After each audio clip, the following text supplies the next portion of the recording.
Selamat datang kepada para peserta Asia International Week 2021. Welcome to all participants of Pre-2nd Asia International Water Week 2022. Acara akan segera dimulai. Mohon menunggu. The event will start soon. Please wait. Kepada para pengisi acara maupun peserta, diharapkan untuk mengikuti sejumlah ketentuan berikut ini. To all participants, please follow the event terms and conditions as follows. Mohon untuk mengaktifkan kamera selama acara berlangsung. Please turn on your camera during the event. Para peserta diharapkan untuk memasang virtual background acara hari ini pada akun Zoom masing-masing peserta. Silakan mengunduh virtual background pada tautan berikut helpdesk chat. Please change your virtual background with the one provided by the committee. To download the virtual background, please click at the help desk chat. Selama acara berlangsung, para peserta tidak diperkenankan untuk mengaktifkan mikrofon kecuali atas persetujuan MC atau panitia. During the event, participants are not allowed to activate the microphone except you are approved by the MC or committee. Acara akan dibagi menjadi 2 sesi breakout sesuai dengan pilihan masing-masing peserta. The event will be divided into 2 breakout sessions according to the participant choice.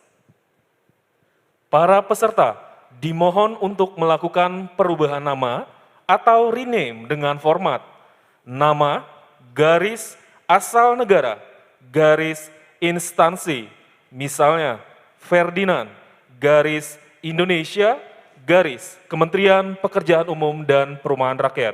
Please rename your Zoom with the following format, name dash country dash institution. For example, Ferdinand dash Indonesia dash Ministry of Public Works. Acara hari ini akan berlangsung menggunakan bahasa Inggris. Bagi para peserta yang membutuhkan penerjemah, pihak panitia menyediakan fitur bilingual Inggris ke bahasa, Inggris ke Korea, Inggris ke Prancis. Anda dapat menggunakan fitur interpreter pada bagian pojok kanan layar Zoom sesuai dengan pilihan bahasa Anda.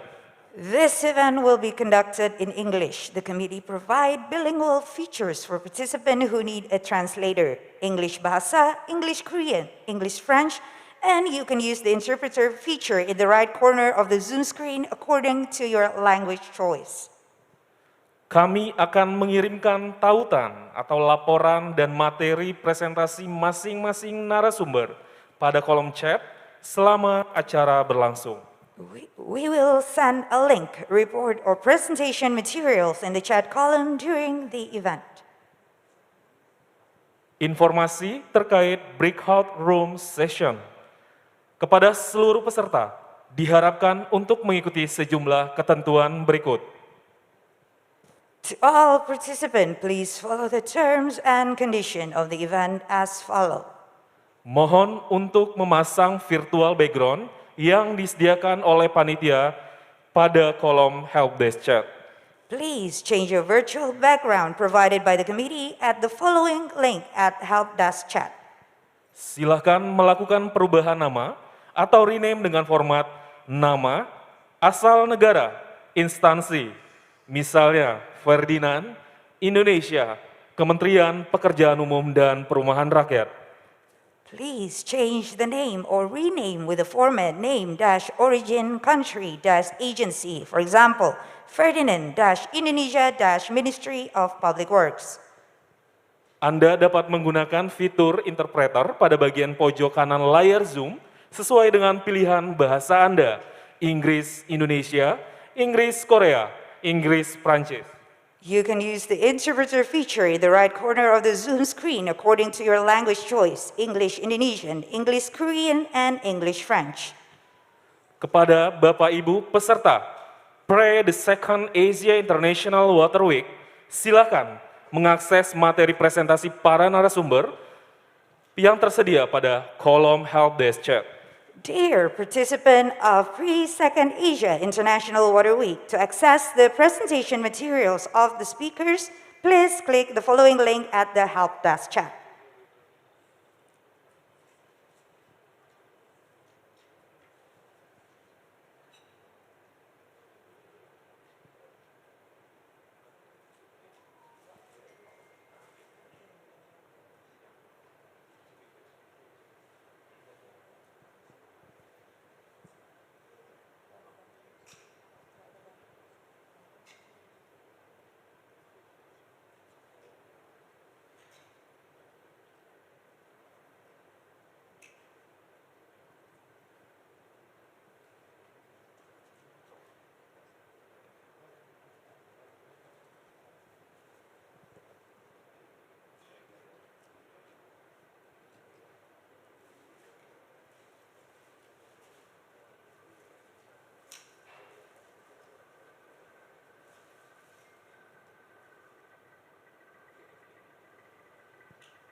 Assalamualaikum warahmatullahi wabarakatuh. Shalom, salam sejahtera untuk kita semua. Om Swastiastu, Namo Buddhaya, salam kebajikan. Good morning, distinguished guests, delegates, ladies and gentlemen, and welcome to the opening ceremony of the Pre-2nd Asia International Water Week 2022. With the warmest regards, we have the pleasure of welcoming you this morning in Labuan Bajo and those of you who join us through online. Before we start, I would like to welcome our guests of honors this morning. Firstly, Mr. M. Zainal Fatah as the Secretary General of Ministry of Public Works and Housing of Indonesia. Next, the representative of East Nusa Tenggara Government, representative of Mr. Victor Bungtilu Laiskodat SH MSI. Next, I would like to greet our resource person, Mrs. Dwi Korita Karnawati, as the head of Meteorology, Climatology and Geophysics Agency. Next, we'd like to give a warmest welcome to Professor Dr. Insinyur Budi Santoso Wiknyo Soekarto from Gajah Mada University. And next, I would like to welcome Mr. Firdaus Ali from Indonesia Water Institute. Next, welcome to Dr. Raditya Jati as Deputy of System and Strategy Indonesia. And next, I would like to welcome Mr. Igusti Made Rusalit from Gerakan Nasional Kemitraan Penyelamatan Air. Next, we'd like to welcome Dr. Erma Yuli Hastin as Senior Research of Research Center of Atmospheric Science and Technology, BRIN. First of all, allow us to introduce ourselves. My name is Sandro. And my name is Natasha Kravitz, and we're honored to become part of this morning's agenda.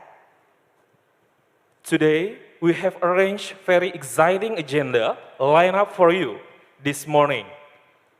Today's event is hybrid of both online and offline, and it is broadcast from Labuan Bajo, East Nusa Tenggara, Indonesia.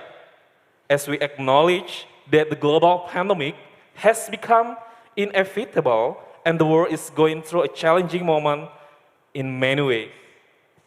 Ladies and gentlemen, there will be a series of virtual webinar and good practices that have been conducted by experts from a wide variety of background, experience, and also practices. Today we have two plenary sessions that you can attend with two themes. First term is Water Resources Management in Responding of COVID-19 Pandemic, and the second term is Water Resources Management in Responding of La Nina Phenomenon. Distinguished guests, ladies and gentlemen, before we start, I'd like to inform you that due to safety protocols and health regulation, please ensure to wear your mask, wash your hands truly with soap, maintain safe distance for communications, and always stay healthy. And in case of emergency and you need medical assistance, the medical team is on standby. And ladies and gentlemen, this ceremony and seminar provide interpreters in the following language: English to Indonesia, English to Korea, English to French, and vice versa.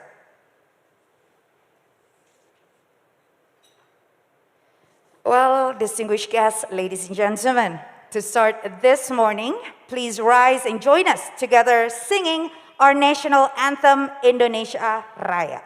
May all we rise.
Ladies and gentlemen, you may be seated.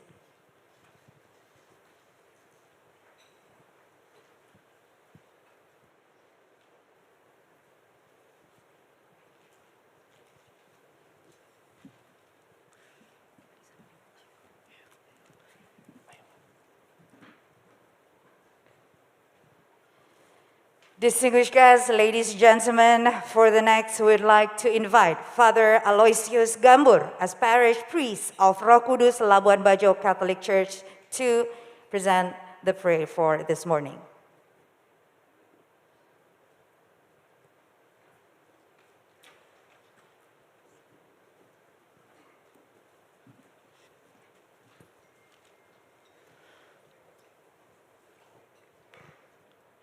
Bapak, Ibu, Saudara-saudari, marilah kita panjatkan syukur kepada Allah yang Maha Tinggi. Kita berdoa menurut keyakinan kita masing-masing, dan untuk yang Katolik mengikuti doa yang kami bawakan. Dalam nama Bapa dan Putera dan Roh Kudus. Amin. Ya Tuhan langit dan bumi, Allah pencipta segala sesuatu, pencipta daratan dan lautan, gunung dan bukit, lembah, tanah, air, udara. Kami bersyukur dan berterima kasih kepadamu untuk kemuliaan yang telah Engkau perlihatkan di muka bumi ini.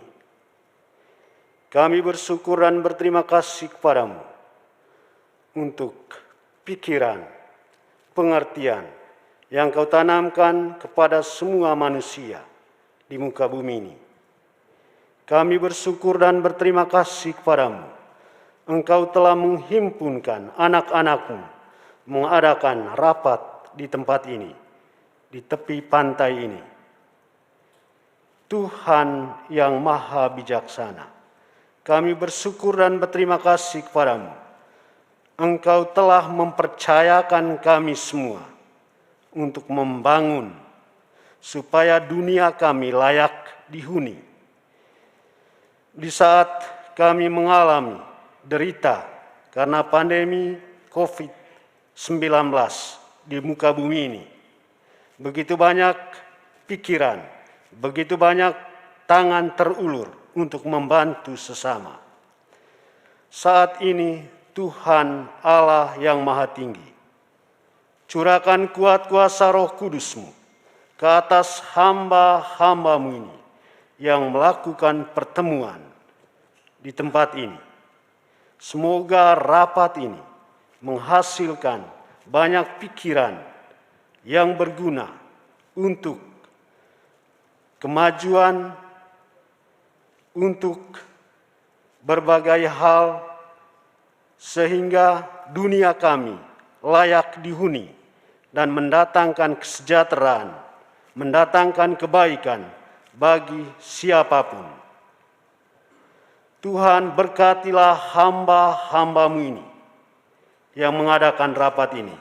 Semoga rapat ini berjalan sesuai dengan rencana dan kehendak-Mu dan keinginan kami bersama. Dan ketika mereka kembali dari tempat ini, Tuhan Allah sendiri berkenan menuntun perjalanan mereka supaya mereka tiba kembali dengan selamat di tempat mereka masing-masing. Berkat-Mu Tuhan Allah turun atas seluruh hamba-hamba-Mu ini. Dalam nama Bapa, Putra, dan Roh Kudus. Amin.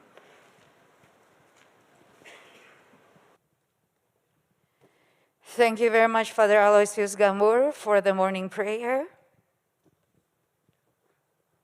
Honorable ladies and gentlemen, now we would like to present you the special opening dance from East Nusa Tenggara Province that called Dendang Dikideng. Please welcome Dendang Dikideng Dance.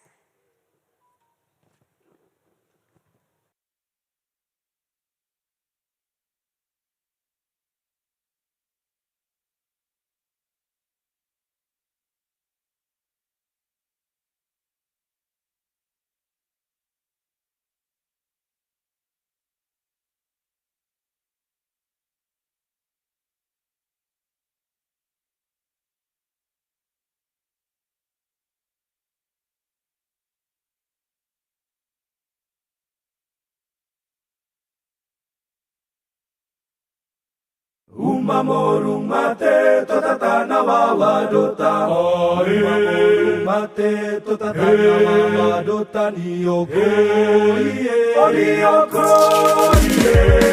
Tuk tuk tuk tuk tuk bunyi gendang. Pak pak pak pak pak bunyi gandong. Tong tong tong tong tong mari dendang. Pak pak pak pak pak pak tong. Tuk tuk tuk tuk tuk bunyi gendang. Pak pak pak pak pak bunyi gandong. Tong tong tong tong tong mari dendang. Pak pak pak pak pak pak tong. Banyak nona hitam manis di sini, nona Flores Sumba Timur Alor.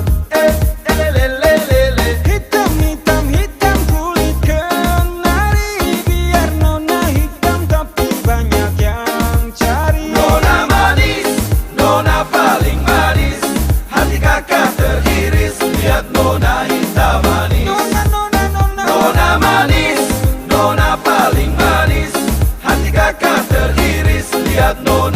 hitam manis. Deng deng deng deng deng, araka-raka diki diki diki diki deng, araka-raka diki diki diki diki deng, deng deng deng deng deng deng deng deng. Amiti bolamen, tibolamen diki dodo. Dana watu senang, dana watu senang, dana watu senang tibolamen lori lolo. Deng deng deng deng deng, araka-raka diki diki diki diki deng, araka-raka diki diki diki diki deng, deng deng deng deng deng deng deng deng.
Once again, please give a big round of applause for our magnificent dancers from Sanggar Kontemporer NTT. The Dendang Dikidang itself was a warm local greetings dance as a hospitable response, so we will always be passionate and excited to build our country. Honorable ladies and gentlemen, let us begin the Pre-2nd Asia International Water Week.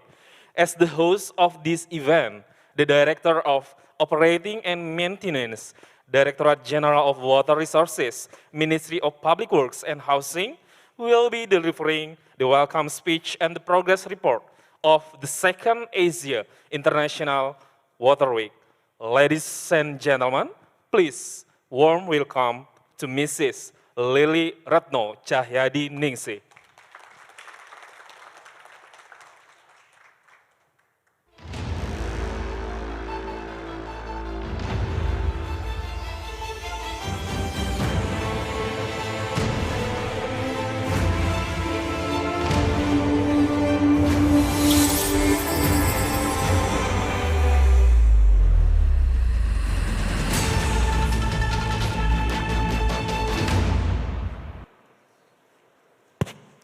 Bismillahirrahmanirrahim.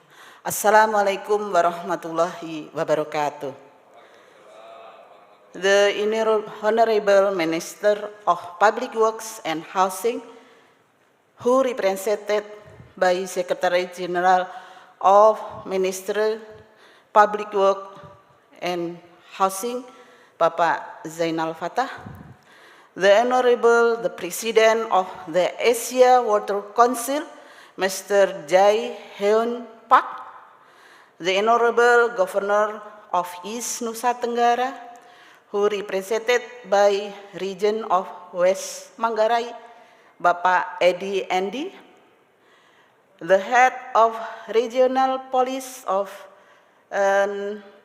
Nusa Tenggara Region, Province, the Honorable Director General of Water Resources, Bapak Jarod, all the head of River Basin Organization, Minister of Public Works and Housing from all over Indonesia, all the chairmen of the water organization in Indonesia, all speakers, moderators, and participants, distinguished guests, ladies and gentlemen. Good morning. On behalf of the Organization Committee of the Pre-2nd Asia International Water Week, I would like to welcome and thanks all presenters and participants present here in Labuan Bajo and online via video conference. The main theme of the 2nd Asia International Water Week will be the sustainable and sufficient water for all. The AIWW is a triennial water gathering for multi-stakeholders to seek tangible implementation for resolving Asia's water problems. The 2nd AIWW was planned to held in late 2020. However, due to COVID-19 pandemic, it was postponed to 2022. This pre-2nd AIWW acts a miniature of the 2nd AIWW, which will be held in March 2022.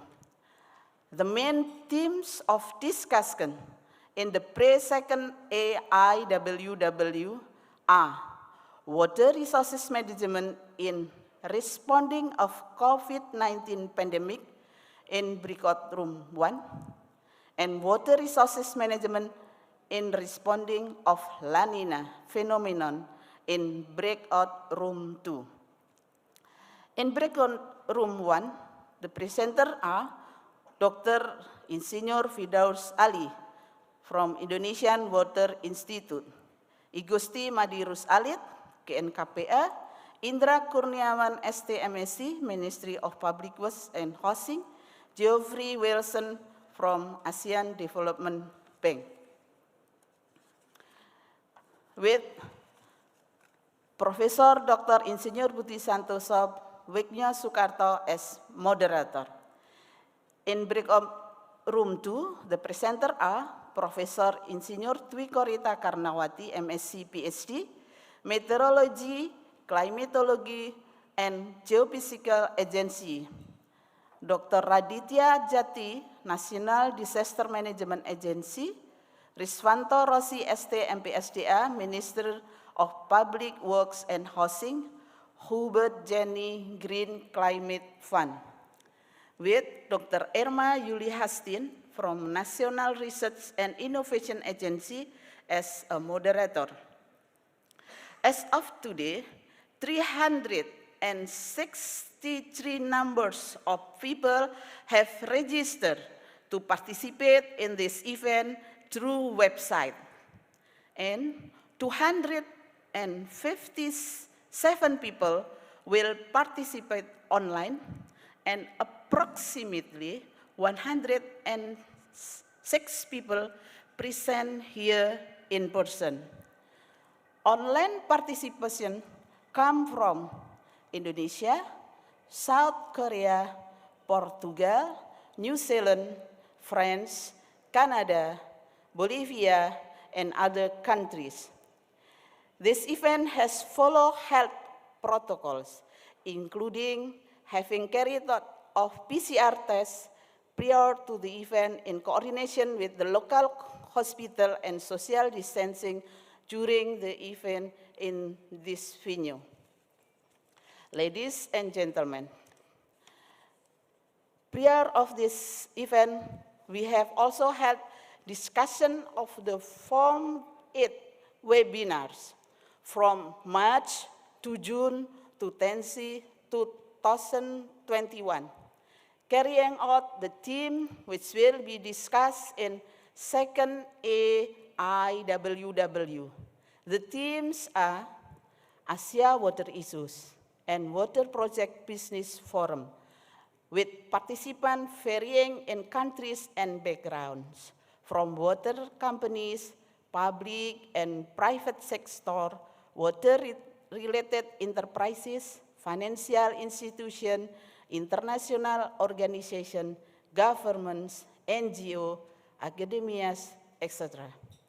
The recommendation from Pre-2nd AIWW will be brought to the next year's 2nd AIWW, which we hope will continue to enrich the discussion to find more solutions to be applied to the most challenging water issue in Asia and the world.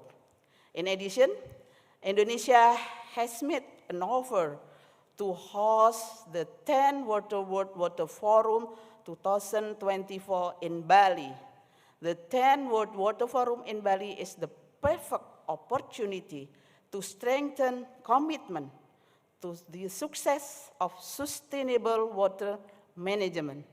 Hence, the implementation of this Pre-2nd AIWW could be an experience for us in preparing the 10th World Water Forum. With these remarks, I sincerely wish you all safe and healthy, as well as to have a very successful meeting and fruitful discussion. Thank you. Thank you, Mrs. Lily Retno Cahyadiningsi, as the host of this event.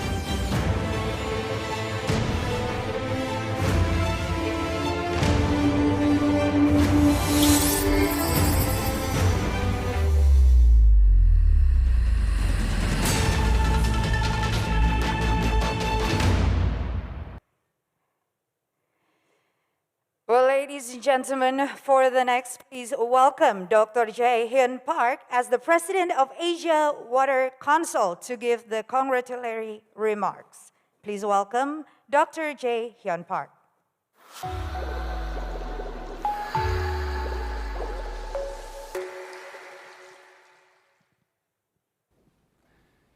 안녕하십니까. AWC 회장이자 K워터 사장 박재현입니다. 오늘 회의가 열리는 라부안 바조는 바다와 자연을 사랑하는 사람이면 누구나 가고 싶어하는 인도네시아의 명소라고 들었습니다. 이 아름다운 곳에서 제2차 아시아 국제물주관 사전회의가 열리게 된 것을 뜻깊게 생각합니다. 먼저 바쁘신 일정에도 귀한 시간을 내어 참석해 주신 바수키 하리몰 유연호 공공사업부 장관님과 빅터 라이스코닷 동 누사텐가라 도지사님께 감사의 말씀을 드립니다. 또한 이번 회의를 준비해 주신 아시아 물위원회와 인도네시아 조직위원회 여러분께도 감사와 존경의 마음을 전합니다. 오늘은 아시아 최대 물 국제회의인 아시아 국제물주관을 사전에 준비하는 중요한 자리입니다. 한 공간에서 직접 만나 생각과 마음을 나누지 못해 매우 아쉽습니다. 그래도 영상으로나마 만나뵐 수 있다는 게 큰 위안이 됩니다. 이곳 한국에서 인도네시아까지의 거리가 4,510km에 이른다고 합니다.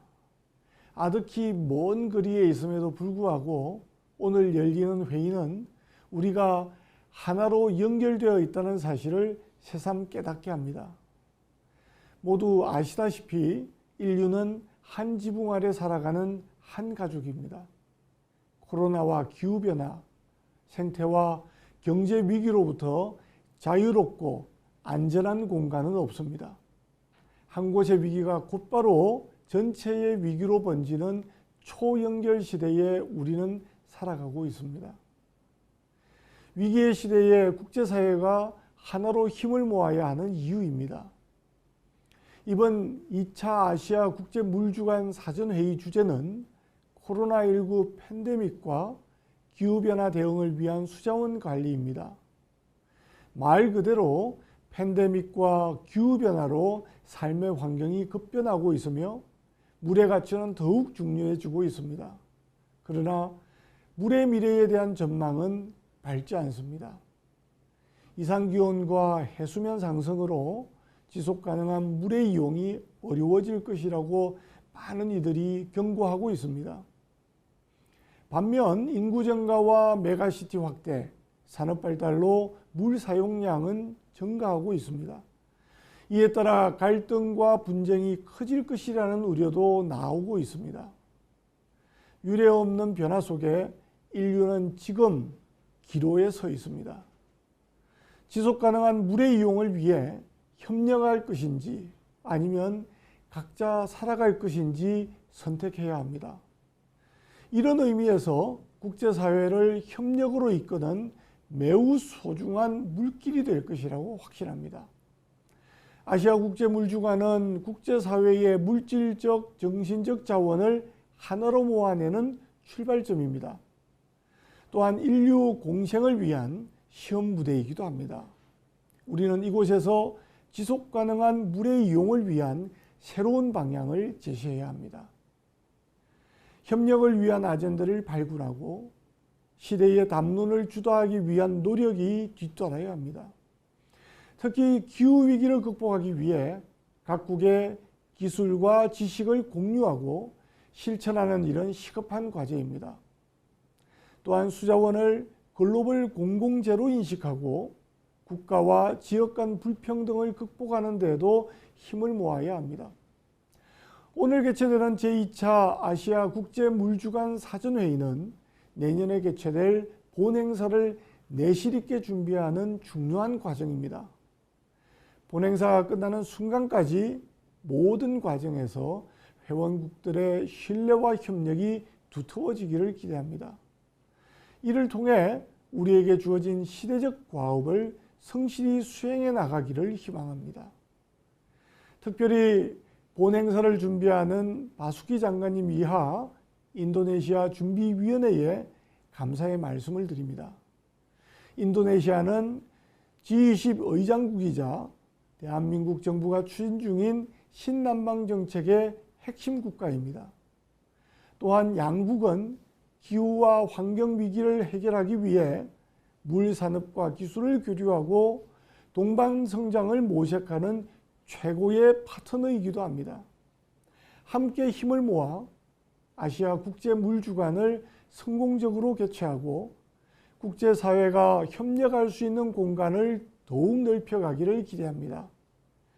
각별히 AWC 회장으로서 이번에 개최되는 제2차 아시아 국제물주간이 AWC의 위상을 한 단계 높이는 계기가 되도록 최선을 다하도록 하겠습니다. AWC는 27개국 140개 기관이 회원으로 참여하고 있습니다. 명실상부한 아시아 물 문제를 해결하기 위한 가장 중요한 플랫폼입니다. 사무국에서는 사업 범위와 회원 확대, 운영 내실화를 위한 중장기 발전 방안 연구를 진행 중으로 AWC가 국제사회의 협력과 연대의 장이 될 수 있도록 최선을 다하도록 하겠습니다. 또한 이번 제2차 아시아 국제물주간의 결실은 내년 3월 개최되는 세계 물 포럼에 반영하고자 합니다. 이를 통해 AWC에서 논의한 주요 의제가 아시아를 넘어 전 세계의 아젠다로 확장될 수 있도록 노력하겠습니다. 이와 함께 2024년 제10차 세계 물 포럼이 인도네시아에서 개최될 수 있도록 전폭적인 지원 방안을 모색하도록 하겠습니다. 아무쪼록 오늘 열리는 회의가 제2차 아시아 국제물주관을 성공으로 이끌고 국제사회의 협력과 연대장을 넓히는 중요한 한 발걸음이 되기를 기대합니다. 다시 한번 열심히 준비하고 참여해 주신 모든 분께 감사의 말씀을 드립니다. AWC가 인류를 위한 가장 이로운 기관으로 성장하는 그날까지 모두 힘을 모아가기를 바랍니다. 감사합니다.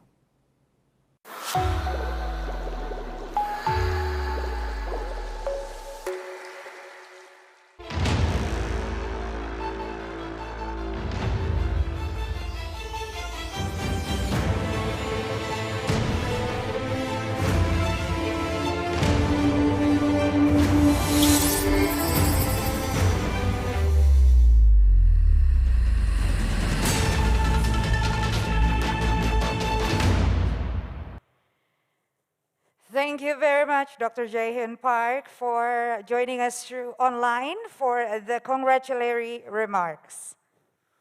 We are now going to listen to the welcoming remarks given by the representative of the Governor of East Nusa Tenggara, Mr. Victor Bungtilu Laiskodat. On the behalf of the people of Labuan Bajo, ladies and gentlemen, please give a round of applause to the representative of the Governor of East Nusa Tenggara.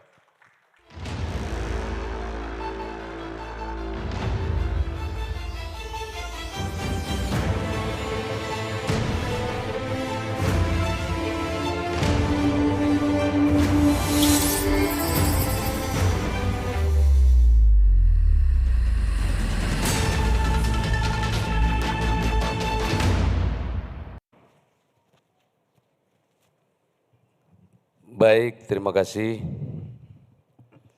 Sebelum saya menyampaikan sambutan salam hangat dari Bapak Gubernur Nusa Tenggara Timur, begitu juga Pak Wakil Gubernur, kedua beliau tidak bisa bersama kita karena ada kegiatan yang luar biasa.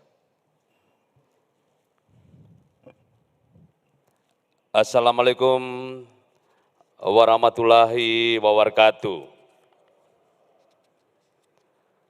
Salam, salve, Om Swastiastu, Namo Buddhaya, salam kebajikan, dan salam sehat.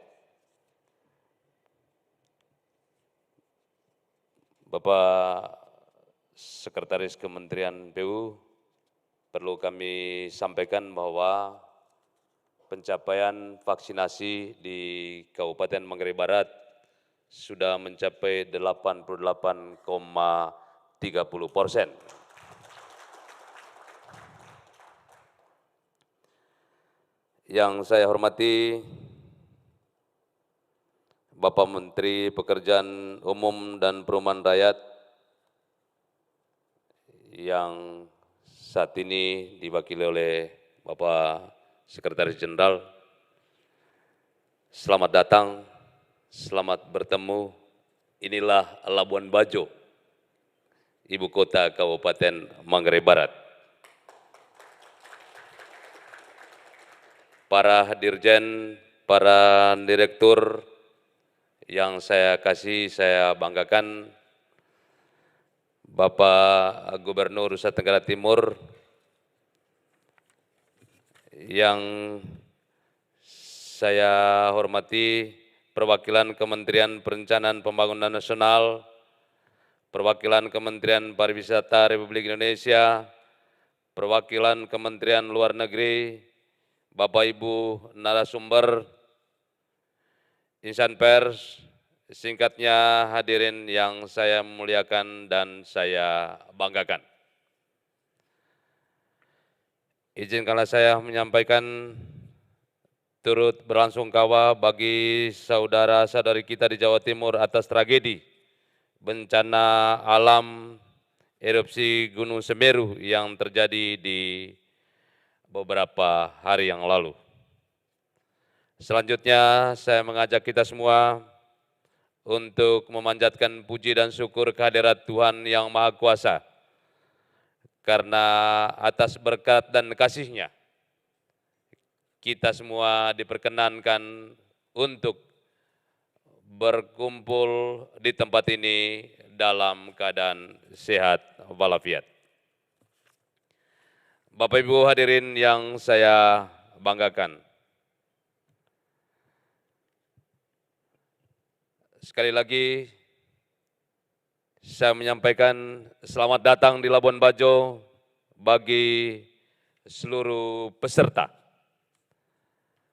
Kabupaten Manggarai Barat dengan Labuan Bajo sebagai ibu kota merupakan salah satu destinasi pariwisata super prioritas yang telah ditetapkan oleh Bapak Presiden Republik Indonesia, Bapak Joko Widodo, sebagai bentuk dukungan terhadap DPSP Labuan Bajo. Pemerintah melalui kementerian dan lembaga telah melakukan banyak hal, baik dalam pembangunan prasarana, pembangunan sumber daya manusia maupun bantuan teknis lainnya melalui pelaksanaan berbagai program dan kegiatan lintas kementerian. Sebagaimana diketahui, Asia International Water Week merupakan forum yang diselenggarakan secara rutin setiap 3 tahun sekali untuk melaporkan progres dan merumuskan implementasi kebijakan dalam memecahkan masalah perairan di Asia. Asia International Water Week tahun ini merupakan pelaksanaan untuk kedua kalinya setelah pelaksanaan sebelumnya di Korea Selatan pada tahun 2017. Indonesia kemudian dipercayakan untuk menjadi tuan rumah untuk penyelenggaraan event strategis dimaksud. Dalam rangka persiapan menuju kegiatan besar tersebut pada bulan Maret tahun 2022 nanti, hari ini kami boleh berbangga dengan Labuan Bajo kembali dipercaya untuk menjadi titik start awal dalam mempersiapkan agenda penting dan strategis dimaksud melalui pelaksanaan Pra-Asia International Water Week kedua. Tentu hal ini merupakan bagian dari upaya pemerintah dalam memperkenalkan Labuan Bajo kepada dunia internasional sebagai destinasi pariwisata super prioritas. Untuk itu, pada kesempatan yang baik ini, izinkanlah saya selaku Kepala Daerah mewakili pemerintah, provinsi, dan seluruh masyarakat yang ada di wilayah ini menyampaikan terima kasih. Bapak Ibu hadirin yang saya muliakan, akhirnya di penghujung sambutan ini kepada Bapak Sekretaris Kementerian PU, Bapak Ibu narasumber, para peserta dan panitia penyelenggara, saya menyampaikan selamat dan sukses dalam mengikuti rangkaian kegiatan Pra-Asia International Water Week kedua di Labuan Bajo. Terima kasih. Assalamualaikum warahmatullahi wabarakatuh. Tuhan memberkati kita semua.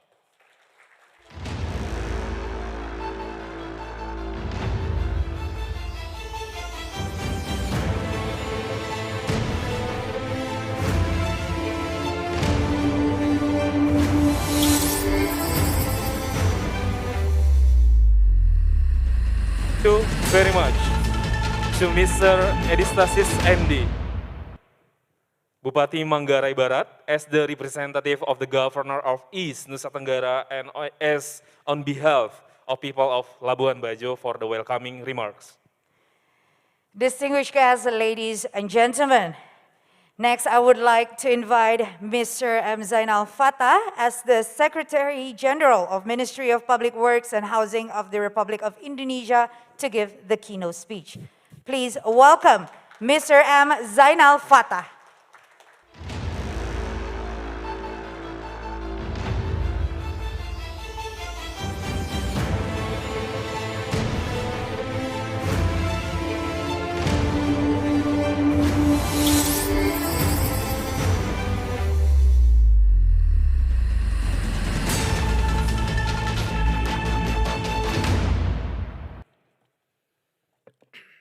Bismillahirrahmanirrahim. Assalamualaikum warahmatullahi wabarakatuh. Selamat pagi, salam sejahtera buat kita semua. Salam kebajikan. Very good morning for all delegation. The Honorable the President of Asia Water Council, Mr. Jae Hyun Park, the Governor of East Nusa Tenggara, Excellency Mr. Victor Laiskodat, and representing by the Head of Regency, Pak Bupati Edi Endi, Head of BMKG, Meteorological, Climatological and Geophysics Agency, Excellency Ibu Dwi Koreta, Bapak Bupati, Mr. Edistasius Andi, and distinguished guests, ladies and gentlemen. Please allow me to convey the remark from Minister of Public Work and Housing of Republic of Indonesia on this occasion. Good morning, distinguished guests. It is a great honor to welcome you this morning on Pre-2nd Asia International Water Week. My enormous appreciation to the organizing committee for arranging this event and to all distinguished speakers and participants who participate in this event amidst COVID-19 pandemic. As we all know, the COVID-19 pandemic has forced us to postpone the implementation of the 2nd Asia International Water Week to March 2022, which is 1 week before the 9th World Water Forum in Senegal. Today, as preparation for this big event, the Ministry of Public Work and Housing, together with the Asia Water Council, held the Pre-2nd Asia International Water Week, which will carry two themes, namely water resources management in responding the COVID-19 pandemic and La Nina phenomenon. Ladies and gentlemen, Indonesia is a very large archipelagic country with total population around 271 million people. And based on the study conducted by the Ministry of Public Work and Housing, the potential of surface water in Indonesia is around 2.7 trillion cubic meter.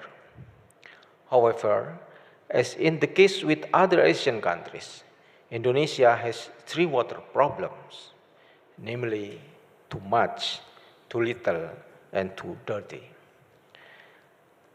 This problem intertwined in a potentially disastrous way with climate change and socio-economic issues.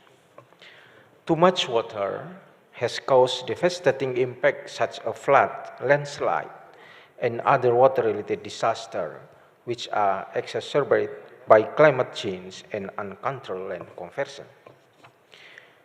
Too little water has caused drought, and lack of water reservoir infrastructure have made it difficult to provide clean water for the population, which later triggered water conflict. Too dirty due to water resources are often shared with livestock and contaminated by untreated wastewater. To solve the problem, government of Indonesia has strategies to manage the water resources sector, namely, the first one is a basin-based integrated water resource management, IWRM, approach with the concept of one river, one plan, and one integrated management. Secondly, improvement of governance for the accountability, and the third, effective services delivery of water resources such as for daily water demand, irrigation, industry, flood control, and etc.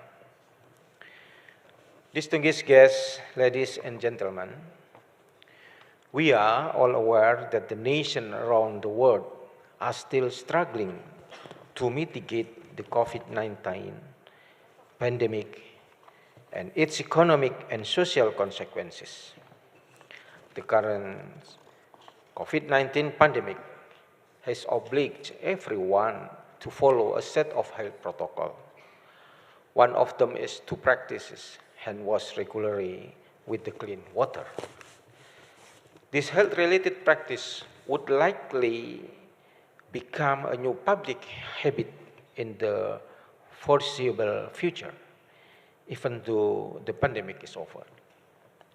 The provision of the clean water to support these new practices would become a new challenge to the public infrastructure sector. A recent study conducted by the Indonesian Water Institute shows that the consumption of the clean water during the COVID-19 pandemic has increased 3 times higher than in the normal condition.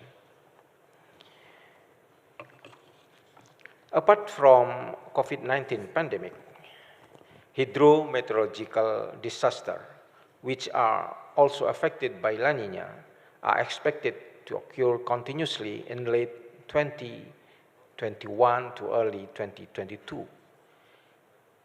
The Ministry of Public Work and Housing has taken steps to deal with the La Nina phenomenon, including to activate the Central Disaster Management Task Force to monitor all existing infrastructure in Indonesia in order to find out the volume of flood that can be accommodated.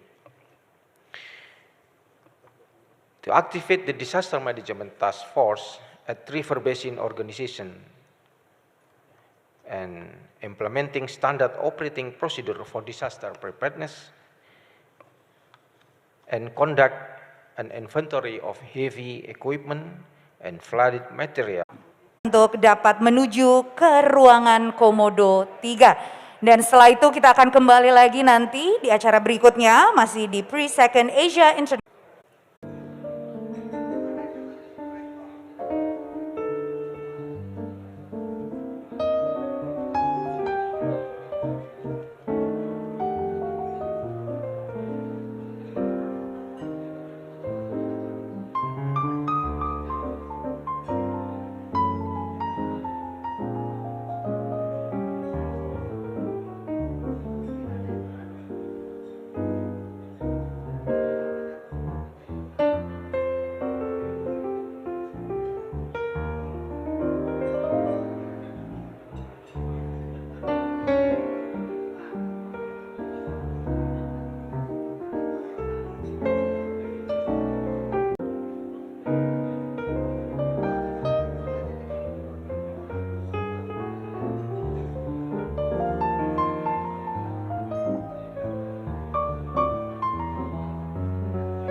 May attention please. Assalamualaikum warahmatullahi wabarakatuh. Ladies and gentlemen, we would like to move to the first in term second or term 2. We will try to discuss the water resources management in responding of La Nina phenomenon. So we have two presenters here. The first one from head of the second presenters. We have from National Disaster Management Authority, Dr. Raditya Jati. He will join us from the online. So we give applause for Dr. Raditya Jati also. Please. Yes, please. Yes. So ladies and gentlemen, we would like to, first of all, I would like to read the CV, curriculum vitae for Mrs. Rikorita.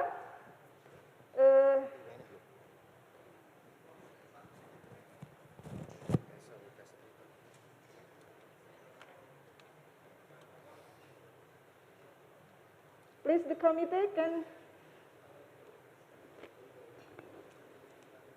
move to the CV of the Professor Rikorita. I want to read the curriculum vitae. Yes. Mrs. Professor Rikorita Karniawati, PhD. She is a head of Indonesian Agency for Meteorological, Climatological, and Geophysics, as we know, BMKG. So, the educational background, she getting a postdoc postdoctoral degree or postdoctoral program in Tokyo University of Agriculture and Technology. And she pursued doctoral degree in engineering geology in Leeds University of England. At the master's degree, she got it from also in the same university, for Leeds University, England, at the bachelor's degree from engineering geology, UGM. For occupational, from 2016 until current, she held head of Indonesian Agency for Meteorological, Climatological, and Geophysics. From 1997, she also head of the Intergovernmental Coordination Group of Indonesian Ocean Tsunami Warning and Mitigation System. And she also joined actively as Vice President of International Consortium of Landslide. So, she now would like to present the material about the La Nina prediction and its impact in Indonesia. As we know that La Nina occurred in Indonesia during 2 years, from 2020 until 2021, and it's always, or it's impact the La Nina occur in several climates, and maybe the impact is very make a disaster, several disasters. So we would like to understand more about the predicting of La Nina and how its impact to climate variability in current Indonesia. Please, Mrs. Rikorita. Thank you very much, Your name. Ibu Dr. Erma. Yeah. Actually, the Directorate General of Water Resources. Please allow me to briefly present about the La Nina and the prediction, as well as its potential impact in Indonesia. Next slide, please. Well, this is the outline, but I think I will skip. However, okay. To talk about La Nina, we need to understand the climate drivers behind this phenomena. In this figure, we can see that our Indonesian maritime continent or Indonesian archipelagos situated in between two oceans.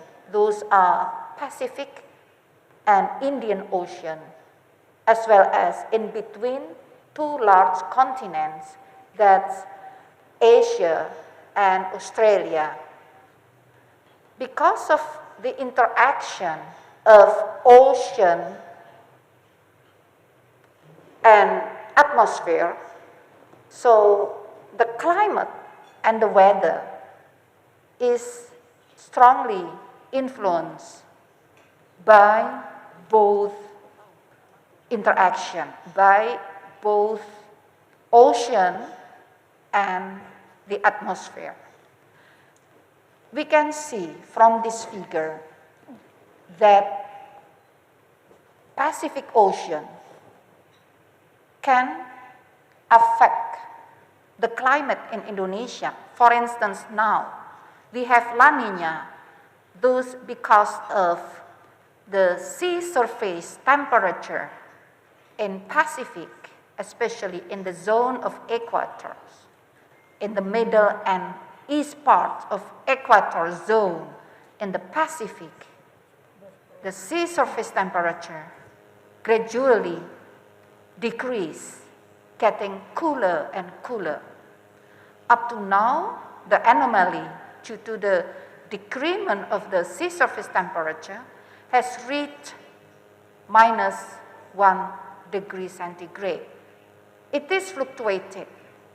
Sometimes less than -1. So we call that as the weak La Nina. But then reach -1 degree, that means, or beyond, that means moderate La Nina. So this decrement of the sea surface temperature, which make the Pacific Ocean is getting cooler, result in the climate anomalies. That also because of the sea surface temperature in Indonesia archipelagos is getting warmer and warmer. The normal sea surface temperature is about 25 up to 26 degrees centigrade. However, now it's getting warmer. It reached 28 degrees centigrade, even though sometimes beyond up to 30 degrees centigrade. So we can see there is a significant gap in between sea surface temperature in Pacific Ocean, especially in the equator zone, middle and east part of the equator zone in Pacific Ocean, with the sea surface temperature in Indonesian water, in Indonesian marine. That's why there is the changing of, the gap of temperature result in the gap of pressure.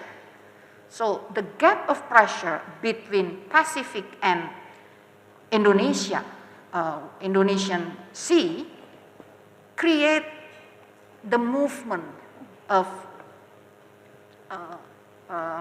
the air, the movement of udara basah, ya, the movement of the humid air movement.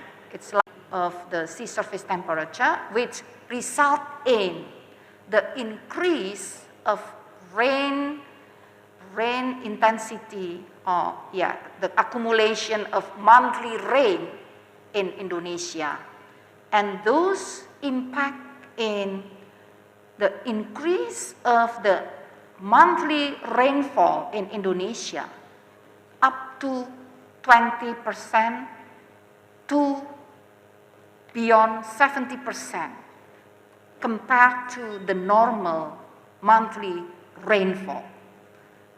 So that's the impact of anomalous of global climate in Pacific Ocean, result in the heavier monthly rainfall in Indonesia starting from October, and we predict that will continues in a quite longer period, also can induce the landslides.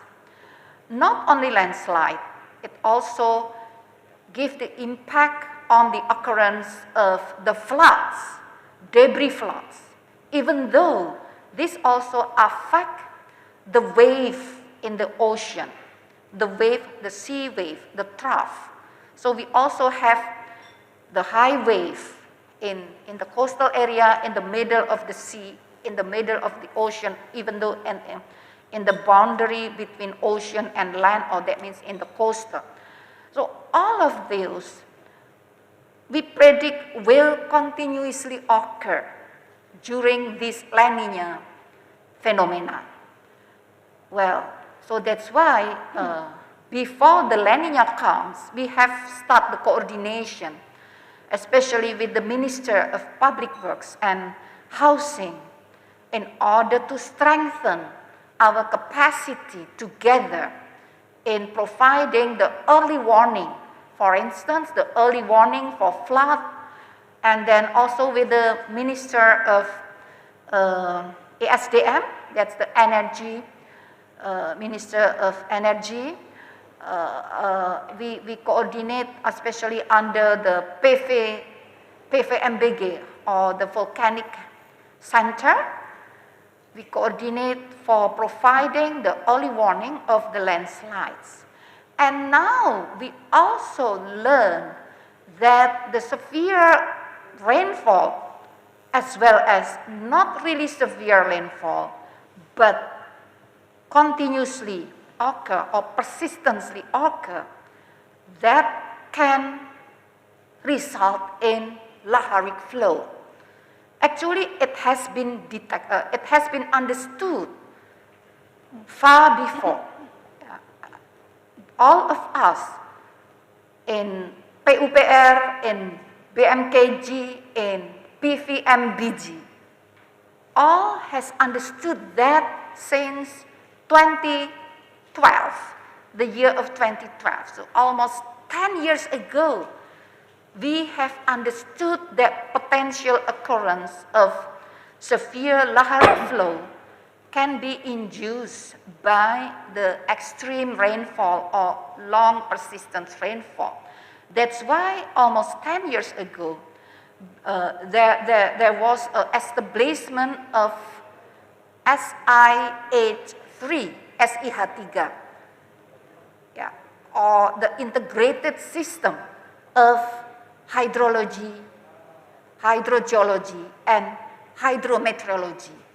So we have some kind of integrated system where the rainfall data can be automatically or easily accessed by both Minister of Public Works, at that time was by Pusair, and also by Badan Geologi or Pusat Vulkanologi and Mitigasi Bencana Geologi. Why we make our data open server to server? In order to allow both Minister of Public Works and Badan Geologi could process further the rainfall data. It was monthly rainfall data, but then we improved to be daily rainfall data. So that can be used to predict or to provide the early warning of flood, landslides, laharic flow, and other water-related hazards which induced by the rainfall. So, to be frankly, actually we have been ready for all of that, not only limited to the coordination among office, but the coordination is among machine. The machine or the servers of BMKG with the server of PUPR and the server of Badan Geologi. But I do not know, perhaps the readiness has been 10 years, so maybe it's not, we need to make it more frequent testing. Yeah, maybe it's not so frequent the testing. So that's why sometimes all which has been prepared, but when the event occurs, it seems no preparation yet. In fact, there is a preparation. So that's why we keep continuing. Just last week, last week we met with the colleague from PUPR, from PVMBG, and BMKG to test, to check, and to evaluate what needs to be further improved in the existing integrated system in order to allow more effective and timely early warning. So that's the explanation, and perhaps we can continue to the slide earlier. This is the example of, I have explained about that. We can see that the anomaly of sea surface temperature, the blue means it's getting cooler and cooler. The red means getting warmer and warmer. So this is the situation that I explained earlier, that in October we noticed that the anomaly, sea surface sea surface temperature anomaly has reached that means it's cooler, minus 6.1, then continuously increase in late October. It's much more cooler beyond -1, but then slightly getting warmer and getting cooler again. So it seems like a fluctuated, but our prediction no more than moderate. So the weak and moderate, no more than that, not to be strong. Next slide, please. I think we can skip that, it has been explained. This is the impact of the La Nina. We can see in this map, if we look at the dot, the darker the green of the dot, indicating that the higher percentage of rainfall above the normal. So like the region in Java, starting from September actually, even in, it was last year, but just indicating that actually similar to last year. So this data this year is, we predict similar to last year, that the major impact of La Nina will be in Java. We can see that in Java Island, there are a lot of dark green dots, which indicate the increase of monthly rainfall can reach beyond 70% than the normal monthly rainfall, beyond 70%, especially in Java. So it means the monthly rainfall intensity or the daily rainfall intensity can be severe, can be extreme, at least lebat, yeah, it's a high intensity. Moderate, high intensity, then can be very high up to extreme. Extremes mean beyond 150 millimeter in 24 hours, that's the daily rainfall.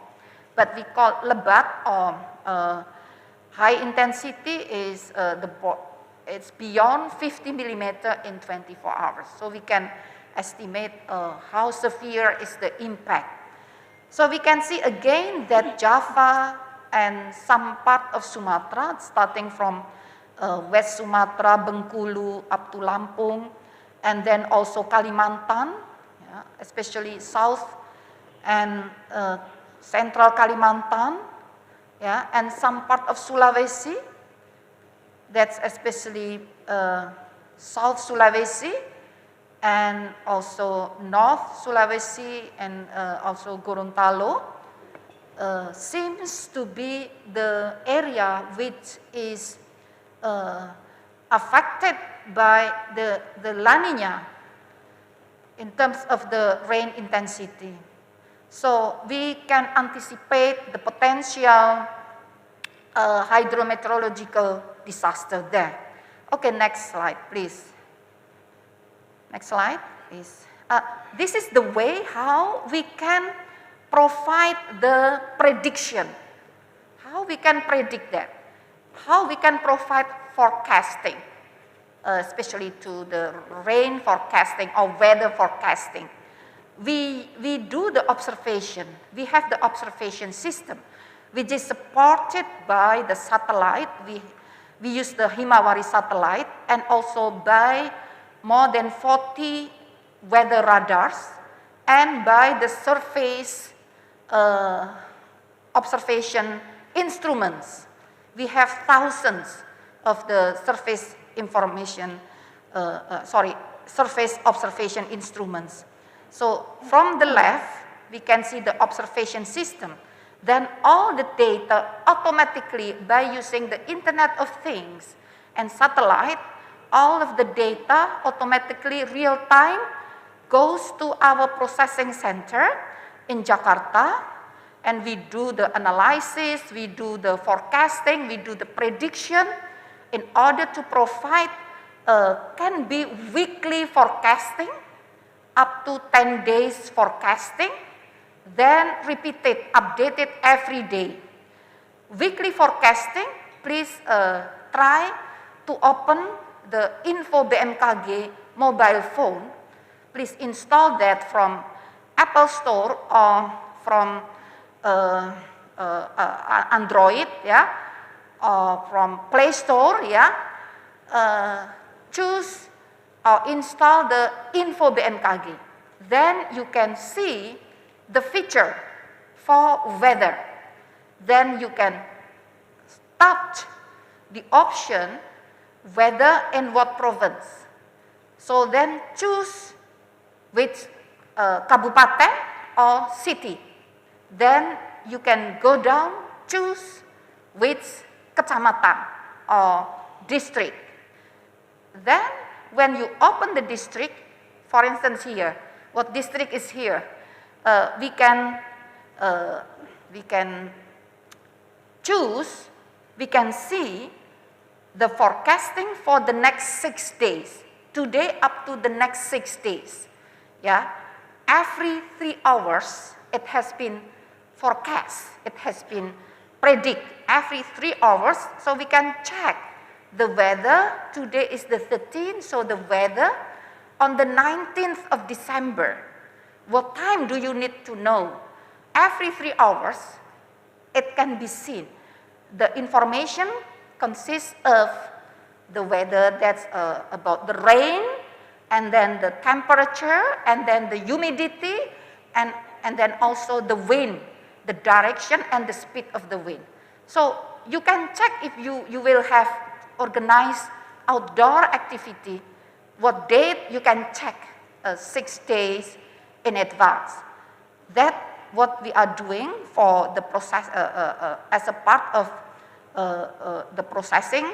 Then we disseminate into the mobile phone and to various social media, also through the website, through the YouTube.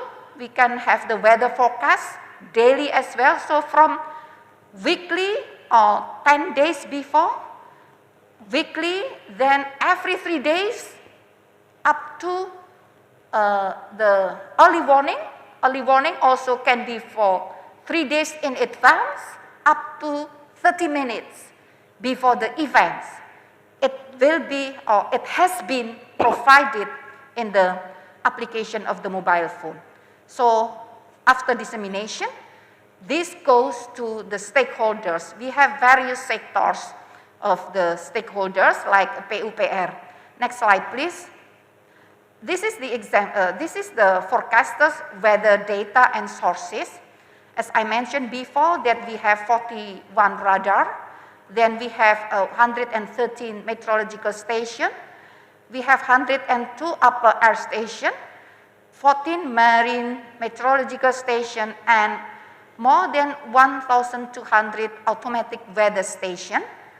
And in order to forecast or in order to predict, we also utilize 6 numerical weather prediction models. So the prediction mostly based on the models, then can be assimilated by using the observation data. However, for the early warning, we rely on mostly to the radar. Radar then also supported by numerical weather prediction. That early warning, the earliest can be 1 week before the event.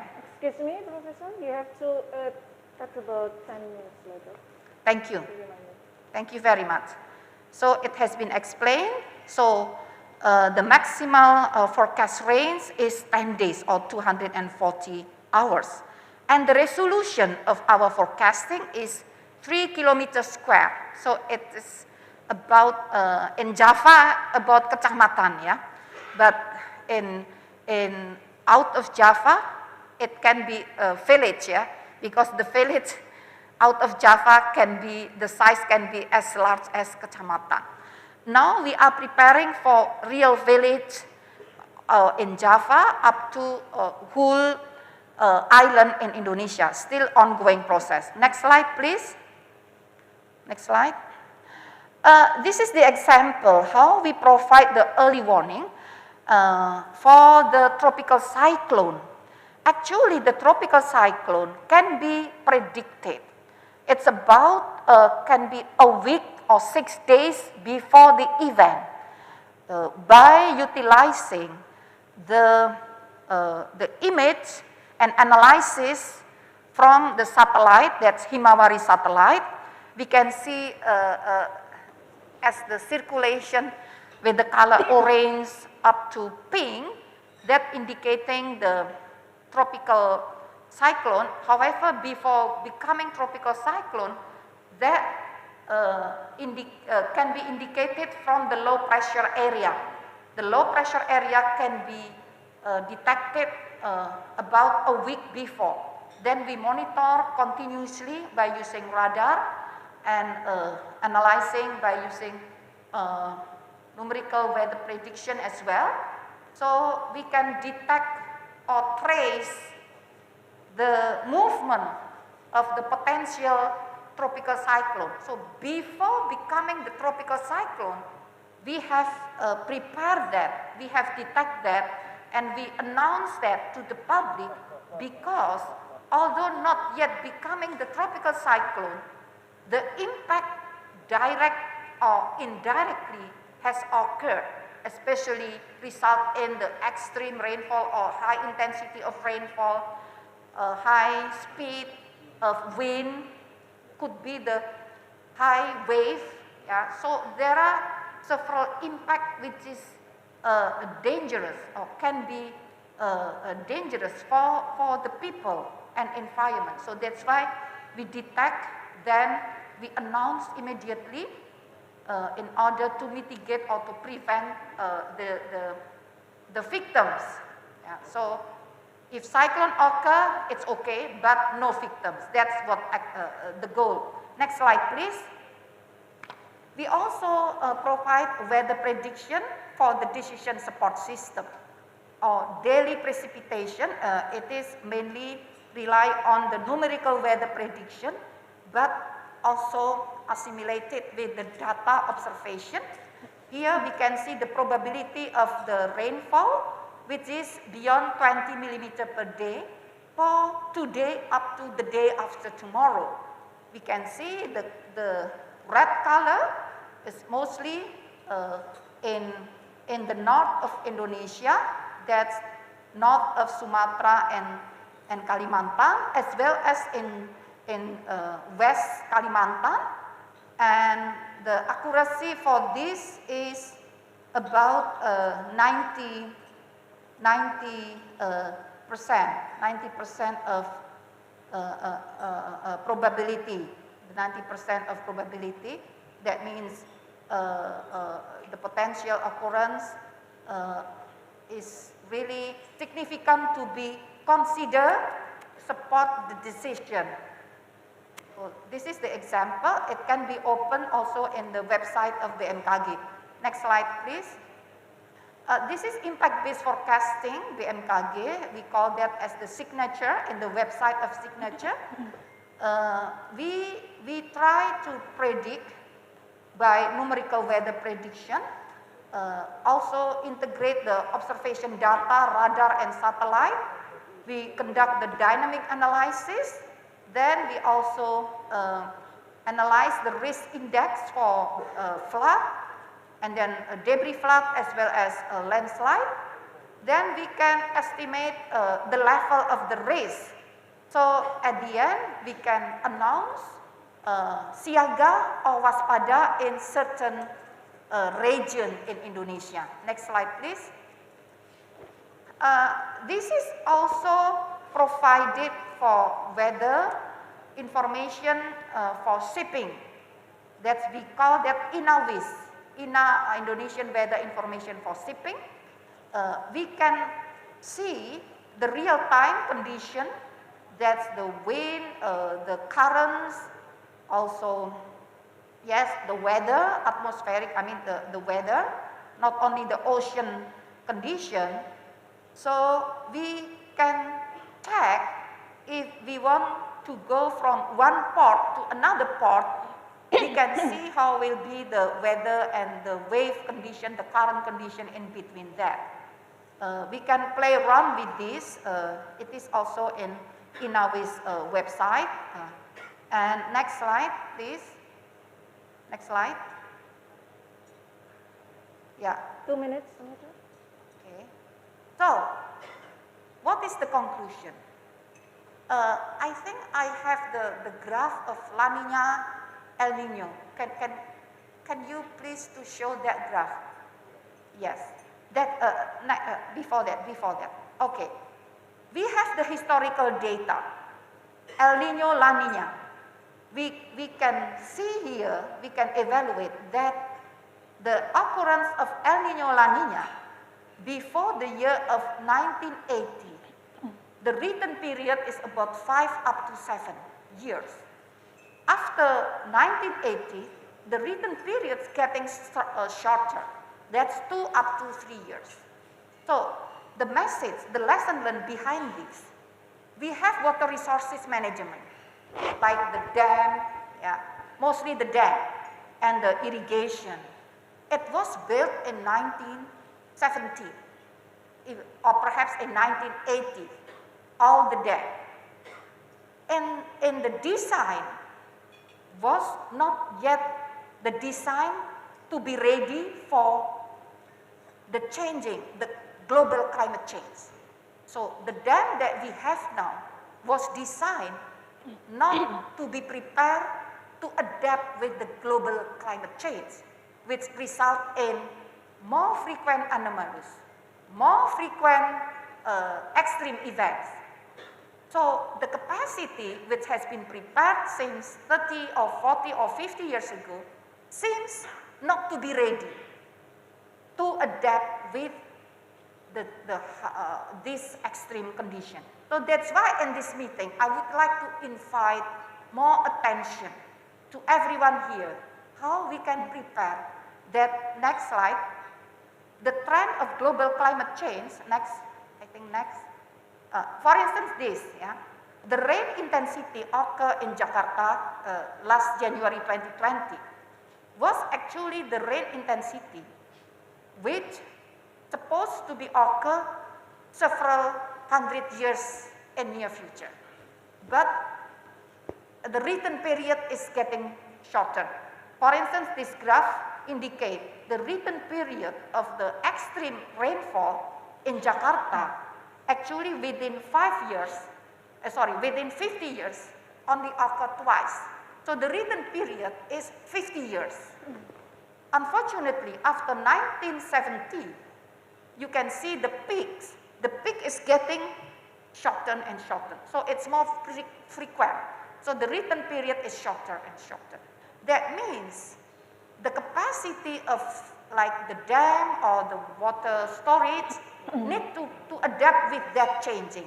Next, even we predict, yeah, due to the increase of temperature across Indonesia, which now in average it has increased 0.9 centigrade, yeah, 0.9 degrees centigrade since pre-industrial history. The data from 1960 up to 2021. It means the highest increase of temperature is 1.4. So it's almost beyond the Paris Agreement. So next, and then we project in the year 2030, there will be additional increase of 0.5 centigrade. So if now we have 0.1 or 1.4, so it will be almost 2 centigrade. So it can make more and more severe extreme events. So next slide. Indonesia in 2030 seems to be okay. Okay, of the weather, temperature can be 3 degrees centigrade. That will be double than Paris Agreement. And we do not know whether the extreme event can be the new normal. Thank you very much. Thank you very much. Giving applause for Professor Vikorita. Okay, because it's time to move to the next presenter. So I'd like to invite from online Dr. Raditya Jati, which is present the material about the role of the community in anticipating the impact of the La Nina phenomenon. Dr. Raditya Jati, are you ready in your side? And please, audience and participants that would like to deliver the question, please, you can chat in the Zoom from online participants. Yeah, thank you very much. Dr. Very good. Jati, it's time for you, 15 minutes. Please keep up. Thank you. Thank you. Yeah, thank you very much. A very good morning, Ibu Dukurita yang kami hormati, and all participants from the Asian International Water Weeks. So thank you very much for the time and inviting for the BNPB, the National Disaster Management Authority, for exchanging and sharing the information on how we deal with La Nina with the community itself. May I share the slide, or from the committee or organizing is sharing the slide? May I share the slide?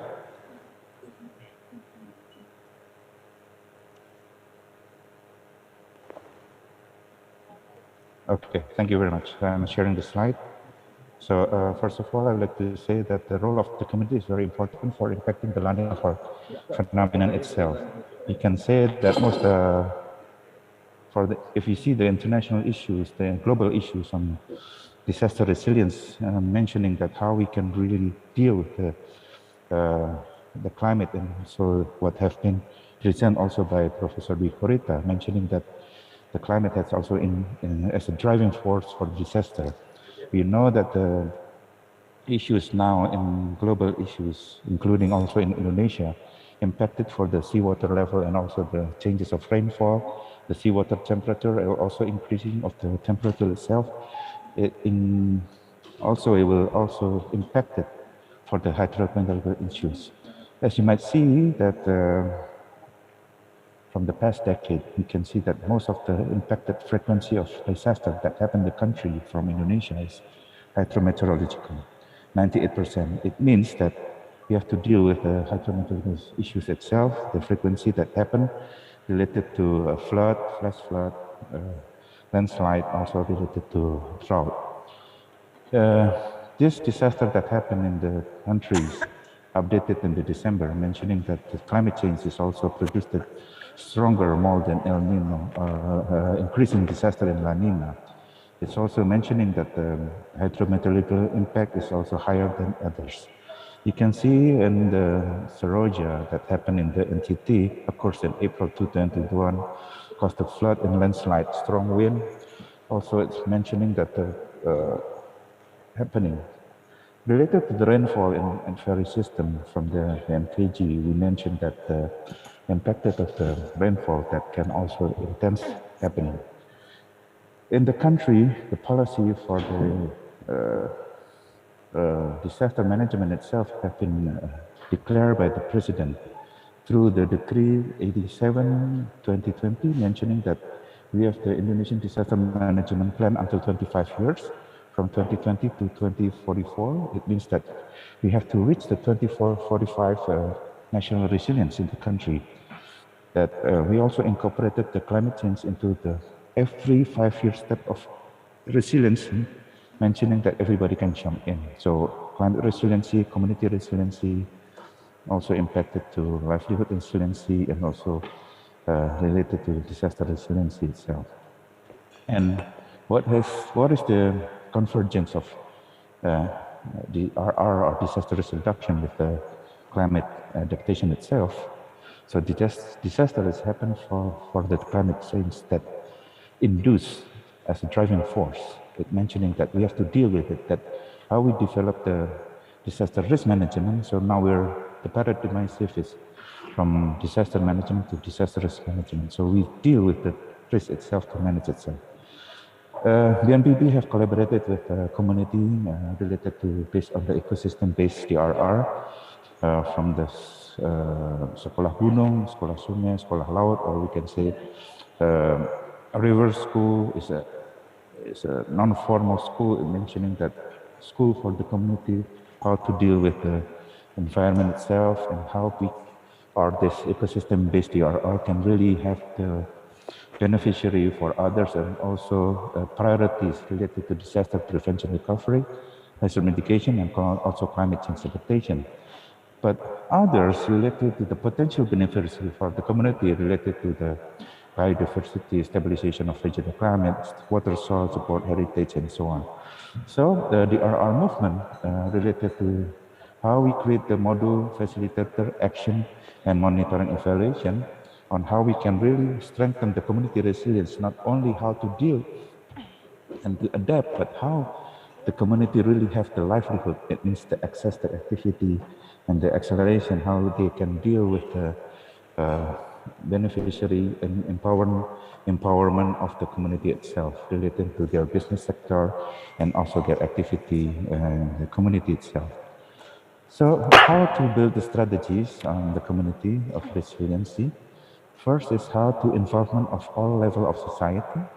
Second is the utilization of the local resource. Third is about the validity of reduction, the capacity of the upgrade, increase knowledge and awareness, integrating DRR into development.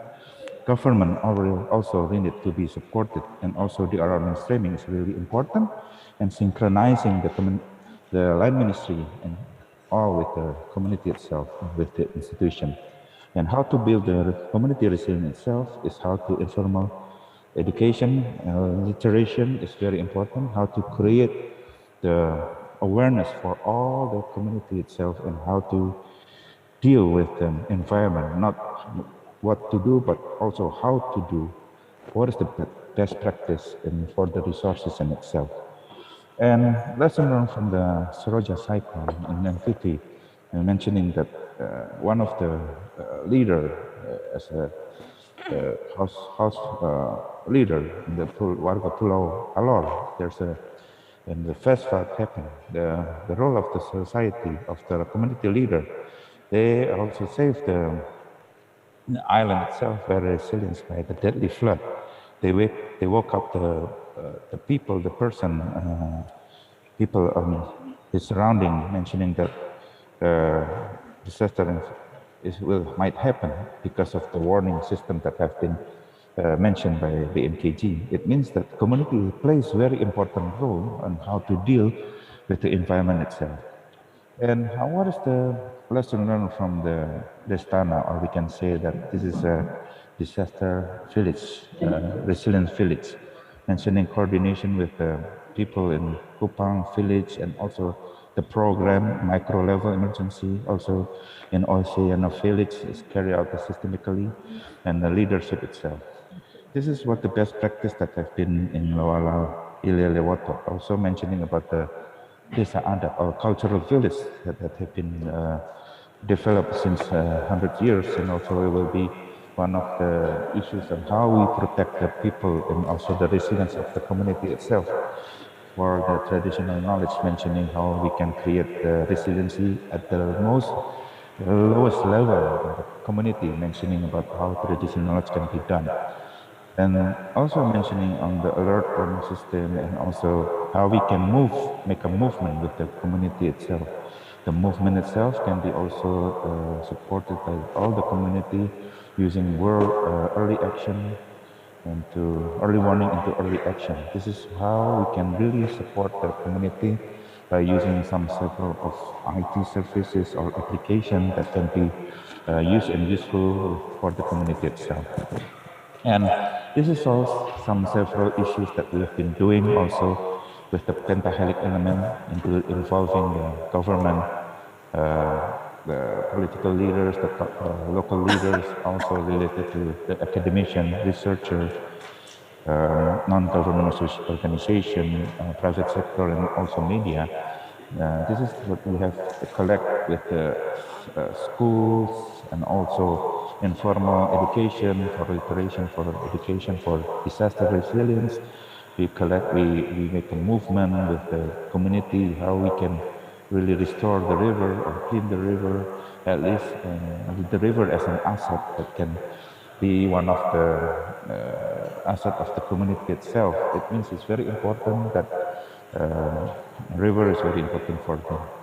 Also included how we preserve the water itself during drought season, and also the water resource to be preserved, how many family members, community, and also communal water sources that can be used also for the community, including landslide prevention, mitigation by the community itself, by waiving jute and also fair price that have been developed by the community, also together with what we call the gotong royong as one of the social modality is very important for us. So as a closing, we mentioned that the threat of disaster risk to development is very large. So the national and regional development planning must pay attention to disaster risk reduction and climate change. Synergize the policies, institution, planning, funding, implementation, and methodologies to realize the effectiveness of implementation, reduction, and mitigation action at the central and regional level, and also capacity building in the region, commitment of all stakeholders in realizing resilience in the face of disaster and climate change. So I think that's all that we can share for today for the Asia International Water Weeks. And thank you once again. I'm really sorry I cannot attend in person, so thank you very much for the time. I give it back to the moderator. Thank you. Thank you very much, Dr. Aditya Jati. I'm sorry to forget read the CV of the presenter. Please, organizing committee, could you please show out the curriculum vitae of Dr. Aditya Jati before we move to the Q&A session.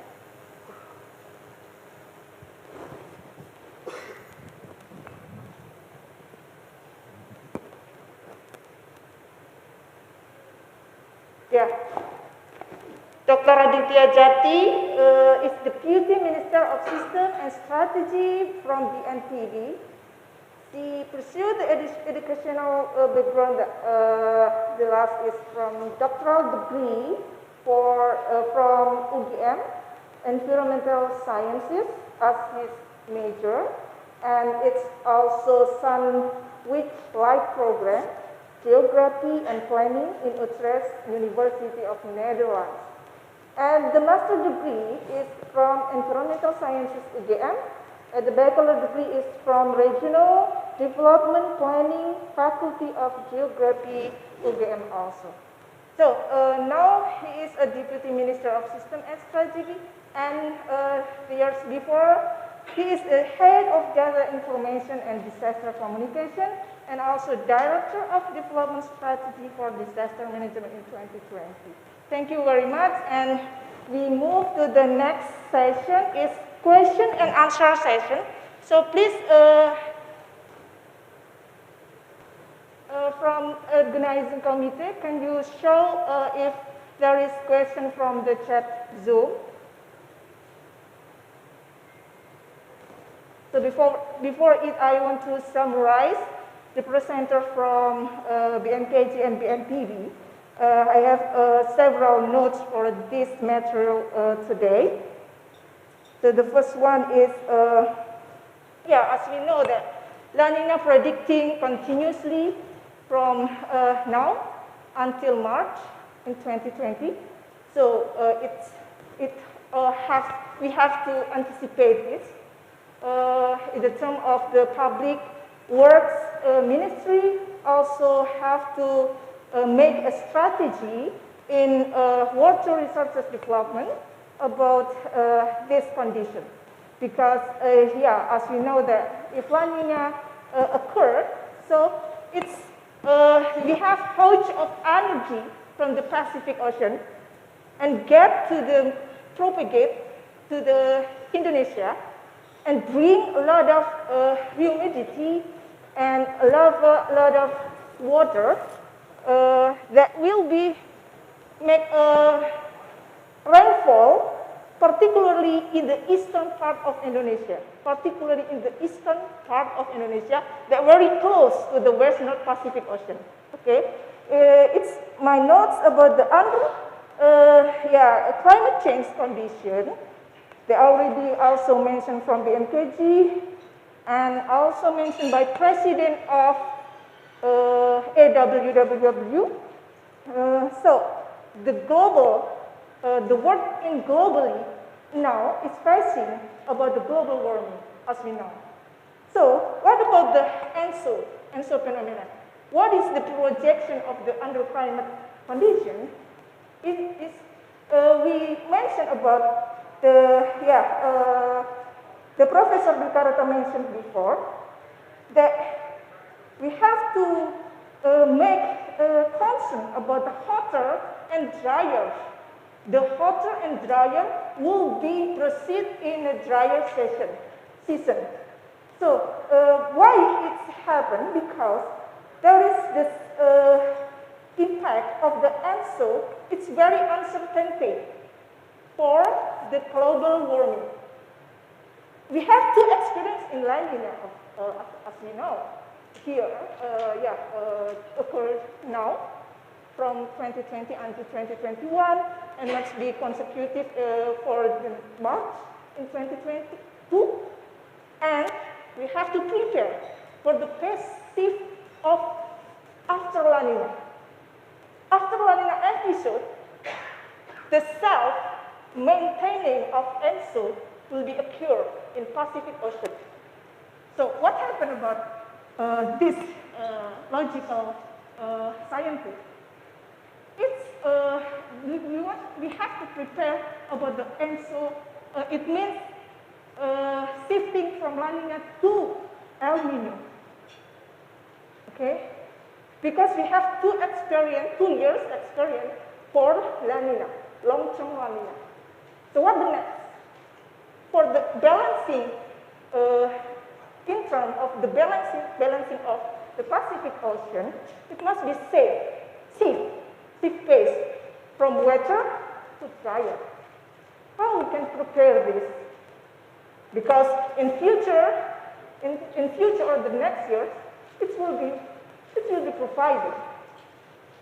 So this is for the theory, and this is for the mechanism, because the balancing or maintaining itself for ENSO, it will be provided over the Pacific Ocean. So we must prepare from now, in my opinion. This is for the first note. Is there any question from the chat room, please?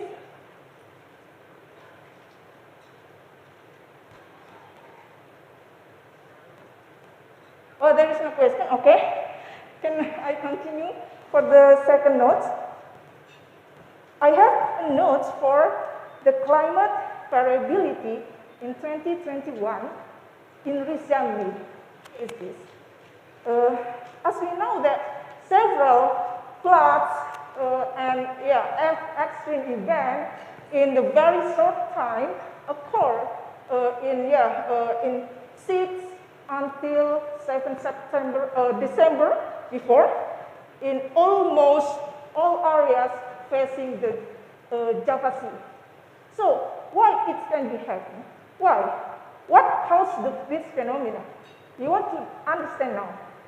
From the basic of knowledge that I have, that the climate variability is not determined just only from La Nina. La Nina is just very, very difficult because the initial condition is very determined the predicting result. As we know that butterfly effect theory, provided by Lawrence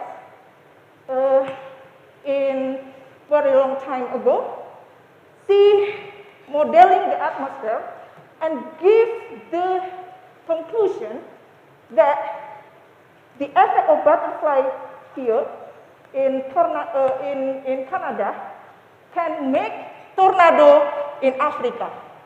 Can you imagine? The flap of the butterfly in Canada can produce tornado in Africa. This is mean that initial condition is very, very important to be improved. And I would glad to hear that know that BMKG are very strong and powerful for giving and collecting the data. The problem is how to manage it easily to open and sharing to all of the institutions that very need for the improving the in the term of the early warning system. Here, related to this phenomena as its extreme event, I want to note one small note about the other factor. Other factor is not related to La Nina, but related to the tropical atmospheric wave. What is the tropical atmospheric wave? We have two kinds of the very famous here. One is we call it Kelvin waves, okay? And two is we call it Rossby wave. The Kelvin waves is propagate from the west to the east. From the west, from Indian Ocean to the east, to the Indonesia, through the Indonesia and to the Pacific Ocean. And the second one is Rossby. Rossby is out of phase, propagate from east to the west. And the tropical wave here is very active now and produce or trigger the vortex. The vortex is circulation pattern from meso to subnautic scales. And it is dominant factor to produce or induce the extreme event, as we understand in several days before. So if there is no chat question from chat Zoom, so we can move to the participant here. If you want to ask question for the presenters. Excuse me, may I add the answer from the chat? Yeah, there is no question from chat. I heard there was a question about, so actually just to let you know that in the climate drivers in Indonesia, so please the operator, could you show the figure of climate drivers? The figure of climate drivers. As I just presented earlier, that Indonesia is influenced by the Indian and Pacific Oceans, as well as by the Asia and Australia continents. And indeed, not only La Nina or the influence of Pacific affect the climate and weather in Indonesia. We still have the influence of Indian Ocean. Also, we have the influence of Asia and Australia. So here we can see the climate drivers is not only El Nino and La Nina, but also dipole mode that from Indian Ocean, as well as from Indonesian sea surface temperature, and also the Indonesian monsoon. So that's why the extreme weathers occur much more frequent, not only due to the La Nina, but it can also due to maiden Julian oscillation, which is affected by the Indian Ocean. So we can see from the map, we have the arrow from the Indian Ocean. So actually it's quite many control of our climate and weather. So maiden Julian oscillation.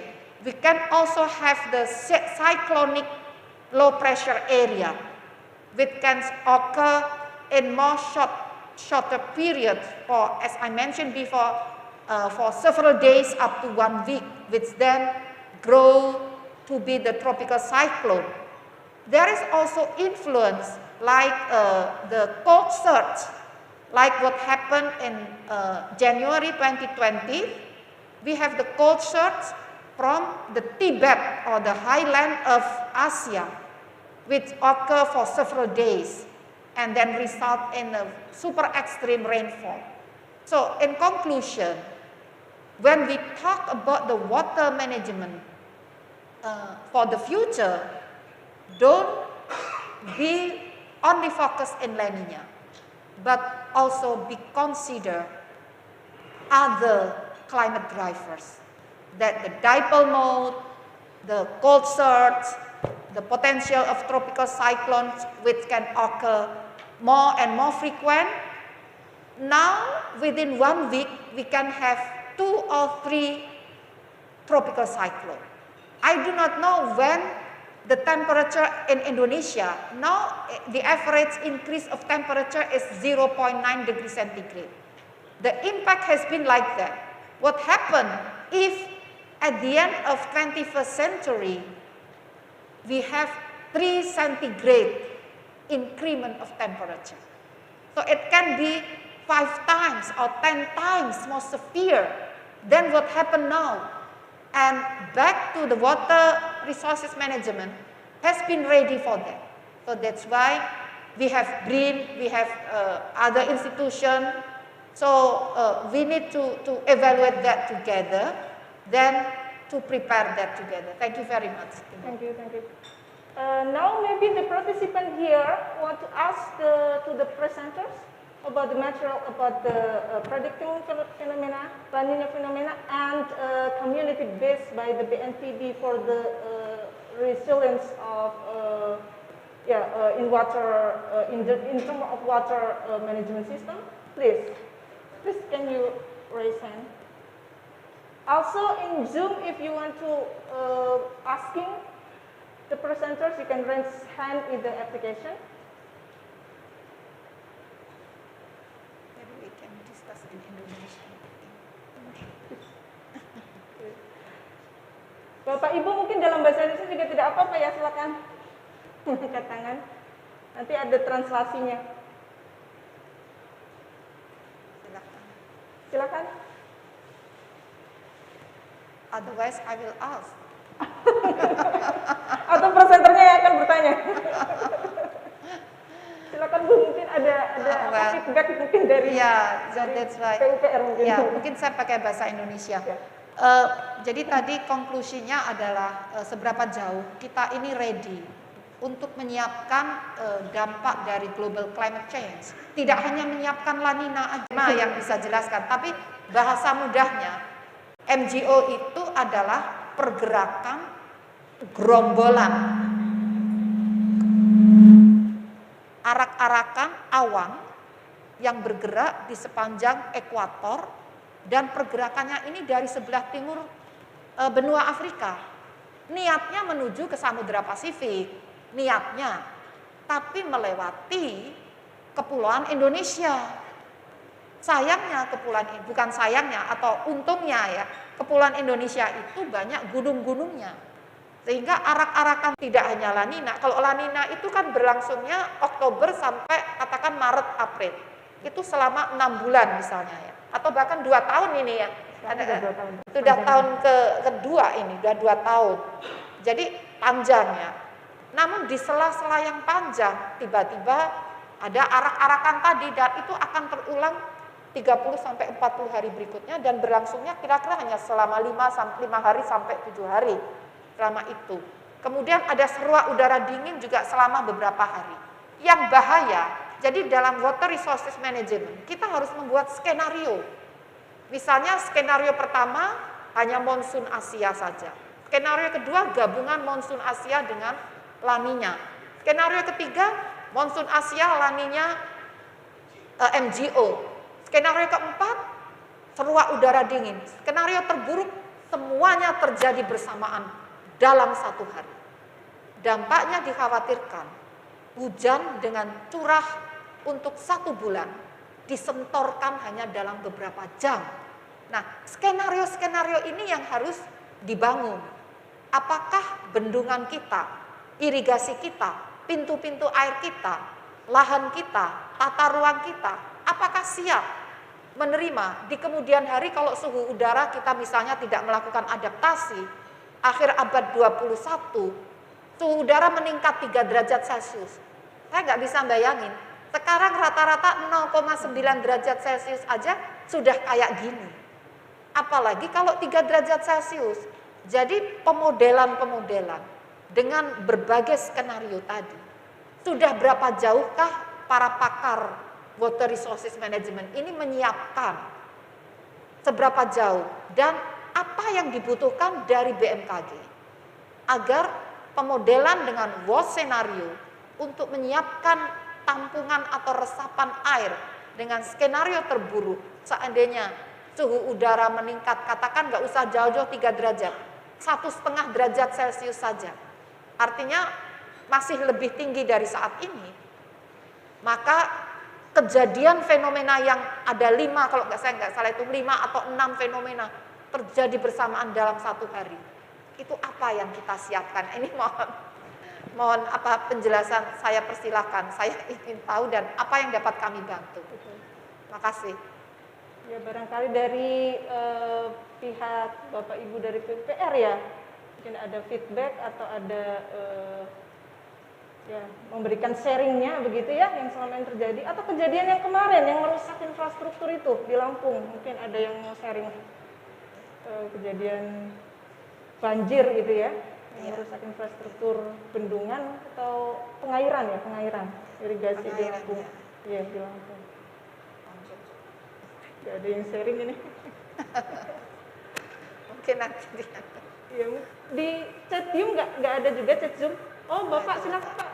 Mungkin berdiri Pak, biar ya, suaranya terdengar semua. Baik. Ya. Silakan. Terima kasih Bu Profesor.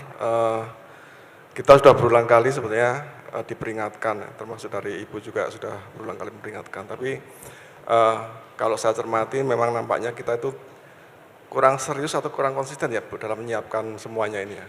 Karena kalau dari aspek PUPR untuk bisa mengakomodir dinamika ini tentunya ada implikasi biaya yang luar biasa. Satu, dari infrastrukturnya. Tapi ada satu hal lagi yang nampaknya merupakan bagian yang tidak bisa dipisahkan, yaitu terkait dengan tata ruang kita. Ya.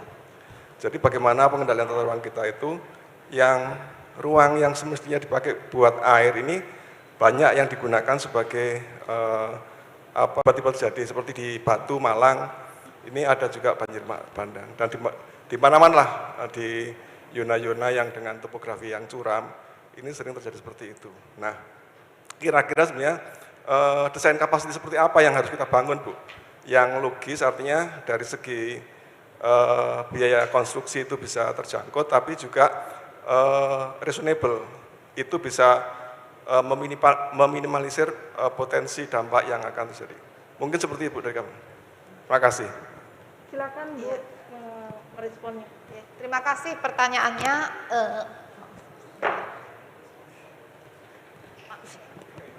Mohon maaf, saya dari Fintech SDA Bu. Oh, dari mana Pak?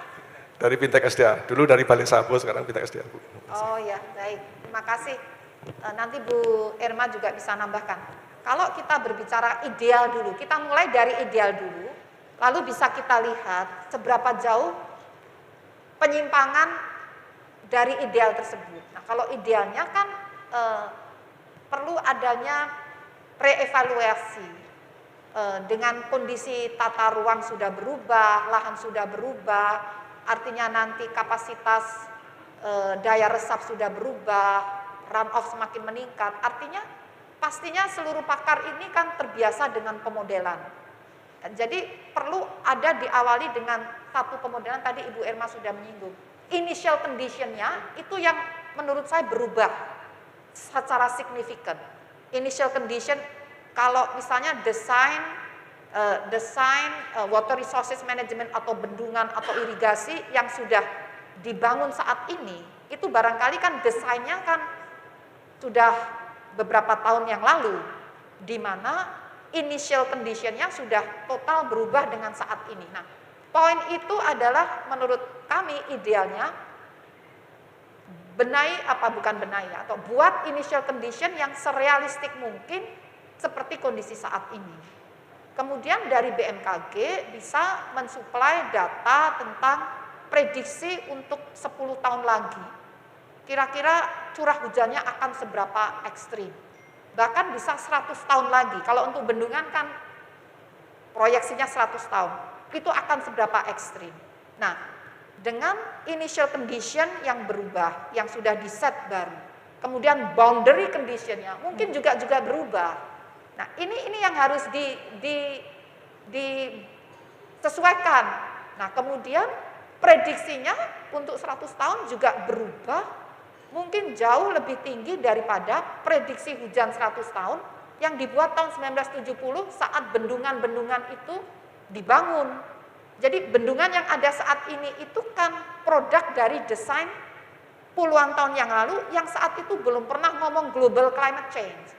Dan saat itu initial condition-nya kan masih zaman seperti saat itu kan beda dengan sekarang. Nah, sehingga kita bicara angka dulu, nggak usah mikir wah nanti biayanya mahal. Maksud saya realitasnya tuh harus berani kita hadapi. Hanya angka di atas kertas atau di komputer kan nggak harus mengeluarkan biaya. Jadi kita bisa menyimpulkan, oh berarti storage capacity yang kita butuhkan adalah segini besarnya. Nah itu kalau disediakan kan itu jadi mahal. Nah sekarang pertanyaannya, apakah untuk mengendalikan storage atau kebutuhan tambahan pasokan hujan tadi dengan kondisi lahan yang sudah banyak berubah, itu cukup hanya dengan membangun infrastruktur. Kan jadi arahnya ke sana. Oh kemampuan infrastruktur hanya sekian, berarti kan ada sisa yang kita tidak mampu menghandle. Nah itu bisa dihitung apakah penghijauannya harus seberapa banyak. Jadi masalah dana itu kan mestinya bisa dimainkan dengan pemodelan dalam arti main positif ya, bukan main manipulatif ya. Tapi misalnya kebutuhannya adalah storage capacity tambahan karena proyeksi tadi harus sekitar sekian juta atau sekian giga meter kubik misalnya atau liter. Nah, kemampuan infrastruktur ternyata hanya 25%-nya atau mungkin hanya 20%-nya karena anggaran terbatas. Sisanya yang 80% itu kan bisa, oh berarti harus penghijauan seluas ini. Harus tata ruang harus seketat ini. Kemudian apalagi? Nah, tapi minimal punya gambaran. Punya gambaran angka yang harus kita kendalikan seberapa, kemampuan kita sekuat apa, sisanya gotong royong. Tidak semuanya PUPR kan ya, gotong royong dari pendidikan, mengajarkan anak-anak untuk penghijauan, semuanya wisatawan datang penghijau lagi. Jadi memang harus itu berulang-ulang, jangan hanya kita mendesain sesuatu yang baru berdasarkan informasi cuaca iklim tahun 1970. Wah, itu jelas makanya itu perlunya BMKG menyediakan data. Dan kami kan sudah anytime ya, karena kan sudah ya Pak Guswanto udah server ke server ya. Untuk PUPR dan Badan Geologi itu udah server ke server. Jadi sebenarnya apa sih kok kita seperti sekarang gitu? Apakah memang pendidikan kita itu yang memang belum sepenuhnya bisa menghasilkan insan-insan yang, karena pada waktu berbicara pendidikan nampaknya semua juga bagus-bagus saja ya dari pendekatan teori. Tapi begitu sudah menjadi pemangku kebijakan ini yang sering menjadi tidak sejalan dengan aspirasi. Misalkan pada waktu pendidikan dikenalkan konsep tata ruang, tapi begitu sudah menjadi pengampu kebijakan ini masalah tata ruang sering juga malah ditabrak-tabrak itu. Ini sebenarnya dari mana kita harus memulai yang paling efektif ini Bu? Karena kalau ya semua saya yakin sudah bisa memahami lah bagaimana skema penanganan. Tapi dari mana sih yang paling efektif kita bergerak ini? Karena di forum ini tentunya juga perlu ada tindak lanjut dalam suatu kerangka kebijakan dan bagaimana secara konsisten menjalankan kebijakan itu agar dinamika ekstrim climate change atau apapun namanya itu bisa kita antisipasi dan kita juga bisa mengadaptasi. Demikian Bu, terima kasih. Mungkin Ibu sangat cocok tanggapannya kalau soal pendidikan ya, karena Ibu profesor jadi rektor. Silakan Bu. Ya, sebetulnya saya rasa ya kalau mau dikatakan ada yang mengatakan jadi memang pendidikan itu selalu menjadi kambing hitam ya. Tapi menurut saya apapun pendidikannya ya, asal sikap kita kita mulai, apalagi sekarang itu kan disiplin itu kan misalnya misalnya ini, saya kan dididiknya geologi ya Pak. Saya tuh nggak ngerti cuaca Pak. Saya nggak ngerti iklim. Ya. Tapi karena terdesak dengan situasi, ya harus belajar gitu ya. Dan saya rasa semua bisa, tidak hanya saya, semua bisa melakukan itu. Dan saya yakin mungkin Bapak Ibu yang hadir di sini dulu kuliahnya apa, sekarang jadi beda. Pak Menkes itu dulu kuliahnya teknik nuklir, sekarang ngurusi kesehatan. Tapi kan poinnya tidak di situ. Poinnya adalah selama tekad kita ini memang benar-benar ingin berkontribusi, apapun pendidikan kita, yang penting adalah sikap spirit mental kita. Nah, dan kita jangan menunggu orang lain mendahului. Ini kalau Bu Irma belum melakukan, ya ngapain aku melakukan? Kan nggak seperti itu.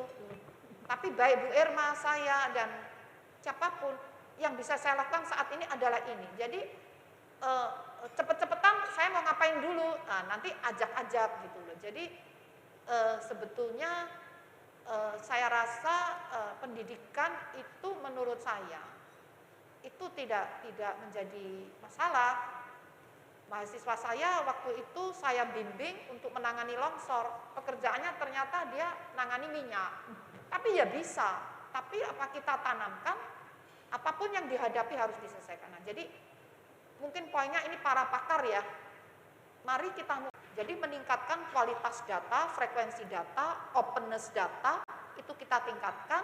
Terus misalnya PUPR karena juga kepakarannya adalah water resources management dan yang lain-lain, tingkatkan itu tadi bagaimana evaluasi dan redesign, mungkin sebagai tindak lanjut. Ini kita nggak usah nyuruh orang lain ya, yang penting kalau BMKG tindak lanjutnya adalah terus meningkatkan supply ataupun kualitas data yang dibutuhkan untuk water resources management, baik PUPR, badan geologi ataupun apapun, kita terus tingkatkan. Tapi mohon data itu dimanfaatkan dengan memperkuat modeling, dengan memperkuat itu tadi perhitungan yang, jadi kita tuh tidak trial and error, coba ini kalau anu salah, oh berarti keliru, ganti lagi.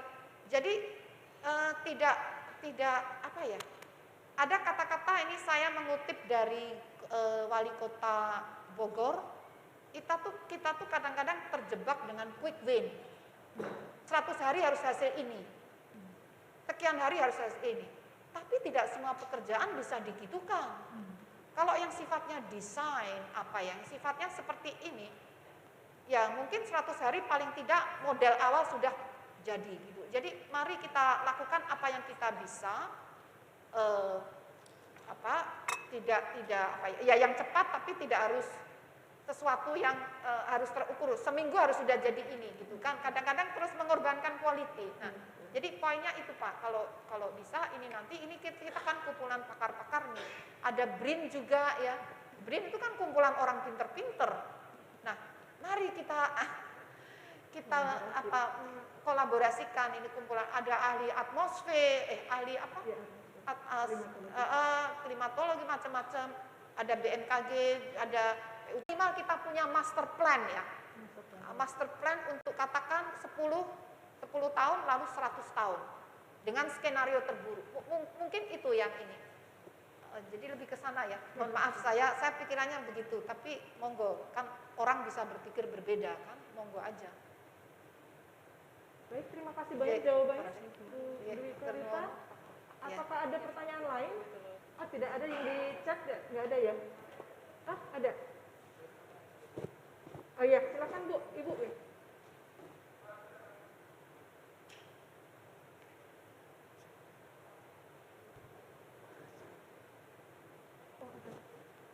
Ada pertanyaan? Mungkin di floor ini juga boleh bertanya. Ya tadi saya menambahkan sedikit aja, menambahkan sebenarnya sependapat dengan Bu Dwi Korita bahwa duduk bareng tadi ya istilahnya ya, bahwa jadi basisnya itu ada yang scientific base tadi, jadi pemodelannya itu sesuatu yang dibangun atas dasar knowledge base ke scientific begitu, yang kuat begitu kan. Kan arahnya memang kebijakan-kebijakan ke depan pemerintah itu berdasarkan sains begitu Pak ya. Saya nggak tahu apakah selama ini sains ini knowledge base-nya itu sudah menjadi bahan pijakan untuk tadi membuat desain rancangan tadi ya Bu ya, yang kaitannya dengan infrastruktur gitu. Saya sependapat bahwa perlu adanya adjustment lagi gitu, karena yang tadi 70 tahun 1970 itu baru dibangun gitu ya. Sementara kalau kita bicara perubahan iklim itu baru mulainya 1980 gitu. Jadi para ahli itu memahami peningkatan yang kayak stick golf ini ya, rata-rata suhu permukaan secara global itu 1980 sampai 2000 gitu. Ada peningkatan seperti ini. Eksponensial ya. Eksponensial gitu ya.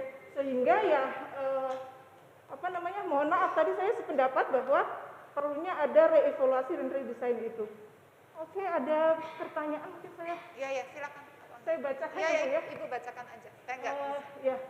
Sekadar menginformasikan bahwa alat ukur curah hujan di beberapa wilayah di Provinsi Lampung masih menggunakan manual, sehingga belum mampu mencatat data curah hujan harian atau per jam. BMKG setempat hanya menyediakan data curah hujan itu bulanan. Sedangkan untuk penelitian, secara umum data yang digunakan atau dibutuhkan adalah per hari atau per jam. Bagaimana mungkin merespon ini begitu ya? Ya. Silakan Bu. Baik. Jadi benar, kami observasi itu ada sistem manual dan ada sistem digital otomatis. Nah, kalau manual itu kan tidak per jam ya. Biasanya harian ya Pak ya. Manual itu harian. Nah, kemudian yang digital otomatis itu bahkan kalau storage-nya cukup bisa per detik itu bisa ya. Tapi kadang-kadang apa ya perlu gitu ya pertanyaannya. Nah, tapi poinnya dua-duanya sengaja kami lakukan. Karena apa? Kita perlu analisis iklim. Iklim semakin akurat analisisnya apabila datanya itu semakin panjang, 100 tahun lebih. Nah, kalau mensinkronkan antara digital dan manual itu tidak bisa sama persis. Jadi misalkan kita udah pengamatan iklim curah hujan 100 tahun. Tiba-tiba hari ini kita ganti digital. Itu datanya bisa tiba-tiba melesat atau malah ngedrop. Nanti kalau untuk analisis jangka panjang itu akan mengganggu, dan jadi setelah tahun 2021 misalnya datanya berubah sama sekali. Nah, untuk itu BMKG melakukan paralelisasi. Jadi dua data itu kita sandingkan pada lokasi yang sama. Nah, kita tunggu. Jadi biar kita lihat trennya sampai itu dipandang harmonis, nanti bisa ada koreksi. Itu. Jadi memang dua-duanya itu kami pasang saat ini karena dalam proses tidak bisa langsung dirubah ke digital. Jadi digitalnya tetap ada. Misalnya kalau untuk take off dan landing itu kan beda dengan iklim ya. Jadi data yang kami siapkan untuk analisis ratusan tahun sampai untuk kegiatan dalam skala menit.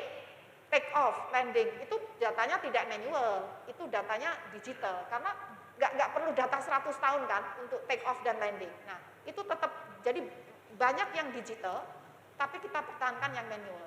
Nah, kalau perlu untuk penelitian, itu sudah ada kanalnya. Silahkan ini kontak ke. Jadi kita sebenarnya bisa dengan online juga ya, request data itu ya. Tinggal butuhnya data berapa, tahun berapa sampai tahun berapa. Nah, memang tidak semuanya selalu tersedia. Karena kita mulai digitalisasi itu baru tahun berapa Pak?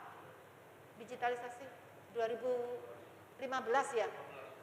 2015, 2016. Jadi kalau data sebelum itu ya mohon maaf memang belum ini. Jadi kebanyakan manual.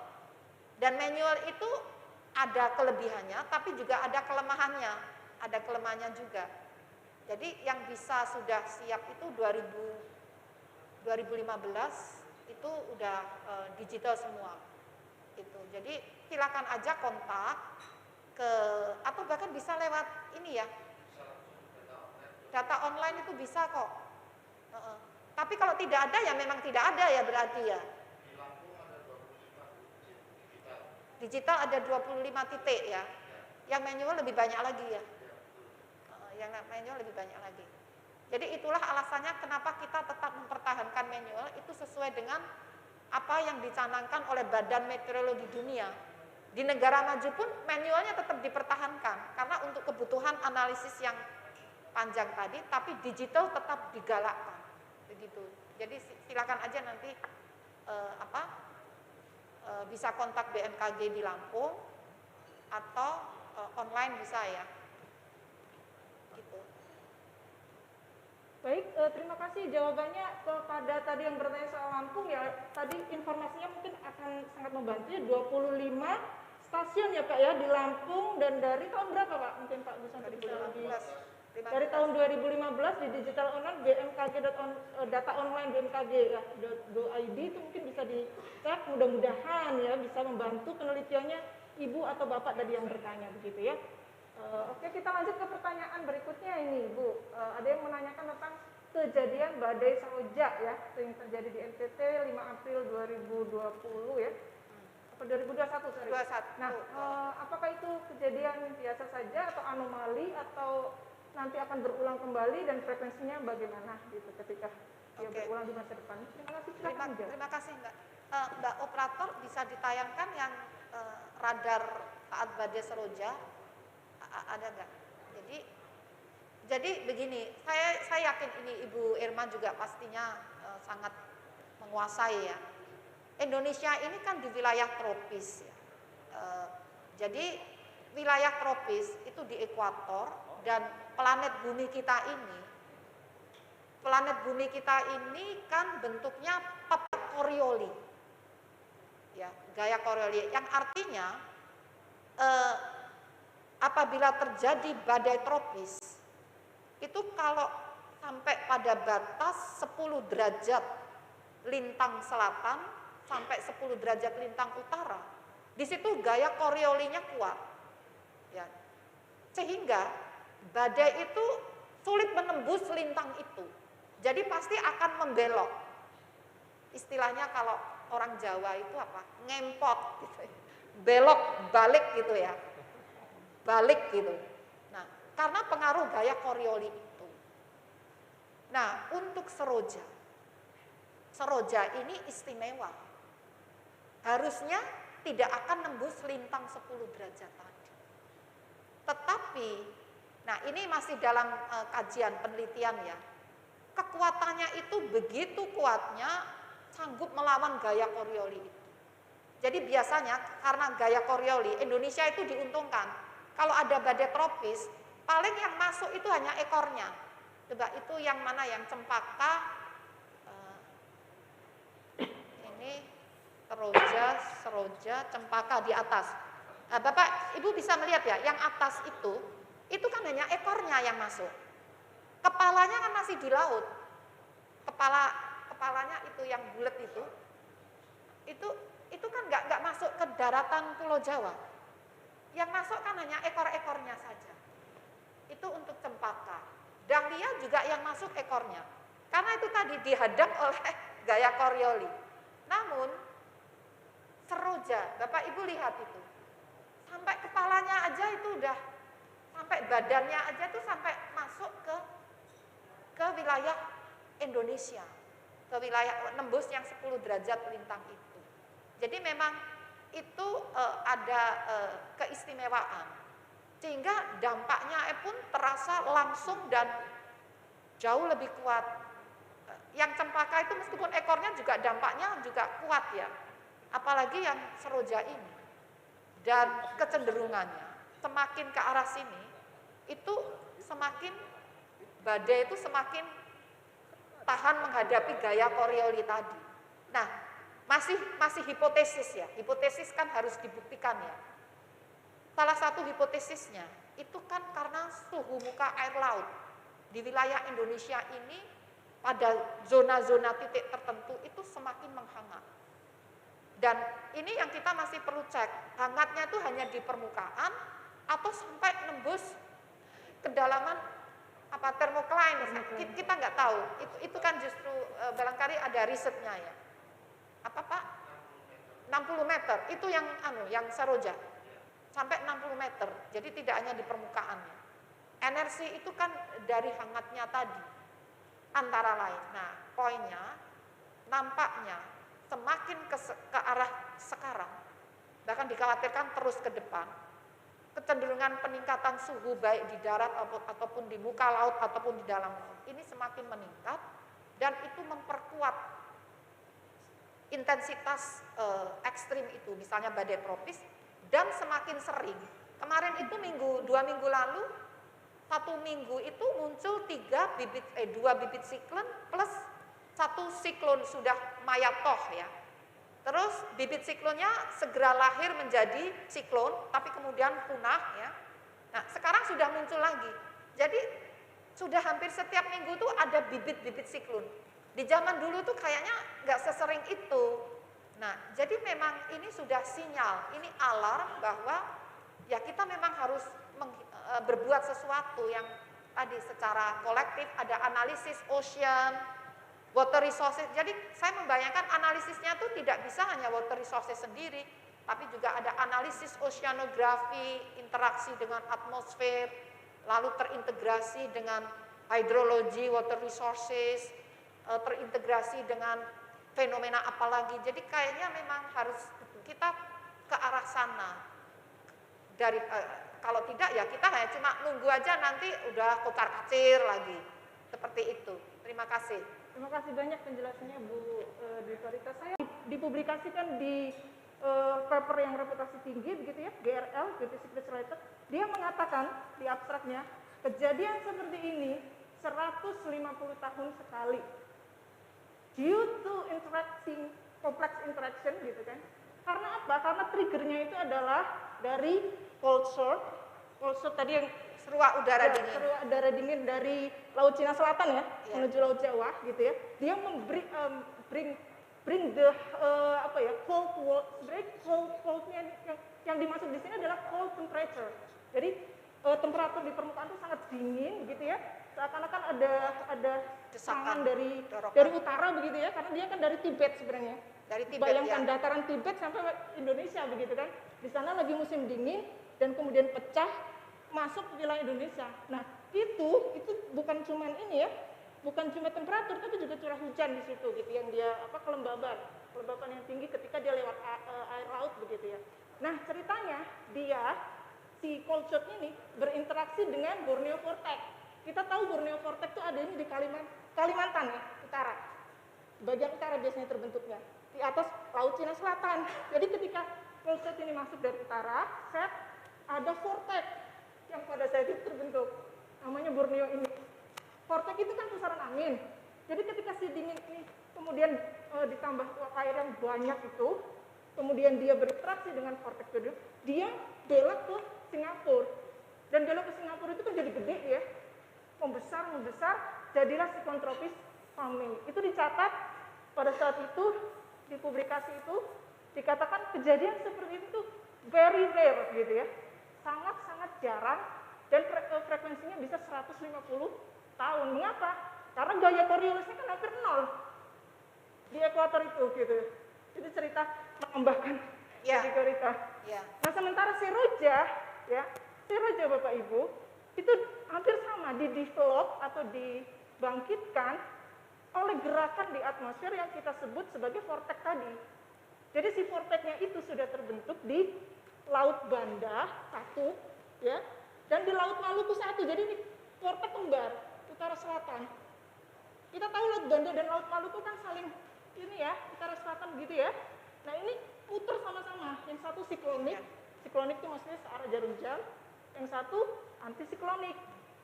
Gitu ya. Nah, yang di utara itu punah. Punahnya ini mentransfer energi ke selatan. Ke selatan itu apa? Seroja itu, bibitnya Seroja. Jadi ternyata yang amazing di sini, ya karena kita saintis gitu bilang amazing ya, sesuatu yang sangat di luar dugaan, dia muncul di perairan wilayah Indonesia. Nah, tadi kan ditanya, potensinya gimana nih gitu kan? Padahal dulu-dulu siklon tropis itu ya, ekornya aja tadi yang disebut Budi Karata menyentuh gitu ya. Karena dia bisa dari Pacific Ocean, dari bisa Indian Ocean. Ya dari Indian Ocean lewat aja di selatannya gitu kan, atau lewat di utara. Nah, sekarang tuh terbentuknya di wilayah kita. Ini kan waduh, kalau udah seperti ini, beliau mengatakan signal gitu. Saya setuju bahwa ini sesuatu yang berarti kalau frekuensinya sudah seperti ini, setahun mungkin sekali ya ada yang sever. Kalau kita perhatikan dari ada cempaka, dahlia, teratai, itu dari tahun berapa tuh Bu? BMKG 2017. Atat 2017 terutama ya. Itu 1 tahun minimal ada sekali loh. Yang maksudnya menyentuh ya, hampir menyentuh wilayah Indonesia. Dan Seroja ini adalah real case tadi, abnormal case dalam konteks siklon. Jadi menurut saya kita nggak bisa remehkan. Ya. Kejadian yang kemarin yang storm surge itu ada vortex di Laut Jawa. Itu aja itu nggak bisa dijelaskan secara teori kok di Laut Jawa bisa kebentuk vortex gitu.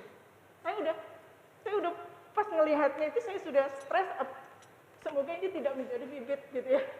Semoga ini segera punah dan sebagainya. Artinya ya saya sangat setuju bahwa infrastruktur kemudian tadi yang ada kaitan water resource management sudah mulai harus mendudukkan barangkali mungkin Ibu ya, duduk bareng ya para pakar untuk cari apa tadi itu ya, membuat skenario-skenario pemodelan yang bagaimana nih untuk menghadapi ya minimal setahun sekali pasti ada vortex gitu yang bisa menjadi siklon. Nah itulah gampangnya begitu gitu. Ya, betul. Ya, ada pertanyaan lagi atau oh ini Bu, ada pertanyaan. Peringatan dini BMKG itu akurasinya 90% ya, peringatan dini BMKG. Nah, kalau perakiraan cuaca berapa? 86% dan 100% untuk publik 85%. Karena apa? Publik ini terutama dengan pemodelan ya. Pemodelan yang diasimilasi dengan data. Itu untuk publik dan coveragenya kan seluruh wilayah Indonesia. Kalau penerbangan itu kita langsung pasang alat di situ. Jadi kita mau mengukur suhu di sini langsung pasang termometer di sini. Nah, jadi akurasinya bisa 100%. Tetapi kalau perakiraan cuaca itu kita memprediksi 3 hari lagi suhu di sini berapa. Nah, itu dihitung dengan pemodelan. Nah, cara meningkatkan akurasi itu tadi. Kita memperkuat pemodelan kita. Dan kita menambahkan mungkin Bu Irma ini asimilasi ya, terus juga data udara atas. Jadi dengan titik-titik rason ya, karena cuaca yang di bawah ini kan dipengaruhi di atas ya Bu ya. Nah, jadi kalau alat-alat kayak AWS itu kan mengukur cuaca yang di permukaan aja, sampai ketinggian tidak terlalu tinggi. Tetapi kalau untuk udara atas itu kita lepas balon sampai ketinggian berapa Pak? 30.000 feet. Ya, jadi sekitar itu. Dan cuaca itu dipengaruhi juga di ketinggian yang tinggi. Sehingga cara meningkatkan akurasi adalah menambah titik AWS sudah ada, tapi yang perlu ditambah ini yang untuk mengukur udara yang di atas sana. Dan nanti pemodelannya juga diperkuat, ditingkatkan. Begitu, ya. Baik, itu tadi ya, Pak ya, pertanyaannya itu. Terus cara mengakses AWS ini itu kan ada ya AWS online. Data online.bmkg.go.id. Terima kasih. Yang tadi akumulasi harian ya Pak ya datanya? Yang BMKG atau bulanan? Oh harian. Barangkali tadi yang bertanya bisa mendapatkan informasi penting ini ya, data online.bmkg.go.id untuk mengakses data-data BMKG yang sudah ya Pak ya, available dan bisa diambil ya, di-download secara free begitu ya Pak ya. Ya, atau harus ada apply itu dulu password permintaan ya, request. Oh, registrasi. Ya. Butuhkan registrasi secara online gitu ya. Mungkin ya. Ya. Mungkin bagi karena apa? Ini untuk cyber security. Jadi ternyata kami juga kerjasama dengan BSSN. Itu bisa dari mekanisme yang tanpa login itu bisa data kita diacak-acak. Jadi kacau semua. Jadi kita memang harus registrasi dan mungkin pakai password juga ya. Baru diberi password itu. By email ya biasanya. Iya, email atau online juga email. Oh, online langsung. Ya, passwordnya. gitu. Baik. Terima kasih banyak Bu Dwi Karata, dan kita berikan sekali lagi. Terima kasih Bu Irma. Terima kasih banyak karena waktu kita sudah selesai, ini sudah selesai Bapak Ibu, break. Saat ini saya sebagai moderator Erna Yuliatin mohon maaf apabila ada selama memimpin tadi ada hal yang tidak berkenan. Terima kasih banyak. Assalamualaikum warahmatullahi wabarakatuh. Sampai jumpa nanti jam setelah sesi itu ya, jam 1 ya, sekitar jam 1. Silakan untuk break.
Makasih. Awas kita.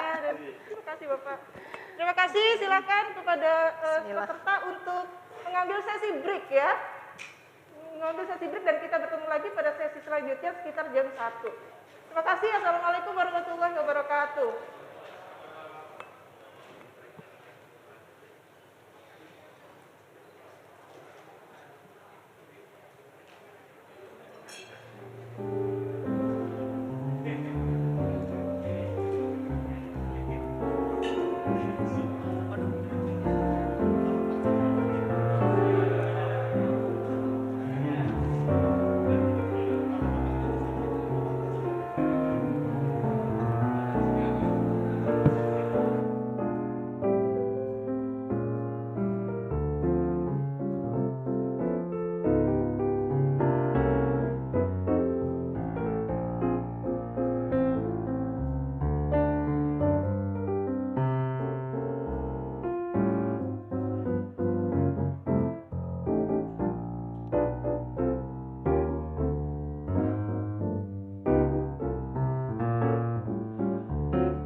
Recording in progress.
kalau udah oke.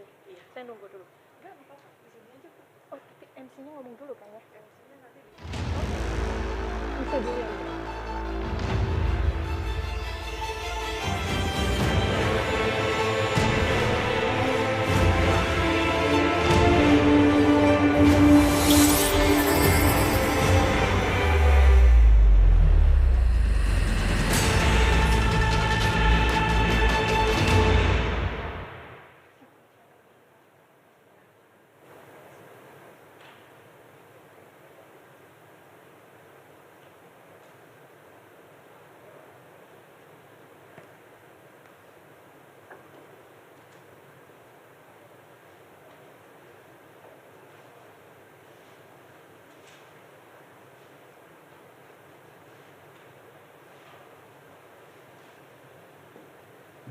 Selamat siang, Ibu.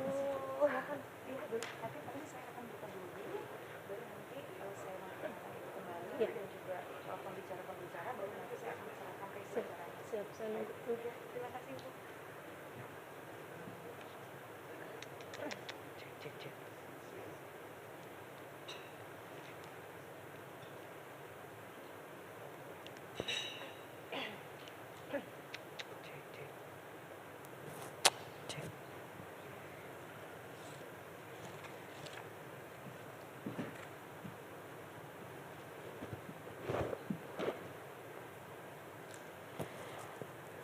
Assalamualaikum warahmatullahi wabarakatuh. Shalom, salam sejahtera untuk kita semua. Om Swastiastu, Namo Buddhaya, salam kebajikan.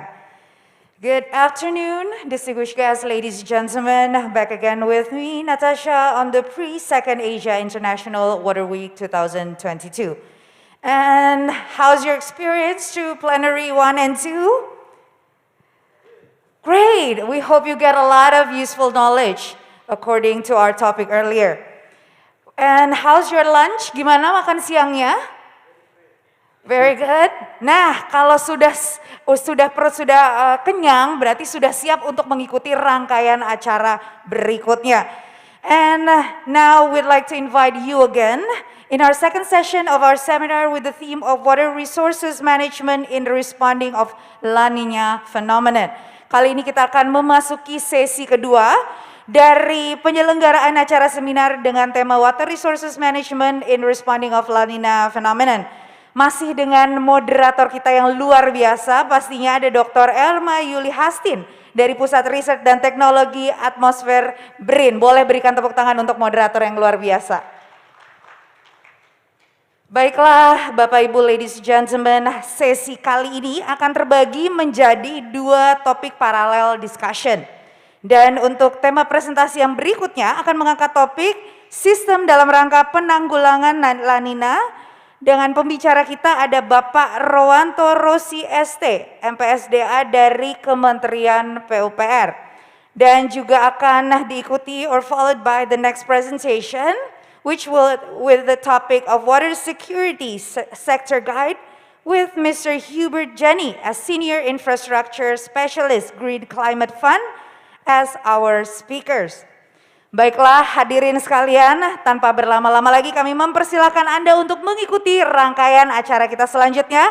Dan acara akan saya serahkan kepada moderator kita. Berikan tepuk tangan yang luar biasa dong sekali lagi untuk Dr. Elma Yuli Hastin dari Pusat Riset dan Teknologi Atmosfer BRIN. Kami persilahkan. Terima kasih Ibu MC atas perkenalannya dan tadi sudah mengantarkan ya kita pada sesi yang kedua. Mohon maaf bahasa Indonesia dulu. Jadi pada sesi yang kedua ini kita akan lebih banyak membahas tentang manajemen ya. Manajemen sumber daya airnya, bagaimana dalam menghadapi atau facing the La Nina phenomenon that were predicted to be continuously for March in 2022 begitu ya. Baik, saya akan panggilkan presenter. Jadi di sesi yang kedua ini kita punya 2 presenter. Yang pertama adalah Bapak Riswanto Rossi ST MPSDA from Ministry of Public Works and Housing akan membawakan tema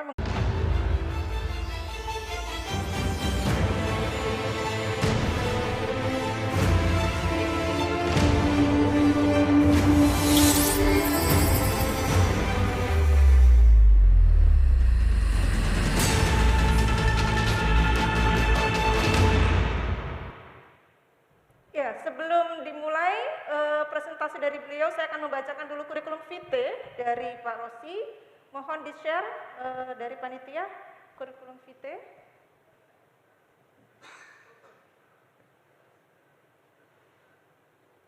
Baik, Pak Riswanto Rossi STMPSDA, beliau sekarang adalah Subkoordinator for Technical Guidance and Utilization of Water Resources. Ministry of Public Works and Housing, Education, background from master degree in Water Resources Management, ITB, and bachelor degree from Civil Engineering Institute, 10th of November, Institute of Technology, ITS, Surabaya. And current occupation, he's a sub-coordinator for technical guidance and utilization of water resources. Please, can you start from now at about 30 minutes? 30 minutes, okay. Thank you. Okay, good afternoon. Assalamualaikum warahmatullahi wabarakatuh. Ladies and gentlemen, as we know that today we are at La Nina condition, so also we are at rainy season. Where is the presentation? Okay, so the question is how we manage our water infrastructure at La Nina event by using information technology. Next slide, please. Okay, next.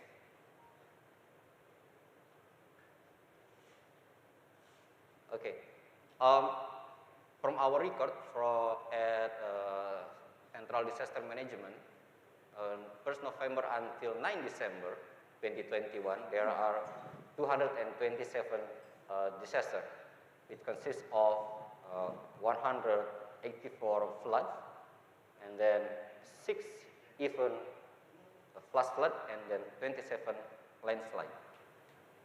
We have to see that the impact at the people, we see that at Kalimantan Tengah, there are so many impact from the situation right now, and then we also see about the East Java, there are also a massive impact, and then we have to take a look more intensively at Sulawesi Selatan. Next slide. So the question is, how Ministry of Public Works do some intervention. So right now we have 211 dams in Indonesia. So how we avoid impact from the La Nina is we have to we have to manage the water at the dams. So we have enough storage for flood, let's say for 1 day or at least until 8 days from now on. So it will increase a flood storage capacity by lowering dam water level to reduce La Nina impact. Because we are not only predict water by using operation rule, we have to store enough capacity. So because this is a double even La Nina and rainy season. So next slide, please.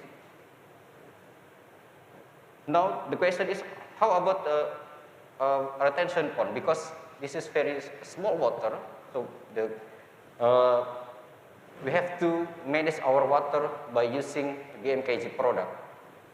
Let's say, how is the weather prediction for tomorrow, next day until 1 week from now. So what we are doing now, we are trying to share our knowledge, our experience, how we predict our inflow at the sumber daya air infrastructure by using how many water will come into our, let's say, reservoir, let's say our retention pond. And also we have to ready like another flood control, let's say a control pump, always checked by our staff, our engineer at RBO. So it will be ready and used at any time. Next slide. And also our colleagues at RBO we have also equipment that at any time we can help our friends at local government if disaster is to come. Next slide. So it was the government what can do. Now we are trying to improve our services by using flood prediction and inundation. So in Jakarta we have a disaster management center. We are combining analysis with hydrodynamic process, and also we are using information technology like using WhatsApp robot. This is one of our daily product. If you see that we have a forum, we call it Sinbad. This is information from the WhatsApp robot blasting information every three times every day. So we know what is the situation, what is the condition about our stories at the dam. And we share this information into our colleagues at RBO, Disaster Mitigation Post. We share it not only what happened for tomorrow, but also we are sharing about cumulative already from the weather radar from BMKG.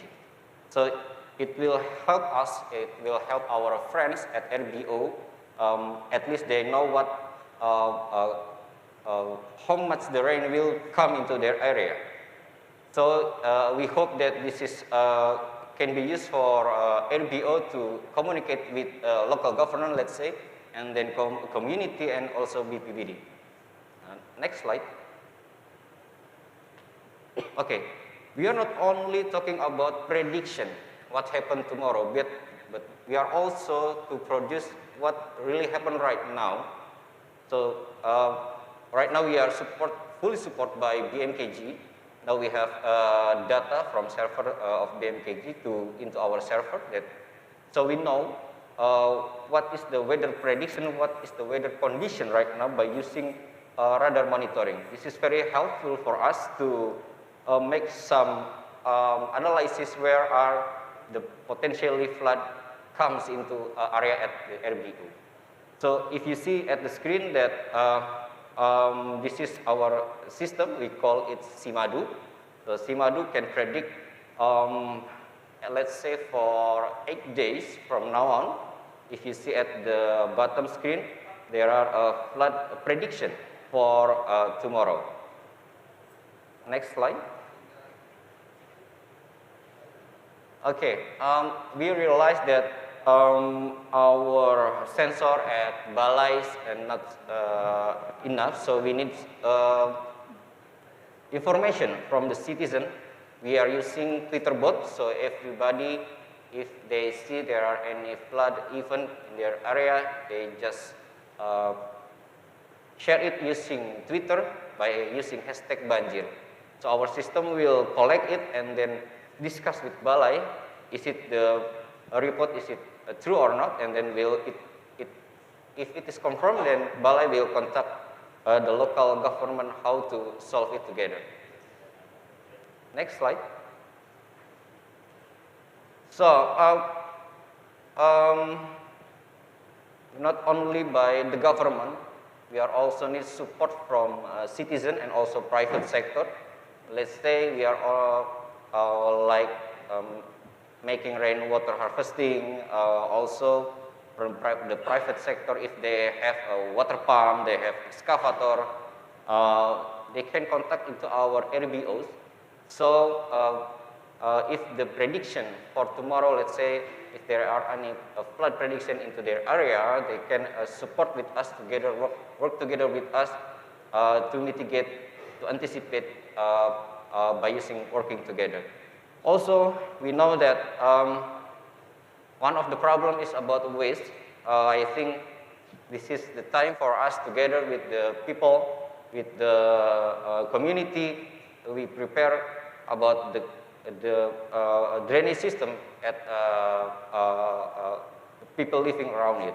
So we hope by supporting by people and community, I think the impact of the La Nina will be lower.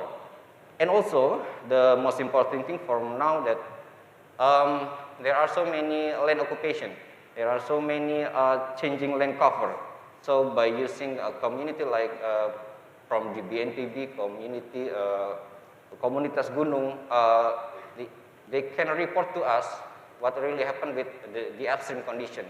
At least we will know that there are any possibility if heavy rainy season comes into their area, maybe flash flood will come into their livelihood. Next. So this is our product. We are trying to make like decision support system, because right now we have data continuously from BMKG. They are give us information about the prediction for tomorrow until 14 days. So by using because we are using so many engine to run it, like using Python, how we are collecting data from BMKG server, and then we are calculate how many water will comes into our reservoir. Let's say this is the pilot project at Bili-Bili Dam. The idea is, because if you, Bili-Bili Dam is the at the position at the upstream, and then if you see that they have a Jenelata River, and then the downstream we have a control point. We call it Kampili. So we are trying to make some algorithm how many water could be released from the Bili-Bili for tomorrow. Let's say H+1. The simple thing is, of course, we have to know how many water will comes into Jenelata, because Bili-Bili is regulating, so we can control the outflow from the reservoir. We are using so many analysis here, using HECRA, SECIM, Python, and also we are combined with monitoring from our staff at the site. At least we know tomorrow how many water will comes to Jenelata, and then is it okay from Kampili, and Kampili will say, okay, Bili-Bili, you cannot release water more, let's say more than 100 cubic per second. This is the request from the Kampili, and then Bili-Bili will do some safety analysis and safety operation, and also operation analysis, because we know that the first priority is we have to make our dam is safety.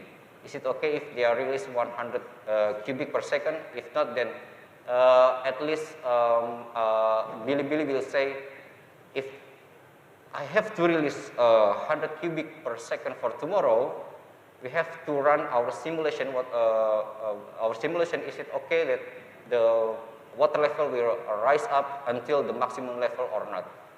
If the safety say okay, then Bili-Bili will release the water from request from the Kampil. This is our logic, our model, how we are using the decision support system for Bili-Bili. Next slide. So this is this is our system as Sinbad. We are combining dam analysis, we are combining hydrology, we are combining hydrometeorology, and then we are give a recommendation. At least we know tomorrow what will happen. Is it a flooded area at the downstream or not? Next slide. So right now we are trying to develop our system, because from the previous meeting we have a request from the young engineer at Directorate General Water of Resources about how we give information into citizen. We have to upgrade our system so everybody could see what is the product of our analysis. And also we realize that if we are support only by our staff at RBO, it is very hard, because our area is very big. So we try to make some report using by the community, by people. They could send a report to us. Is there any probability landslide in their area or something else. This is what we are trying to improve right now, and also we are trying to make our analysis better. We are trying to put our data into a spatial, so we are now where is the position, the upstream, the downstream, and also the collaboration for each infrastructure. But we need support also from the engine, like we are using the HI mic, we are using HECRAS, and also we are supported from another directorate because Indonesia is very big and there are so many problems in the area, so we need support from another directorate. So and also we are using a super server to run it because if the let's say the event for tomorrow is so many, I think our engineer at the Central Dome Monitoring Unit will be collapsed maybe. So we are trying to make it automatically, but yeah, this is still needs time to research how we automatically our system. This is what we are going for the next couple months. Next slide.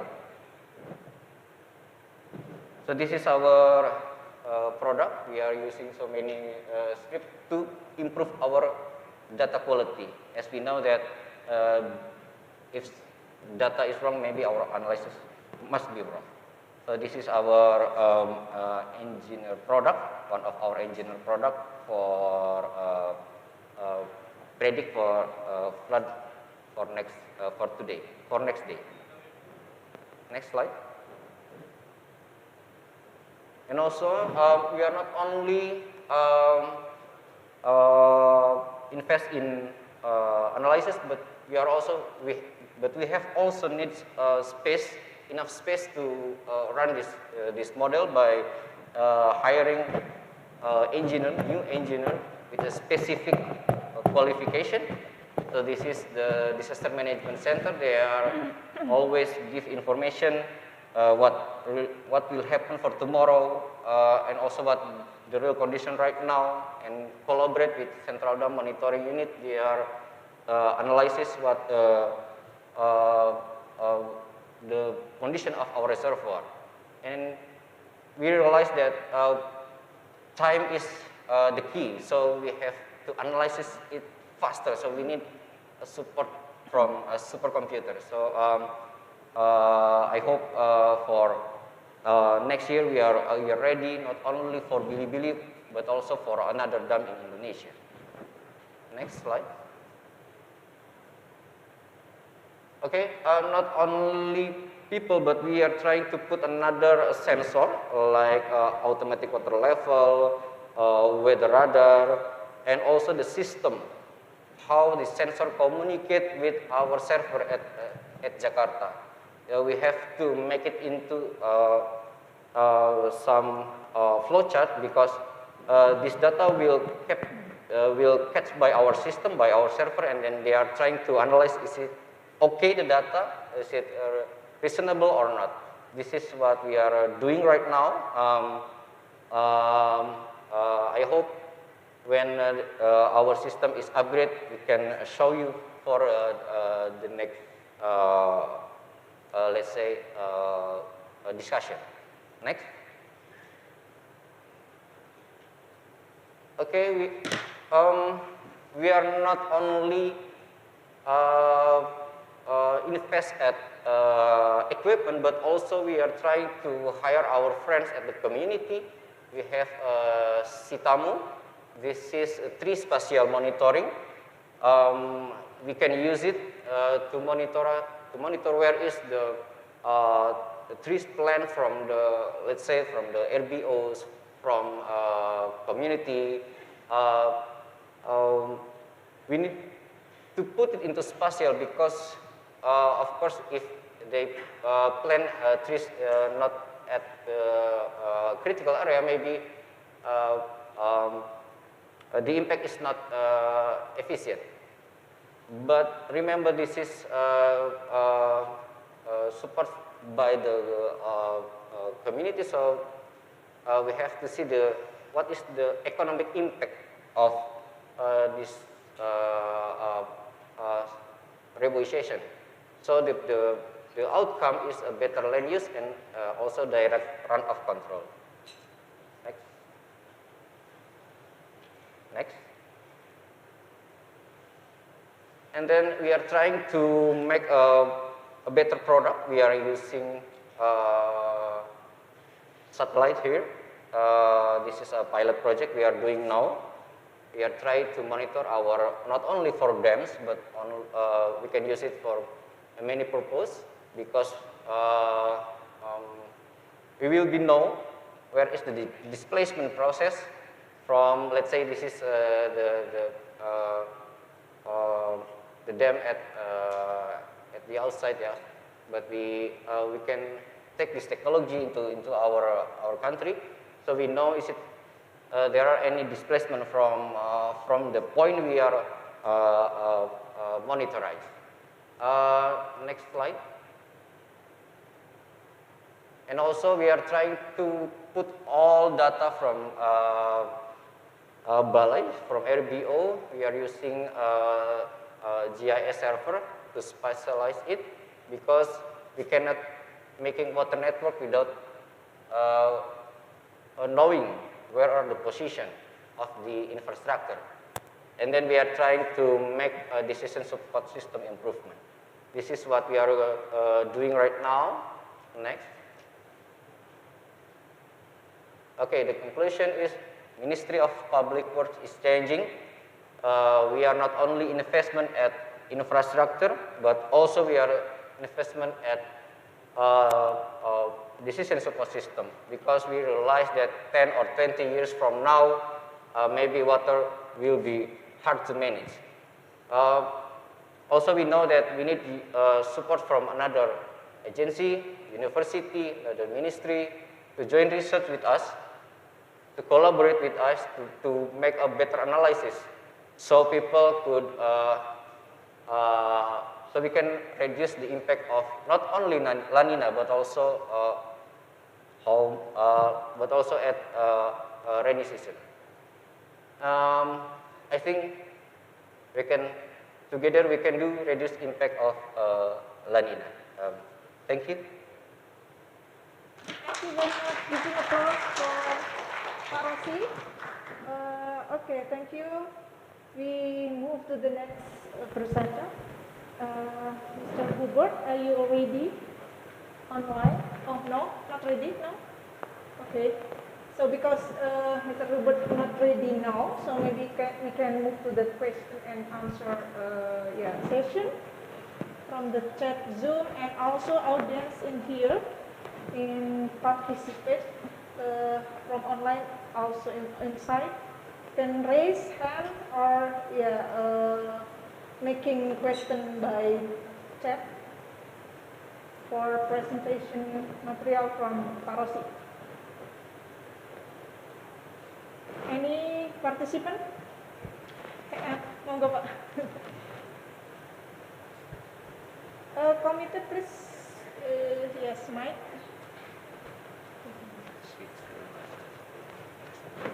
Ya, kita pakai bahasa aja ya biar lebih interaktif. Silakan Bapak.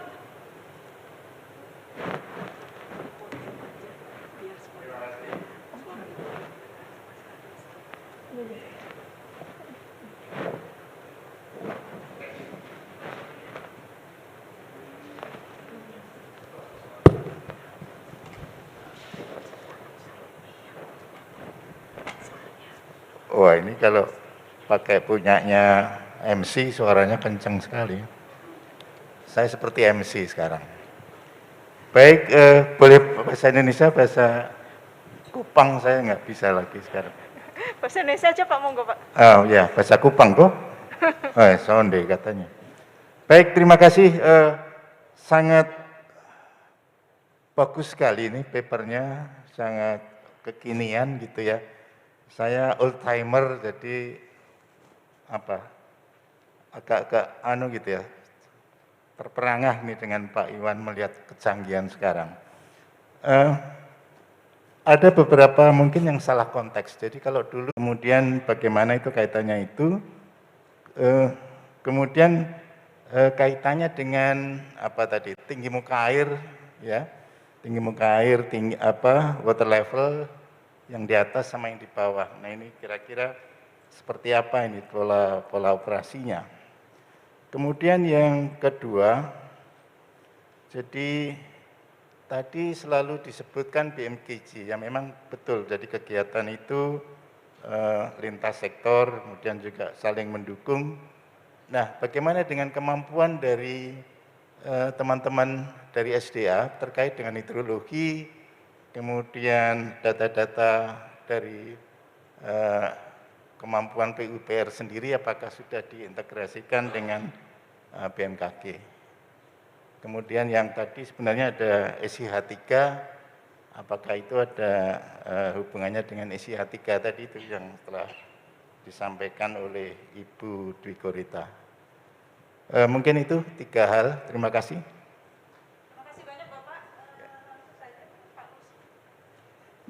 Terima kasih.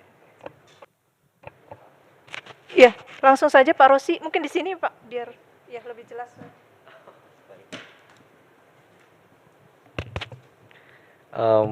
Baik, Bapak, mohon izin menjelaskan terkait bagaimana kita melakukan optimalisasi dari operasi waduk, Pak. Jadi memang sekarang kita, kalau dulu memang ada istilah pola basah, pola kering, mungkin di Permen 27 juga sekarang masih sama, Pak, menggunakan rencana tahunan operasi waduk. Jadi dengan adanya kita dukungan dari Direktorat Bina Teknik, jadi di Direktorat Bina OP tidak berjalan sendiri, kami memang mendapat support dari teman dari Prof Eko. Jadi kita memang di belakang sering berkomunikasi, sering diskusi, bahkan sering asistensi terkait apakah flowchart yang sudah kita susun sudah sesuai dengan kaidah atau tidak. Jadi memang perlu kita sampaikan bahwa kondisi saat ini dengan adanya informasi secara reguler yang masuk ke server kami, sekarang kita sudah beralih menjadi hidrometeorologi. Jadi memanfaatkan data-data prediksi yang nanti akan kita olah menjadi hidrologi dan nanti akan masuk kepada pola operasi. Nah, di dalam rencana operasi ini betul bahwa yang harus kita lihat adalah jangka pendek dan jangka panjang. Kalau jangka panjang tentunya adalah bagaimana memanfaatkan atau memprediksi tinggi muka air berdasarkan kebutuhan untuk satu siklus. Katakanlah satu siklus irigasi, kemudian nanti ada kombinasi dengan air baku, bahkan ada manfaat turunan dengan energi. Jadi ini adalah dalam decision support system kita memang kita harus mengetahui prioritas. Jadi kalau untuk prioritas jangka panjang tetap TMA waduk dikejar sampai dengan posisi dia siap digunakan pada saat musim kemarau. Karena kalau sudah musim kemarau tentunya menjadi tantangan besar buat kita bagaimana jangan sampai kita tekor, air yang ada di waduk itu tekor. Jadi itu adalah salah satu setup priority kita. Tetapi yang perlu kita siapkan sekarang adalah bagaimana dengan kondisi beberapa hari ke depan, apalagi ada hujan dengan intensitas besar dan durasi pendek. Nah inilah yang menjadi tantangan buat kami di Direktorat di Kementerian Pekerjaan Umum untuk melihat apakah tampungan kita masih mencukupi atau tidak untuk event-event yang seperti La Nina, kemudian nanti mungkin ada event cyclone begitu Pak. Itu yang kita coba optimasi, yang dulunya mungkin istilahnya rencana tahunan menjadi real time operations. Kita sedang berlari menuju ke arah real time operation, memanfaatkan informasi prediksi, bagaimana nanti kita bisa mengoptimalkan tinggi muka air waduk, tetap kita harus melakukan analisa keamanan terlebih dahulu, karena syarat utama adalah waduknya tidak boleh terjadi kegagalan struktur. Kemudian itu adalah bagaimana kita melakukan prediksi tinggi muka air. Yang pertama adalah kita nanti harus tahu di akhir simulasi tetap tampungan kita tidak tekor untuk menghindari nanti terjadi gagal panen jika itu ada fungsi irigasinya. Tetapi di jangka pendek kita juga menghitung bagaimana ketika ada hujan besar di daerah hulu ataupun di daerah hilir kita bisa mengatur pengeluaran air dari waduk. Kemudian terkait ini apakah ada hubungannya dengan SIH3? Betul Bapak, ini kita dibantu oleh Direktorat Bina Teknik, juga kita mencoba menjahit semua infrastruktur yang ada di sumber daya air itu menjadi satu sistem. Selain itu juga kita bersama dengan Pusdatin PUPR meminta data dari kementerian lembaga lain seperti dari BMKG untuk melengkapi monitoring hujan, tinggi muka air, untuk bisa melihat mungkin di tempat kami ada lulusan dari meteorologi yang memang kita hire untuk bisa membaca produk dari teman-teman meteorologi BMKG, karena kita tentunya harus satu frekuensi ketika kita ingin membawa informasi meteorologi ini untuk kepentingan Direktorat Jenderal Sumber Daya Air.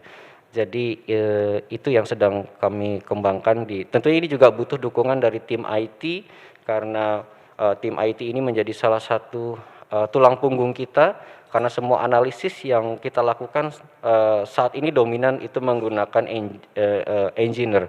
Padahal ketika nanti ada event yang bersamaan di Jawa, di Sumatera, tentunya kemampuan dari SDM kita sangat terbatas. Jadi sekarang yang sedang kita coba cari tahu adalah bagaimana mengotomatisasikan, contohnya adalah HECRAS, HMS, itu untuk analisis hidrologi, hidrodinamiknya itu adalah otomatis. Ini yang sedang kita coba mencari skrip, bagaimana ini bisa otomatis data masuk dari server BMKG ke server kita, dianalisis otomatis berapa inflow-nya masuk ke hidrologi dan seterusnya. Ini yang sedang kami coba kembangkan di Direktorat Bina OP.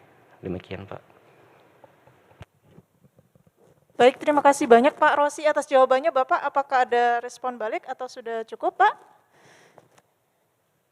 Cukup ya. Mungkin saya, ada beberapa yang sudah tunjuk tangan, tapi mungkin kita akan berikan kepada Pak Hubert dulu karena beliau sudah online ya.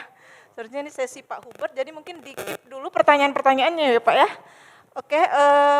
Okay, ladies and gentlemen, we will move to the next presenter from Mr. Hubert. Mr. Hubert Jenny is a senior infrastructure specialist Green Climate Fund. Will be present the material about the water security sector guide.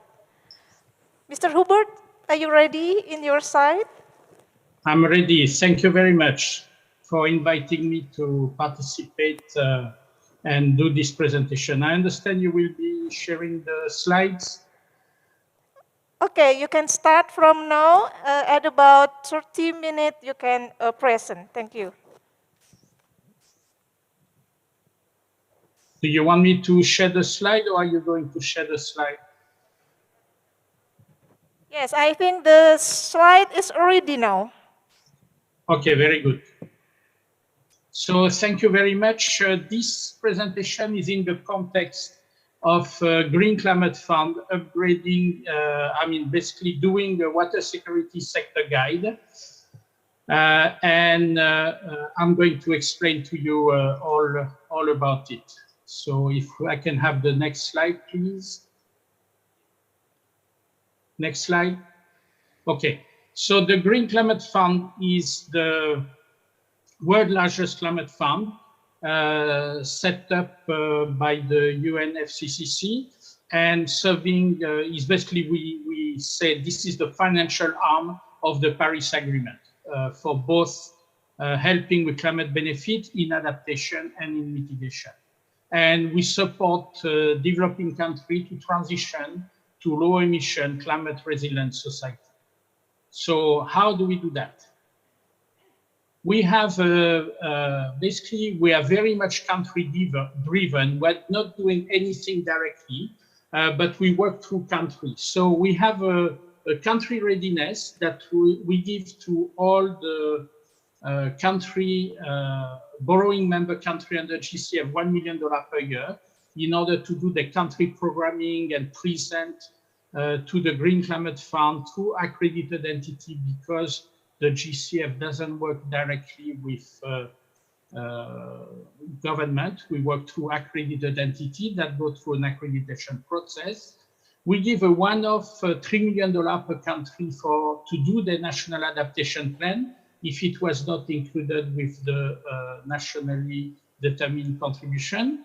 And for each project proposed to the GCF, after the concept is approved by the GCF management, we can give up to $1.5 million of grant for proposal to help with the project definition, the climate rationale, and quantifying the climate benefit. Next slide, please. So GCF has 8 result area. The 4 are for mitigation, the one on top, and 4 are for adaptation. And water is part of health, food, and water security. So this is part of adaptation, same as ecosystem and service and infrastructure. While mitigation projects are more energy, transport, urban project, and power and land use. Next slide, please. So when we look at the GCF portfolio, GCF to date has approved about $10 billion of funding. 2.1 billion already disbursed and 6.1 million committed for further disbursement over the duration of the project. In the water sector, at June this year, excluding co-financing, GCF put $660 million of its own money. One thing that is characteristic of the 640 million is that it's 100% grant. We don't have any concessional loan or any private sector loan under the water portfolio. And this is something that showed that basically water is a human right, but it's also something that showed that we could do more. We could do a project that take on concessional lending. GCF has 2 levels of concessional lending, and also can take private sector participation. Next slide, please.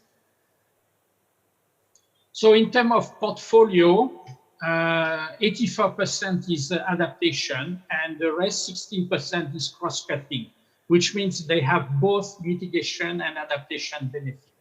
And as World Bank, is a quote from World Bank, water is to adaptation, what energy is to mitigation. So basically in the water sector guide, we're not saying that water should not be adaptation. It will remain a very strong supporter of adaptation, but what we are saying is that we should also develop a mitigation project under the water sector. Next slide, please. When we look at the distribution of our water portfolio, basically it's distributed only 14% in Asia, and this is by dollar amount of project. The figure is quite similar, the percentage are quite similar if you are taking by number of projects, and there is about 19 projects to date approved in water sector. So Africa has 38% and Pacific about more than 1/3, with Asia and Latin American 14 and 13% respectively.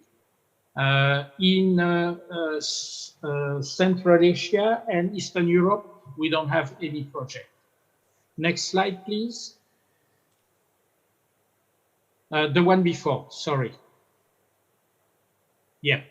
So when we look at what type of project the Green Climate Fund is financing through accredited entity, we see that half of the project are climate resilient water, sanitation and hygiene project. And then we have about 29% of projects that are integrated water resource management, as preconized by SDG number 6. And then we have 8% focusing on drought management and 12% focusing on flood management. Next slide, please. So this is the theory of change of the Green Climate Fund for the water sector. I am not going to go into detail, but I hope the organizer can share the presentation. What is important to see is how this works. We start with assumption. We have barrier and risk that can be environmental, economic and financial, social and cultural, institutional, and I will say technical. And then we look at outcome along the 4 drivers of change of the Green Climate Fund, which is basically transformational planning and programming. The second one is catalyzing climate innovation. So what can we do in order to be more innovative?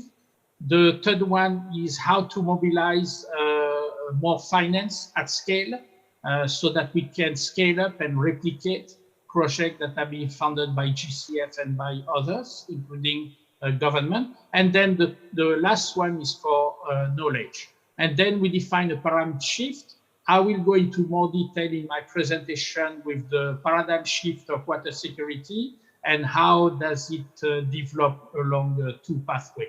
Next slide, please. So when GCF look at project, we look at investment criteria for water security. This is for a water project. We have 6 investment criteria, impact potential. So basically here, we measure what are going to be the expected climate benefit in terms of both mitigation and adaptation. And in the case of water, is basically we're looking at countries that have project area in the country from high to extreme water stress. And a very good indicator is the World Research Institute's aqueduct that is available publicly if you want to check where you are. So when I look at Indonesia, for example, the island of Java is extreme water stress. And Sumatra is high water stress, like Borneo. The second paradigm shift, we're basically looking at move climate finance from grant funding to concessional finance and private finance for scaling up. The sad reality is that there is not enough public funding to finance the infrastructure gap in general and in the water sector in particular. So we need to find a way not to rely anymore on grant. We will still use grant funding for the water sector, but we want also not to have 100% like now, but maybe in the next few years, we are like 50% grant funding, and then we can start lending concessional and start working with private and commercial finance. Sustainable development is basically the co-benefit. So in the case of the water sector, how does the project link with the SDG number 6 on clean water and safe sanitation? And then we look at gender and ethnic minority impact.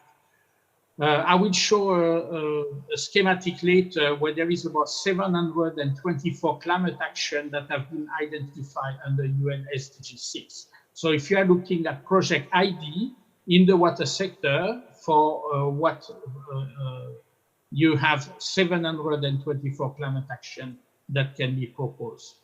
Recipient need, basically we look at institutional support. Do we need to build capacity and what are the mechanisms to monitor compliance?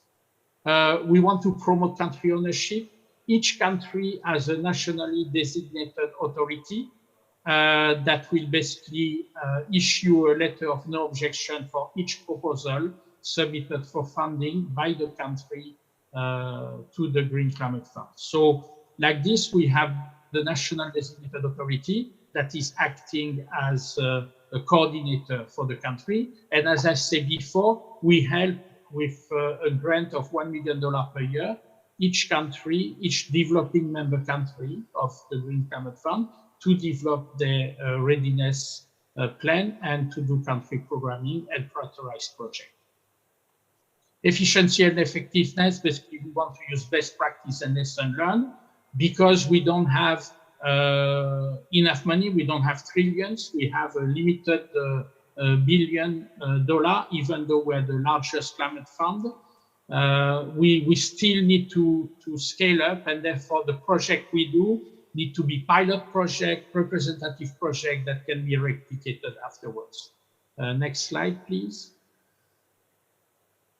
So this is the slide of the global water context with what I mentioned. This map comes from the World Research Institute, and we see that in terms of extreme water stress, the priority is Middle East and North Africa and South Asia.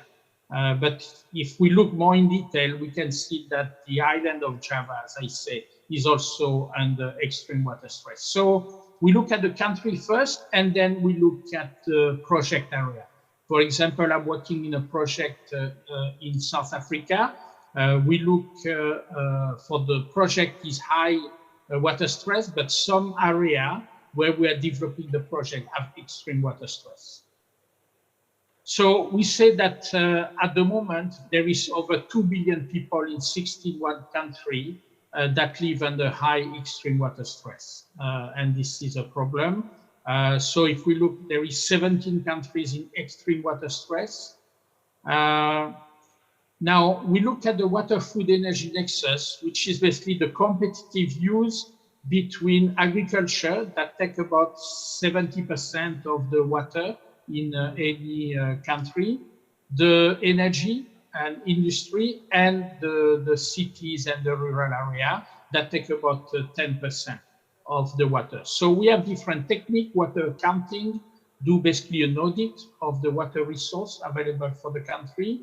We also use virtual water that is also data move to water footprint. And basically virtual water, you can Google it. It will show you that each item that we manufacture or each item that we produce will correspond to a quantity of water. So for example, 1 ton of beef requires 16,000 liters of water, and 1 ton of rice requires 3,000 of water. So this has been developed, and we use this as an assessment tool. Next slide, please. So this is what I was mentioning. This was done by Swedish SIDA and the German Ministry of Development Cooperation, and they identify 724 climate action under SDG number 6, clean water and sanitation. So we know the problem when we look at SDG number 6 and water security. Each time we increase 1 degree of global warming, and you have different hypotheses and forecasts that are being developed by UNFCCC and that were updated for COP26. We have basically 7% of the global population exposed with 20% decrease in water resource, water availability. So we know that under business as usual scenario, within 10 years, the water demand will outstrip water supply by 40%.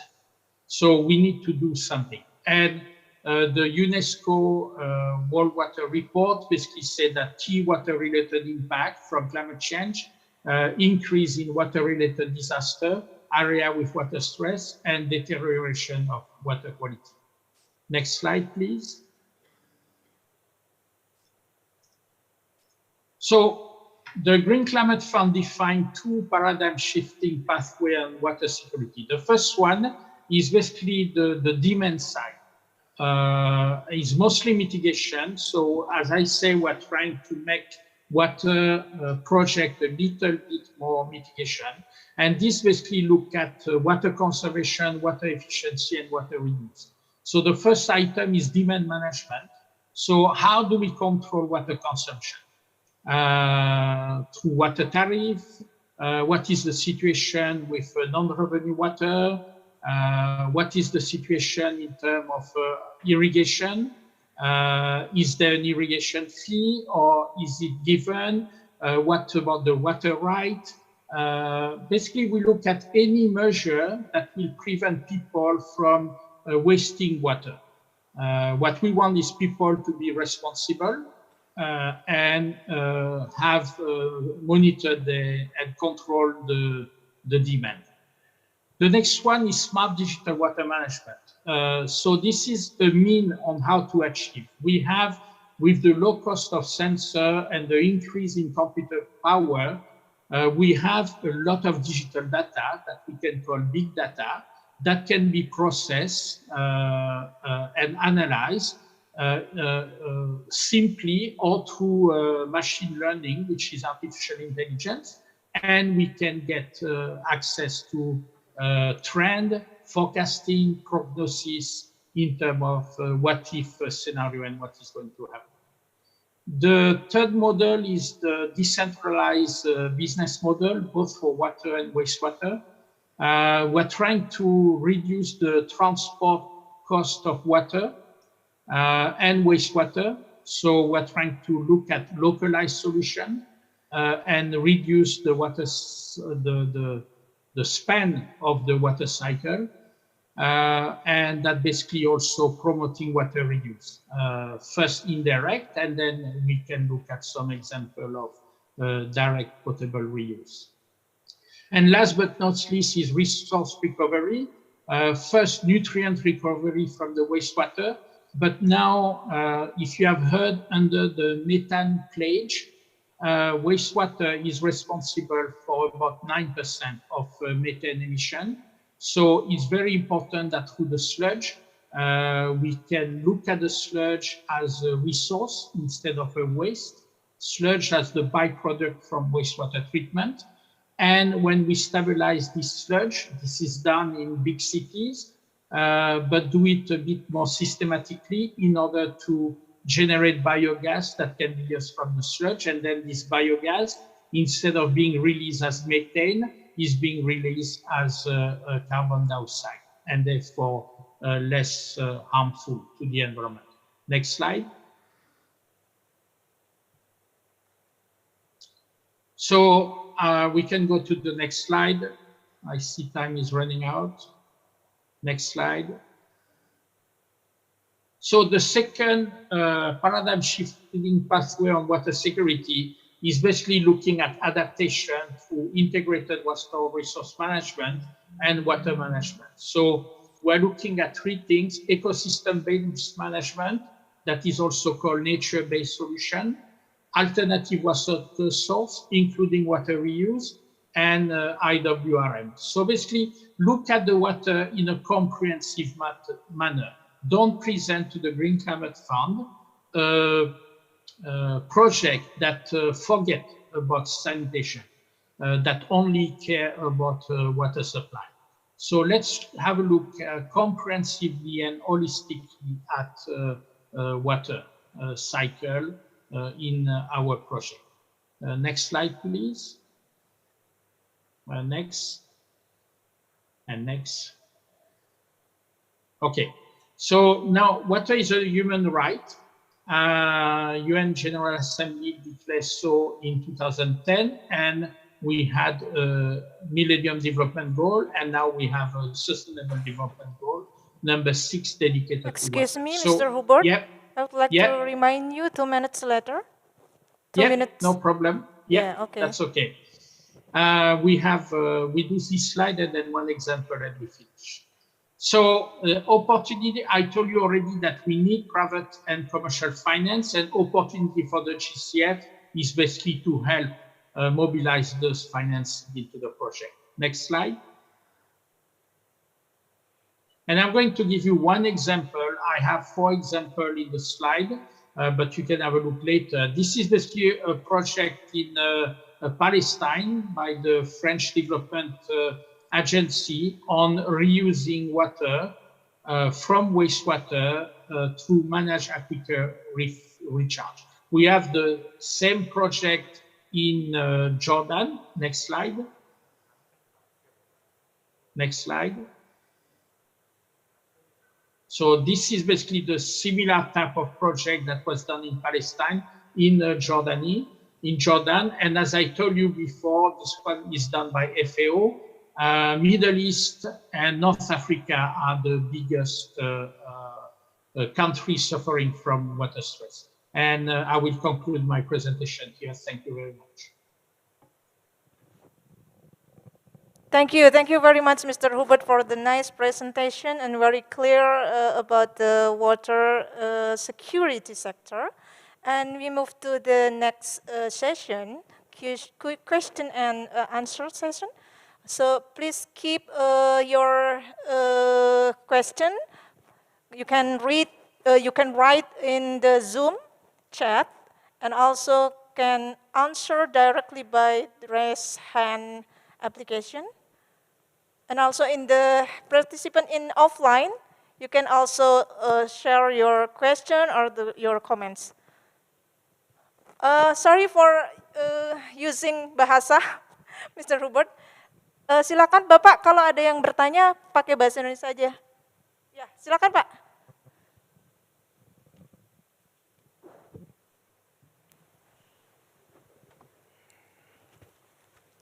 Ya, terima kasih. Selamat siang. Saya mungkin ke Mas Rosi ya. Sebenarnya pertanyaan atau bukan pertanyaan sih sebenarnya untuk menjadi bahan diskusi kita tadi mau saya sampaikan waktu di sesi pertama. Tetapi karena waktu sudah terbatas, mudah-mudahan apa yang saya sampaikan ini masih ada hubungannya dengan yang disampaikan Mas Rosi walaupun tadi saya terlambat Mas. Jadi gini, jadi kalau kita bicara cuaca, bicara hujan itu merupakan inputan, artinya itu sumbernya ya Bu ya. Sumbernya, jadi dari dulu mungkin hujan 100 mm ya 100 mm juga. Yang menjadi pembeda adalah responsif penerimanya, responsif badannya, baik itu yang jatuh ke permukaan maupun jatuh ke tampungan-tampungan lain. Nah kalau kita bicara responsif penerima, pengalaman kita, kondisi real di lapangan, responsif penerima itu erat kaitannya dengan bidang tata guna lahan. Pasti itu. Nah kalau sudah bicara responsif itu, kebijakan-kebijakan sektoral itu biasanya memegang peran penting. Contoh misalnya kebijakan untuk menanam jagung, kebijakan untuk berkebun.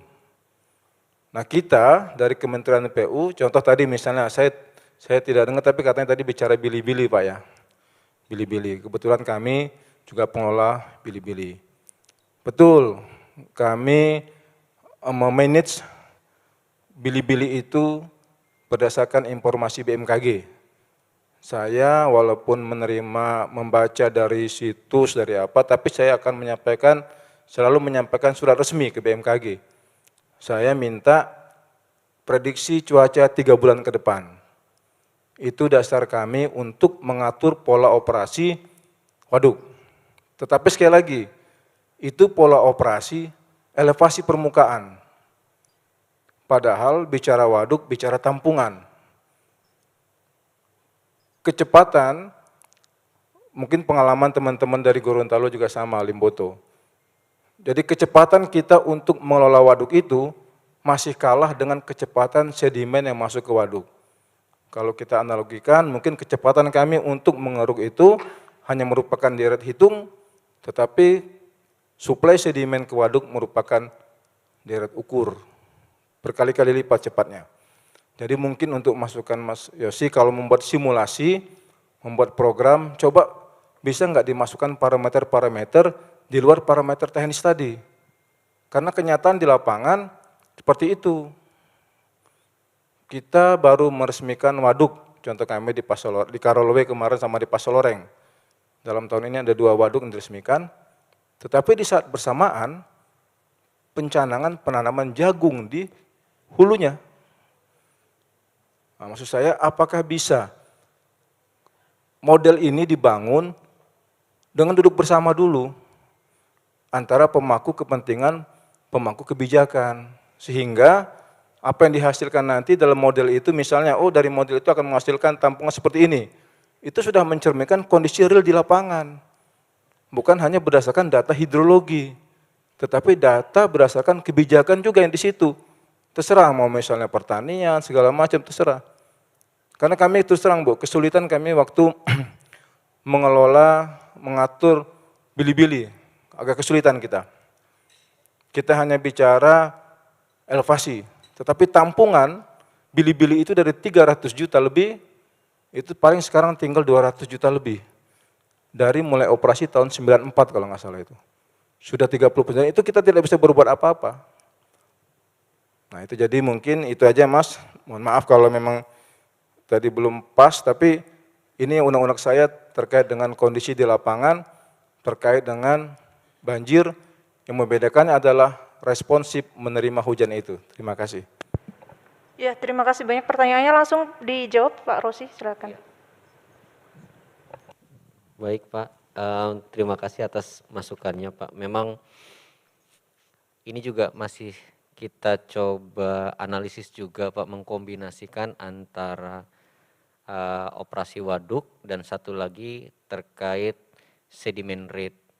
Jadi ini memang masih belum selesai analisisnya di tempat kita, yang nanti akan coba kita korelasikan dengan sisa umur guna waduk, perubahan dari effective storage, lalu nanti akan ada hubungannya dengan kemampuan waduk melayani katakanlah untuk irigasi, untuk air baku, pengendalian banjir. Ini juga, jadi puzzle ini memang belum selesai Pak. Jadi kami masih mencoba kita juga kemarin minta data ke lapan juga terkait citra satelit resolusi tinggi yang nanti akan dipakai oleh kita untuk bisa melihat kondisi tutupan lahan yang ada saat ini. Ini juga masih diproses oleh GIS engineer kami. Jadi memang di PMB memang di Direktorat Bina OP memang ada beberapa tim yang kita buat, ada tim hidrologi, ada tim yang sedang ngolah data spasial, ada yang ngolah untuk masalah sedimen rate juga, tapi memang kecepatan kami dalam proses analisis ini kelihatannya masih belum bisa kencang sampai sekarang, tetapi coba kami akan percepat lagi Pak, bagaimana mengkombinasikan bukan hanya kita memanage tinggi muka air, tetapi juga kita mencoba untuk melihat kehandalan infrastruktur. Mungkin kalau kami siapkan ke depan adalah ke arah sana. Termasuk salah satunya adalah pengaruh perubahan di daerah hulu, ada hubungannya dengan sedimen rate yang masuk ke reservoir kita, dan ada juga kemarin juga sedang kita coba mappingkan dari realisasi tanam irigasi yang kebetulan dapat data dari Kementan, kita lihat pola-polanya seperti apa, sedang kita coba improve lagi rencana tata tanam ini juga menjadi rencana tanam digital secara spasial. Ini sedang dicoba oleh tim IT kita, ini juga belum selesai, tapi itu semua bermuara kepada seberapa handal infrastruktur yang kita miliki saat ini menghadapi perubahan-perubahan dan apa yang akan terjadi ke depan. Meskipun ini banyak sekali puzzle yang harus kami selesaikan, kami coba upayakan secepatnya. Terima kasih Pak.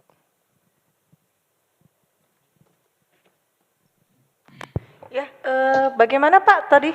Apakah ada respon balik? Kalau tidak ada, mungkin langsung kepada penanya berikutnya Pak. Silakan. Ya, silakan Bapak.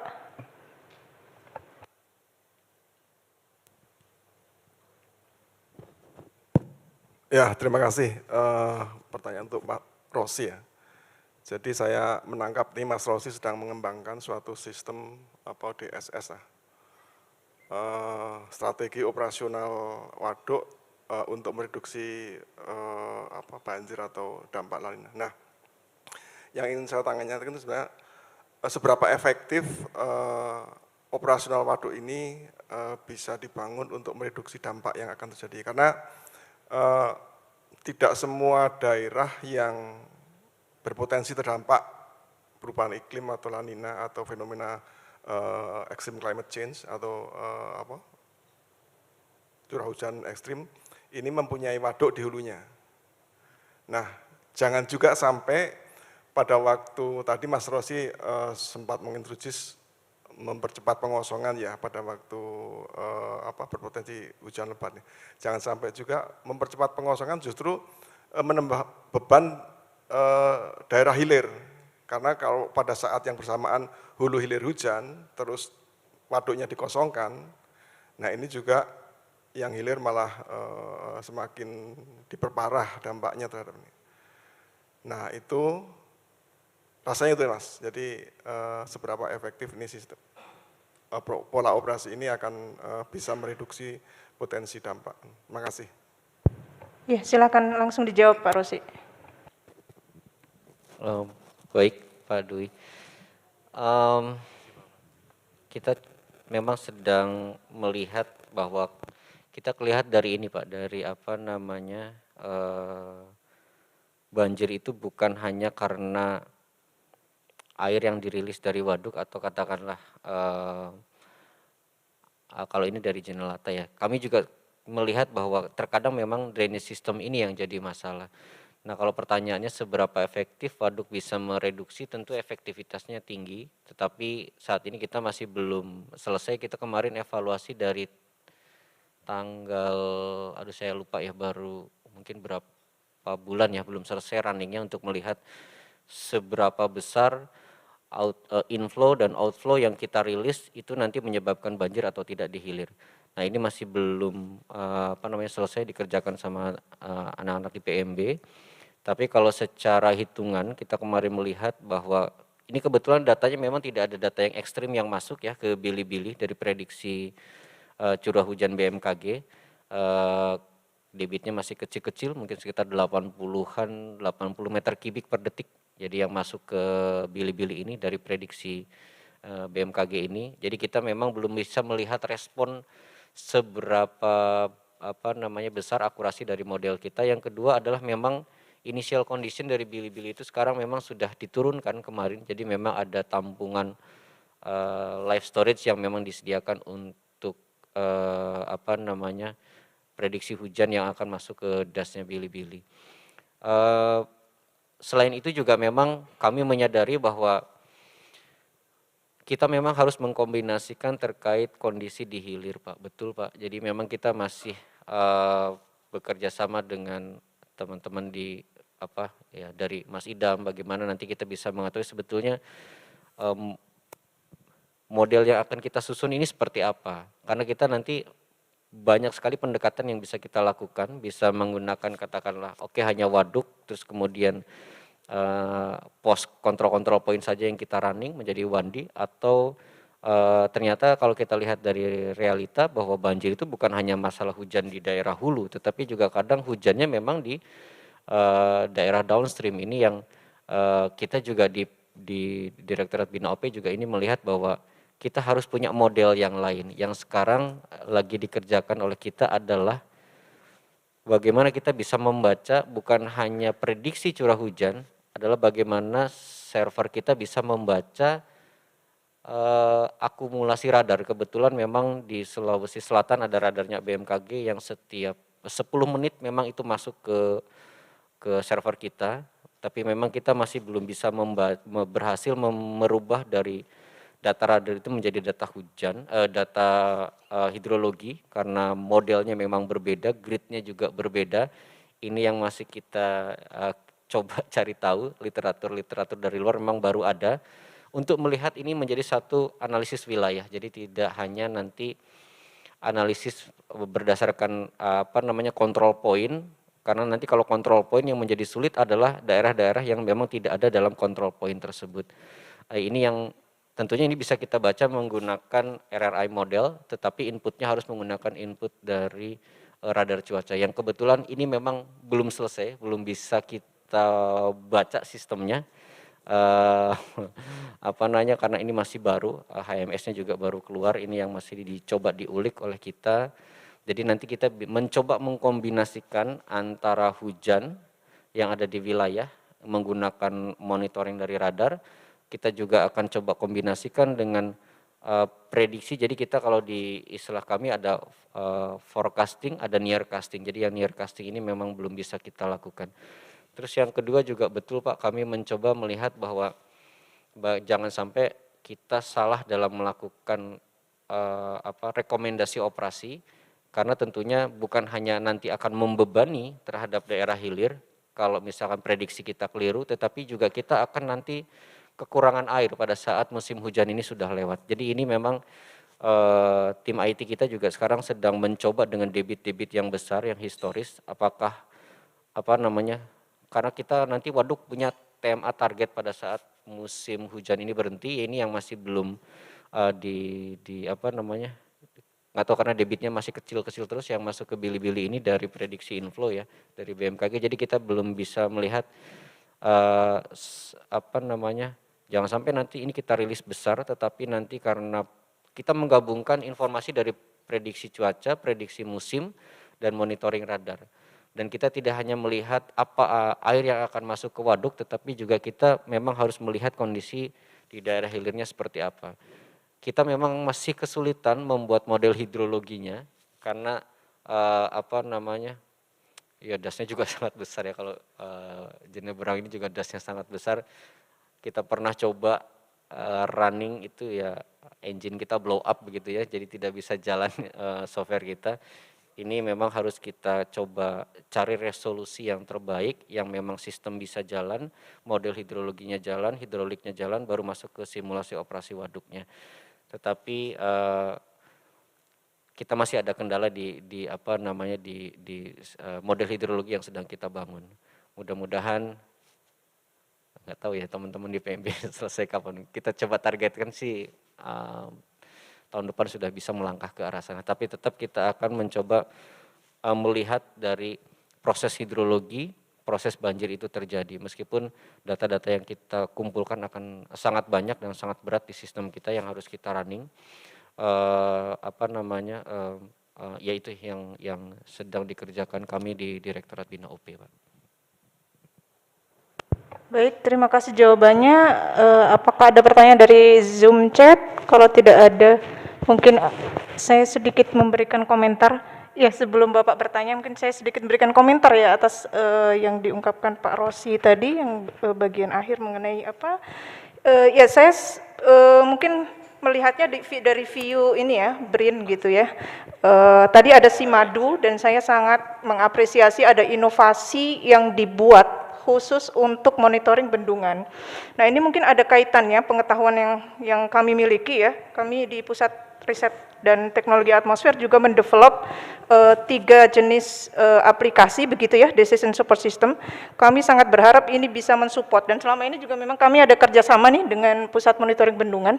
Jadi di BRIN ini kami membuat beberapa aplikasi yang untuk terkait dengan khusus ya, memodelkan extreme event untuk menangkap kondisi-kondisi yang ekstrim. Ada SADEWA, Satellite Based Disaster Early Warning System. Nah, itu memproduce tiap jam, curah hujan tiap jam sampai 3 hari ke depan dengan resolusi tinggi. Nah, ini selama ini kita sudah mensupport juga agar tadi itu hidrologi, karena selama ini hidrologi dan meteorologi ini nggak connect gitu. Jadi alhamdulillah gitu, saya bersyukur sekali gitu ya, PUPR dalam kapasitasnya juga mengundang saya sebagai moderator sebagai simbol ya, terkoneksinya hidrologi dan meteorologi gitu. Karena itu harus dibangun melalui sebuah sistem, jangan apa orang per orang begitu ya, karena kalau orang per orang nanti orangnya nggak ada, udah nggak ada lagi gitu yang mensupport informasi itu. Nah, bagaimana kita membuat satu sistem yang mengoneksi ya, memberikan apa, membuat koneksi yang kuat antara prediksi yang berbasis meteorologi dan hidrologi. Karena hidrologi itu ini ya, apa, membutuhkan input ya, input dari prediksi meteorologi yang akurat begitu. Nah, dalam hal ini ya berdasarkan analisis kami yang tadi sempat saya nyatakan di awal bahwa fenomena ke depan ini ada fenomena shifting, pergeseran pola basah dan pola kering tadi yang diungkapkan oleh Bapak sebelumnya penanya, mohon maaf. Pak Amron, ya Pak Amron, tadi Pak ya, kalau dulu pola basah dan pola kering ini sangat jelas gitu, sangat jelas perbedaannya. Tapi sekarang ini ada pergeseran dan sesuatu yang sifatnya random itu semakin tinggi. Sehingga apa? Sehingga ada yang disebut monsoon break. Monsoon break itu artinya di sela-sela sepanjang musim hujan itu tiba-tiba kering selama berhari-hari. Atau sebaliknya, ya kemarau yang sudah jelas gitu beberapa bulan itu tiba-tiba hujan sangat deras gitu. Itu disebut break. Gitu. Dan break ini semakin frekuen, semakin sering terjadi begitu. Sehingga ada shifting. Kayak sekarang tahun 2021, sebenarnya kita sudah masuk September itu musim hujan. Padahal biasanya secara umum itu musim hujan itu baru diawali dari bulan November. Begitu ya Pak, ya, konsistensinya. Tapi September berarti ada pergeseran kan? dari November ke September. Itu sudah berapa bulan tuh dari situ? Ya, 3 bulan ya. Ya, 3 bulan lebih cepat begitu. Nah, problemnya sekarang bagaimana nih nanti musim hujan gitu kan? Apakah musim hujan juga akan berakhir lebih cepat atau sama aja gitu kan? Nah, berdasarkan yang tadi prediksi La Niña, itu kan sampai Maret tuh gitu ya. Tapi dalam hal ini kami juga melihat ada kecenderungan pergeseran lokasi. Pergeseran lokasi itu maksudnya apa? Impact dari La Niña itu hanya terjadi di wilayah-wilayah tertentu. Dalam hal ini, ya, berdasarkan analisis kami, itu ke timur, pusatnya di timur. Artinya timur ini akan berlebihan suplai air. Karena ada dinamika lain kan selain La Niña yang membuat dia vortex itu terbentuk di wilayah ini sekarang ini nih, NTT, NTB, Bali, Lombok, sektor ini. Sektor Tenggara ya disebutnya ya, Tenggara, termasuk Sulawesi. Nah, barat itu akan drier. Barat itu siapa barat? Jawa, Kalimantan, Sumatera begitu ya. Menghadapi puncak yang kita sebut puncak musim hujan biasanya Januari Februari, itu akan ada pergeseran itu.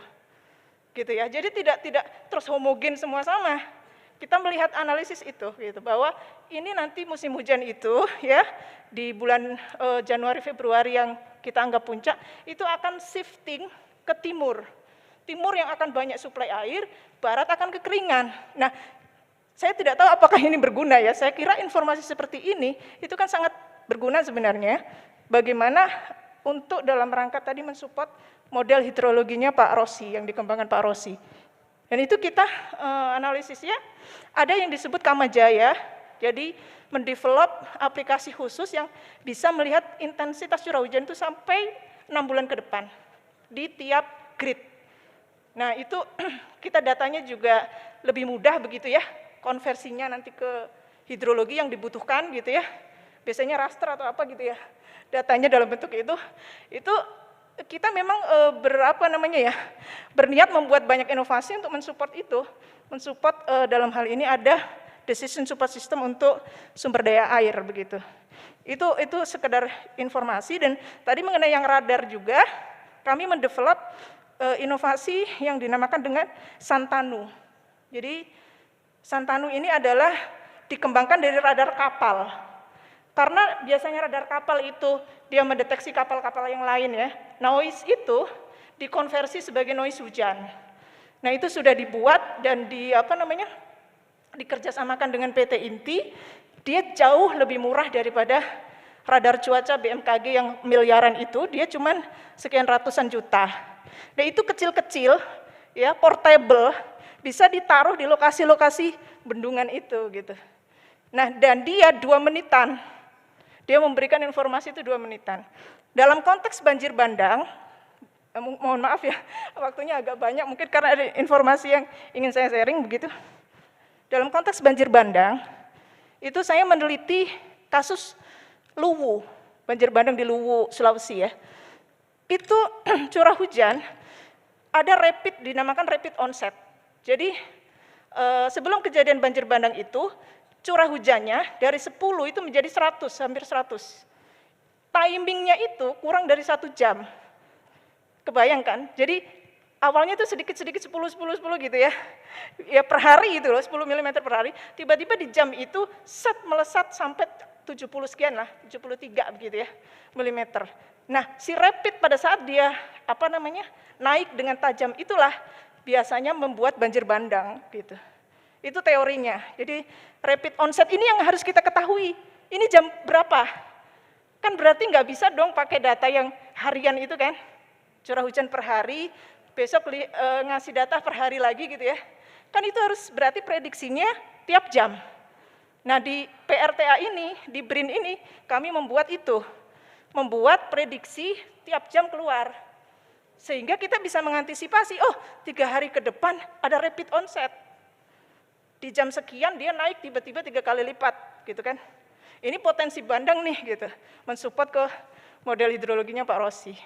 Seperti itu sih mungkin ini sebagai gambaran aja ya Bapak-bapak Ibu-ibu ya, bahwa kami ya di belakang layar sudah membuat kerjasama begitu ya, yang erat untuk mensupport model hidrologinya Pak Rossi, dan mudah-mudahan ini jadi tools yang powerful lah ya, yang diciptakan oleh anak negeri sendiri gitu. Kita berharap support dan dukungannya tentu saja ya dari penyandang dana ya khususnya. Jadi begitu, sekarang saya serahkan kepada tadi Bapak yang mau ingin bertanya. Silakan Pak.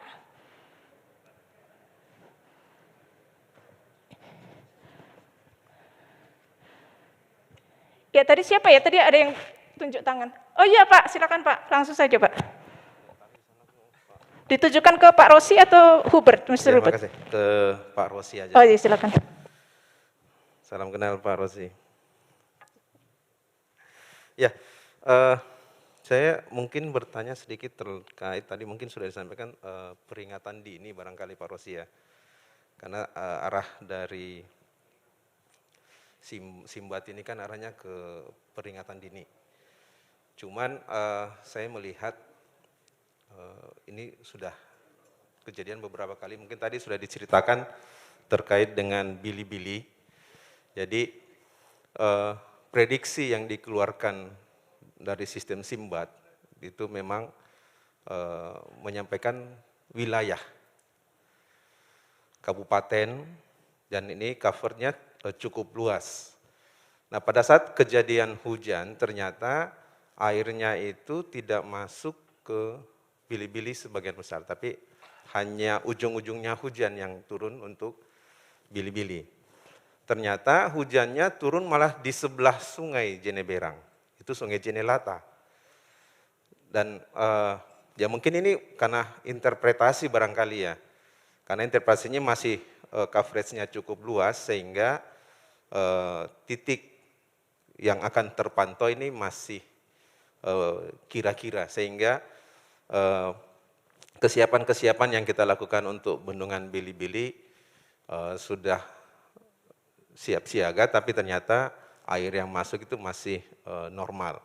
Tapi karena hujan turun di sebelah atau di orde 2 dari Sungai Jeneberang, dan di sana belum ada infrastruktur yang mendukung untuk menampung air, sehingga itu membuat di Jeneberang Hilir cukup tinggi juga airnya. Kan ini makanya tadi mungkin dari perakiraan ini atau interpretasi terkait wilayah yang akan turun hujan yang masih sedikit bergeser, sehingga untuk peringatan dini yang akan kita keluarkan ini masih tanda tanya juga.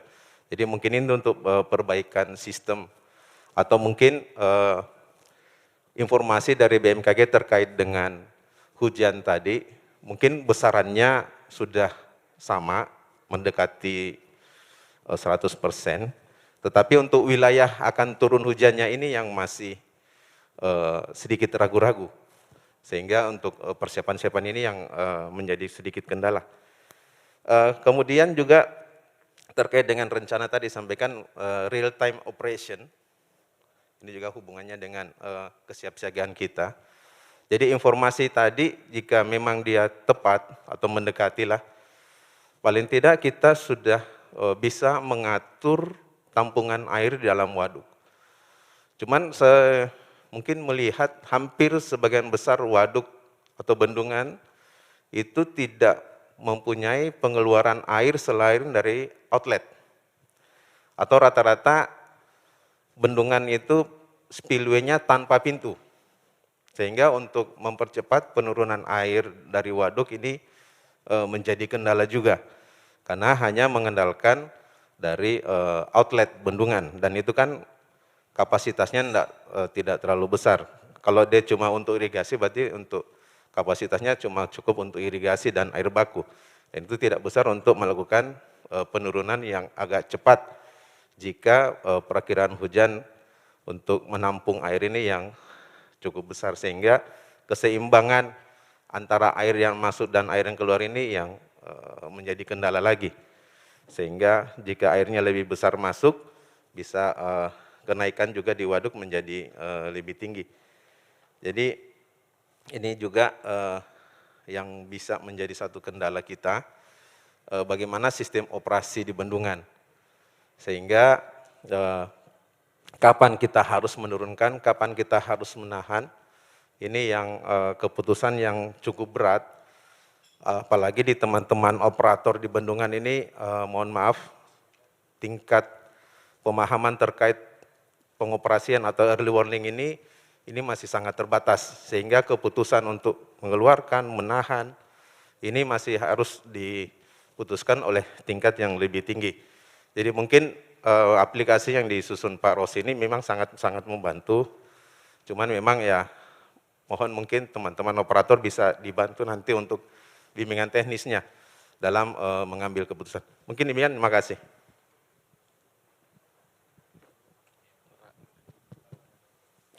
Baik, Pak Nas atas masukannya. Yang pertama mungkin saya minta maaf dulu ya Pak Nas ya. Sering ganggu Bapak minta data, pengen tahu berapa kapasitasnya dan segala macam. Memang betul Pak, terkait prediksi itu terkadang bukan hanya masalah intensitas tetapi juga lokasi juga kadang bergeser. Oleh dasar itulah kita memang berdiskusi dengan BMKG, dengan Lapan, itu untuk meningkatkan sebetulnya. Jadi karena hujan kita sifatnya lokal dan kecenderungannya ke depan adalah dinamikanya juga intensitasnya tinggi dalam waktu pendek, ini yang sebetulnya menjadi target kami di 2022. Ada beberapa pilot project yang akan kita lakukan penelitian bersama. Terkait informasi yang kami siapkan, memang dalam istilahnya defaultnya ya, memang defaultnya kita mengeluarkan skalanya wilayah. Tetapi jika ada request khusus sebetulnya sampai skala desa pun bisa kami siapkan.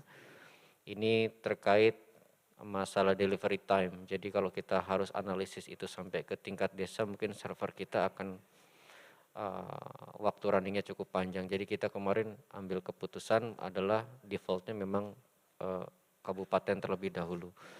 Karena nanti informasi prediksi ini akan ditingkatkan akurasinya melalui informasi dari radar cuaca. Kemudian juga yang sedang kita coba lihat itu adalah bagaimana sebaran stasiun hujan, sebaran pos duga air kita itu juga sedang kita coba jadikan sebagai early warning.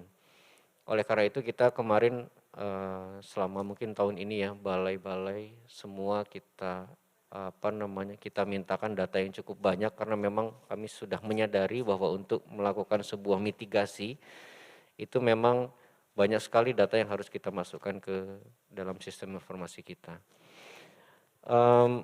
Itu menjadi salah satu target kami untuk meningkatkan akurasi model, dan kami juga memahami bahwa penyusunan decision support system ini juga tentunya memperhatikan syarat-syarat batas keamanan. Salah satunya adalah kemampuan waduk untuk mengeluarkan air, apalagi posisinya nanti yang dirilis, yang bisa dirilis dengan TMA saat ini katakanlah hanya bisa keluar lewat intake. Jangan sampai nanti kami rilis sekian ratus meter kubik, ternyata intake kita hanya mampu katakanlah 70% dari itu. Itu juga nanti akan menimbulkan masalah keamanan yang baru. Ini juga DSS bili-bili ini memang belum kita lempar ke balai. Jadi kalau Bapak buka sinbarnya memang belum ada, karena ini masih ada di sistem kami di pusat. Sedang kami lihat baik itu dari sisi akurasi inflow-nya, dari sisi nanti apakah ini doable, artinya bisa dilakukan oleh teman-teman balai.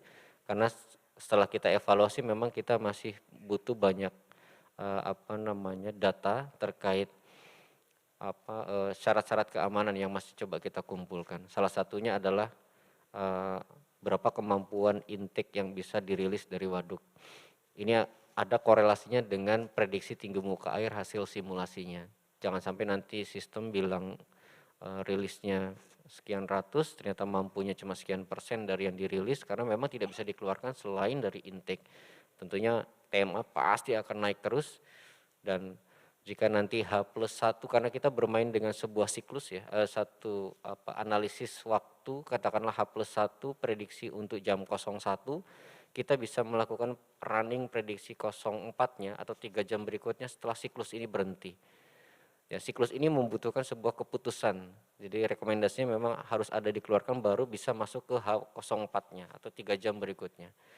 Nah, ini masih sedang diuji coba sama tim IT kita. Jadi kita nanti bisa melihat, kami baru akan memutuskan setelah hasil akurasi dari model ini cukup baik. Ini kebetulan masih di bawah 50% akurasi model yang kami buat ini dari DSS ini. Ini yang menjadi PR kami di Direktorat Bina OP untuk bisa meningkatkan akurasi dari model hidrologi yang kita siapkan.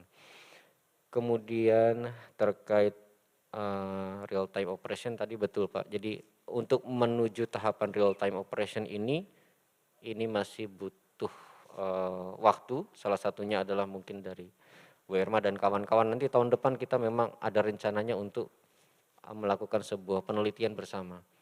Jadi salah satunya adalah kita akan ada rencana untuk memasang beberapa radar cuaca yang produk dalam negeri tentunya, yang akan kita coba pasang di beberapa bendungan yang kita pilih nanti.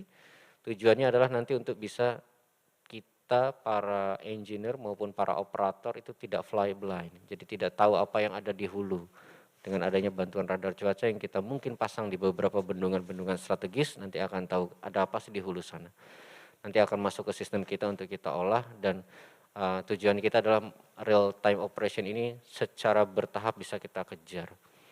Tentunya ini juga pasti akan kita lakukan bimbingan teknis karena kami menyadari bahwa jika semua itu bertumpuk di sistem dan bertumpuk di pusat, tentunya ini juga akan sangat berat, dan itu adalah sebuah kekeliruan sebetulnya. Harusnya tetap kita mengedepankan dari kemampuan para teman-teman di balai. Jadi mungkin Bapak Ibu yang tahun ini sering kita undang BIMTEK, yang dalam tanda petik BIMTEK yang rasanya yang 1 tahun kita padatkan 4 hari gitu ya. Nah, itu adalah pola-pola yang tujuannya adalah ke arah sana. Jadi memang harus ada perbaikan, harus ada pengembangan di sistem, tetapi SDM ini adalah investasi, salah satu bentuk investasi kami dari Direktorat Bina OP untuk bisa merubah, mengajak semua untuk bisa menuju ke IoT.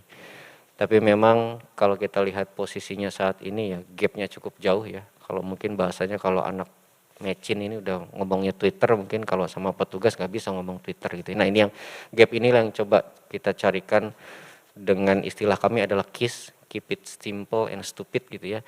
Dengan ada FIQ, jadi pertanyaan-pertanyaan sederhana yang biasanya orang tanyakan. Nah, inilah yang menjadi salah satu dasar kita mengembangkan sistem, apakah bisa menjawab 2 kalimat tadi.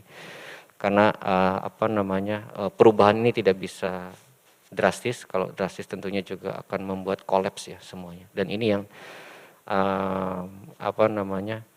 yang sedang kita coba lakukan. Tetapi memang mohon maaf dengan segala keterbatasan yang kami miliki, harapan-harapan ini mungkin masih butuh waktu untuk bisa kami realisasikan. Nah, saya rasa itu yang bisa kami sampaikan. Ya, terima kasih jawabannya Pak Rosi. Tadi yang saya garis bawahi perlunya ini ya, BIMTEK gitu ya, untuk semua SDM yang berkaitan dengan pengguna aplikasi tersebut, khususnya di bendungan-bendungan, dan mungkin bagaimana caranya membahasakan bahasa-bahasa teknis pemodelan atau yang keluar menjadi output pemodelan itu menjadi lebih user friendly begitu ya. Mungkin nanti tim dari Pak Ros ini harus memikirkan bagaimana yang user friendly, dan tadi juga dibahas SDM ya, mengenai SDM standarisasi, bagaimana supaya semua SDM itu memiliki pemahaman atau persepsi yang sama terhadap data. Jadi interpretasinya harus sama kan, standar ya, jangan terlalu jauh gitu ya menginterpretasi nanti, karena ujungnya bisa salah begitu ya, salah interpretasi. Jadi mungkin hal-hal itu barangkali bisa dijadikan catatan begitu ya Pak Rosi, untuk ya menjadi bahan diskusi ya di tim yang akan mengembangkan tadi itu si madu. Baik, yang lain adakah pertanyaan lagi? Ada? Oh, dari chat, oke. Ya, mungkin saya bacakan ya. Sebagai model DAS ke depan, bisakah juga diambil DAS yang ada di NTT, khususnya di Pulau Timor, yang rentan terhadap banjir, juga kekeringan. Nah, mungkin kondisi hujan yang tinggi dan kondisi hidrogeologi daerah yang cukup unik dapat menjadi rujukan bagi NTT yang sekarang banyak membangun bendungan. Terima kasih. Silakan Pak Rosi. Oke, baik, terima kasih. salah satu kendala kita dalam mengembangkan model tentunya adalah ketersediaan data. Bukannya kami tidak ingin lari ke daerah Nusa Tenggara, cuma memang mohon maaf ketersediaan data yang yang ada saat ini itu masih agak sulit buat kita untuk membuat model yang bisa akurasinya tinggi. Tapi oke, nanti coba kita cari referensi-referensi terbaru karena kita juga tentunya melihat bagaimana perkembangan di luar, apakah akan lari full ke satelit atau mau lari seperti apa nanti yang akan coba kita tampung masukannya, nanti usulannya. Tetapi oke lah, nanti kita coba buat satu pilot project gitu ya untuk daerah Nusa Tenggara Timur kali ya Bu ya. Nanti kita sama-sama buatkan, meskipun ini agak cukup berat ya karena data dasarnya juga masih perlu dirapikan atau di quality control terlebih dahulu. Kita akan coba masukkan dalam agenda kami di 2022 nanti. Terima kasih.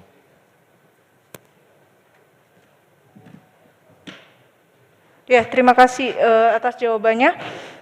Jadi mungkin saya menambahkan untuk NTT ya, memang dalam scientific itu biasanya kita mengambil case ya, real case yang bisa menggambarkan, menjadi acuan atau merepresentasikan daerah-daerah yang lain. Dan tadi dengan informasi dari penanya ya, siapa tadi Bapak yang menuliskan di chat Zoom yang mengatakan bahwa di Pulau Timur gitu ya, itu dua-duanya rentan gitu, kebanjiran juga rentan, berarti kan ada sporadik ya. Mungkin sporadik rainfall atau bisa jadi persistent rainfall, saya tidak tahu gitu bagaimana mekanisme di sana, tetapi bahwa pulau itu dua-duanya rentan, kebanjiran dan juga kekeringan. Nah, sementara potensi ke depannya selama ya sekitar 6 bulan ke depan, itu mungkin Pulau Timur akan mendapat limpahan dari banyak hujan gitu ya, banyak hujan di sana. Nah, ini mungkin akan menjadi satu case study yang menarik apabila kita bisa melakukan penelitian ya, riset yang ya komprehensif ya dari aspek hidrologinya dan juga dari aspek meteorologinya untuk melihat atau concern di Pulau Timur dan mungkin spesifiknya adalah di wilayah-wilayah di sekitar bendungan begitu. Baik, apakah ada pertanyaan lagi dari? Oh iya, silakan Pak. Akhirnya. Pak Ate. Oh dari tadi, saya silau soalnya. Silakan. Terima kasih Bu Moderator. Izin nih kebetulan ada Pak Amron, Pak Mujiadi sama Pak Iwan. Dari tadi hampir 2 pertemuan ini relatif kita dibuat takut gitu dengan global climate dan macam-macamnya, La Nina dan yang semuanya tuh serem lah gitu. Saya punya ide tapi mungkin saya udah cari juga nggak ketemu, itu pengen enjoy the global climate gitu. Salah satunya itu yang kami ketangkep, karena saya orang air tanah, di global climate ini salah satunya favornya mulai banyak gitu. Itu ada diuntungkan, itu air tanah. Jumlah recharge itu akan jauh lebih banyak gitu daripada musim basah atau musim kering ya tentunya. Nah ini harus ditangkap gitu. Ini harus di-enjoy, harus dinikmati. Kalau semuanya tidak bisa menangkap ini sebagai peluang gitu, ini malah kemudian yang tadi Pak Dwi juga kita jadi banyak kos yang akan liar gitu. Nah, saya nggak tahu ini pertanyaan atau gimana gitu, mumpung ini forumnya forum sumber daya air. Nah, kemarin terakhir coba nyari sebenarnya di mana orang yang sudah punya riset ke sana ternyata belum ada gitu. Nah, ini mungkin buat kita gitu bahwa sebenarnya global climate dengan La Nina yang lebih basah, ini sebenarnya ada peluang potensi recharge untuk air tanah kita jadi more gitu. Much more lah bisa dikatakan seperti itu. Itu yang pertama. Yang kedua memang agak beririsan di sini kalau nggak benar-benar dilihat penempatannya, itu pada satu titik memang berpotensi untuk seperti Pak Ibu BMKG tadi ngejas banyak longsoran, landslide gitu. Tapi kalau bisa memanage kelebihan rainwater ini, itu bisa peluang yang besar untuk membuat cadangan air tanah gitu. Kalau kesulitan, karena tampungan kesulitan ya ke sana. Salah satu yang mungkin connection itu adalah rainwater harvesting gitu. Kalau karena itu less biaya gitu, less apa gitu. Biayanya juga murah gitu. Jadi mungkin itu aja mungkin bahwa sebenarnya kita bisa enjoy, kita bisa menikmati perubahan global climate change ini dengan kalau kita bisa menangkap ini sebagai peluang. Enggak semuanya gunung meletus pun kan juga ada peluang bahwa ini ada tambahan material gitu. Nah, global climate itu ada peluang bahwa ini kita bisa manen air hujan sebagus mungkin momentum sehingga kita bisa lebih bagus untuk konservasi dan sebagainya. Mungkin itu aja. Terima kasih.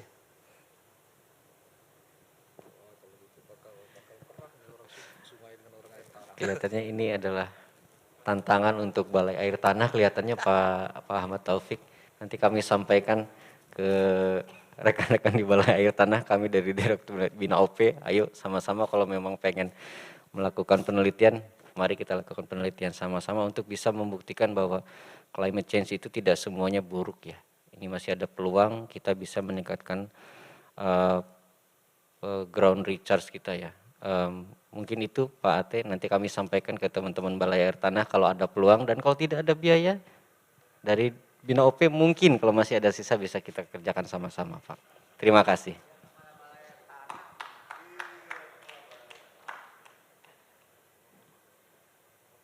Ya, baik, terima kasih atas respon dari audiens tentang ini ya, optimistik gitu ya di tengah tadi hal-hal yang sifatnya sewer begitu. Masih ada waktu ya sekitar berapa ini? Silakan kalau ada yang bertanya lagi. Udah ya? Sudah di chat juga sudah tidak ada? Oke, baik. Saya jadi menutupnya pakai bahasa Indonesia, mohon maaf ini.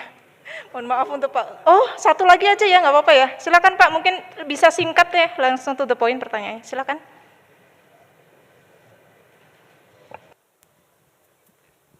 Baik, terima kasih. Yang kami hormati para senior, Pak Jadi, Pak Iwan dengan Pak yang hari ini hadir tengah-tengah kita. Baik, untuk pemateri, jujur saja, ini jujur ini.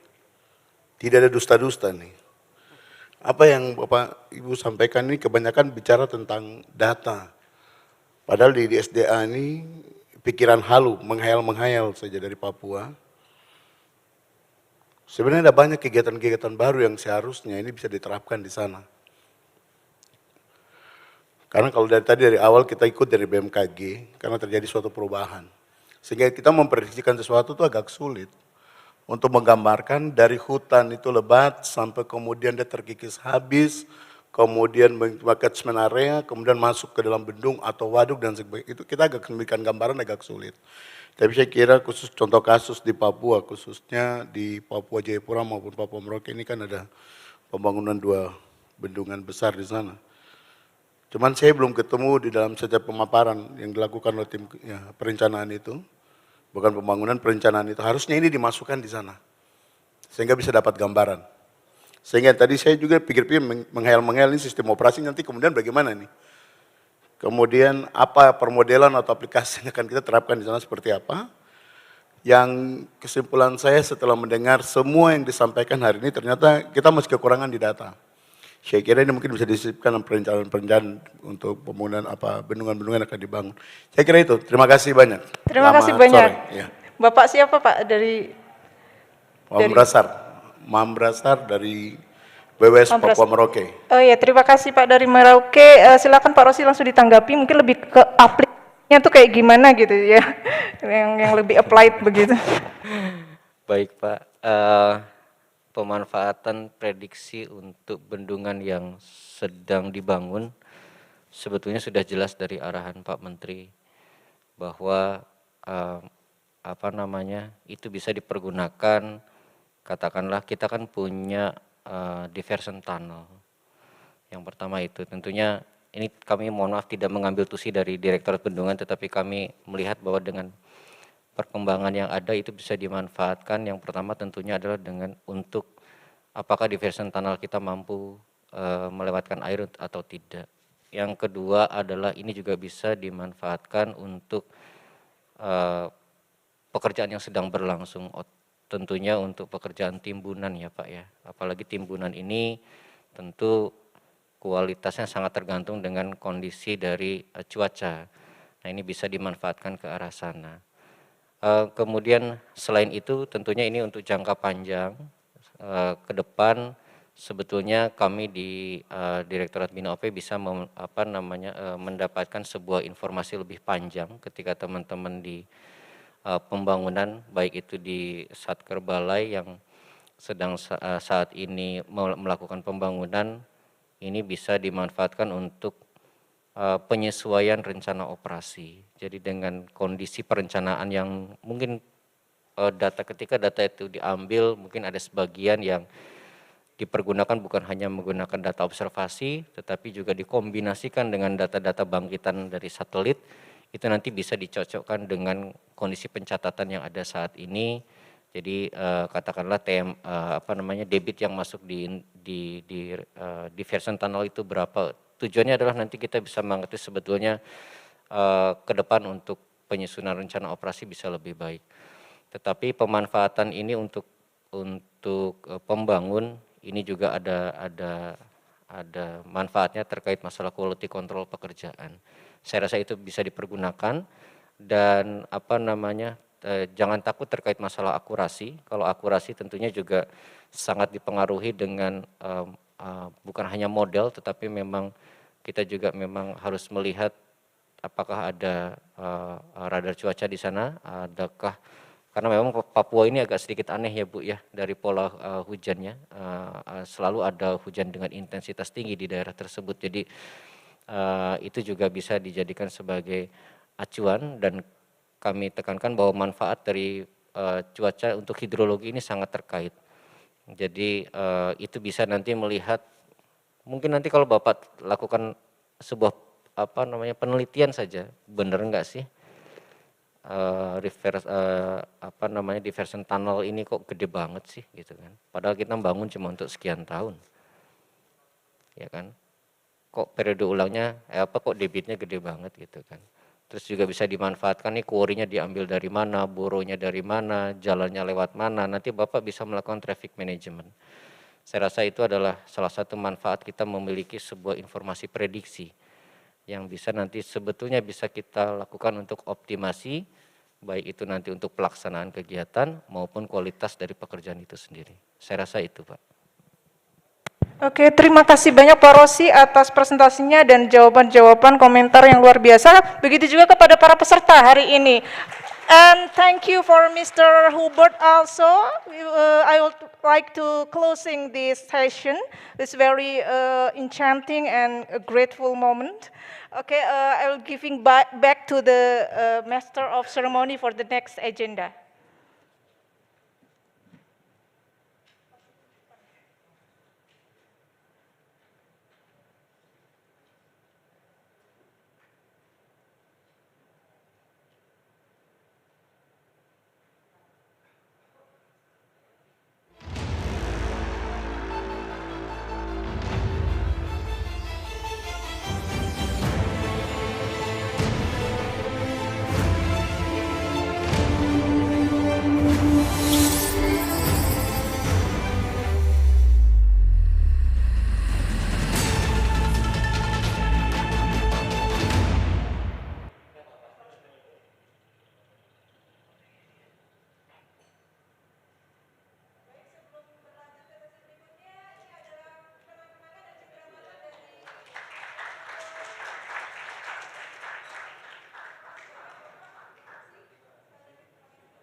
Cek.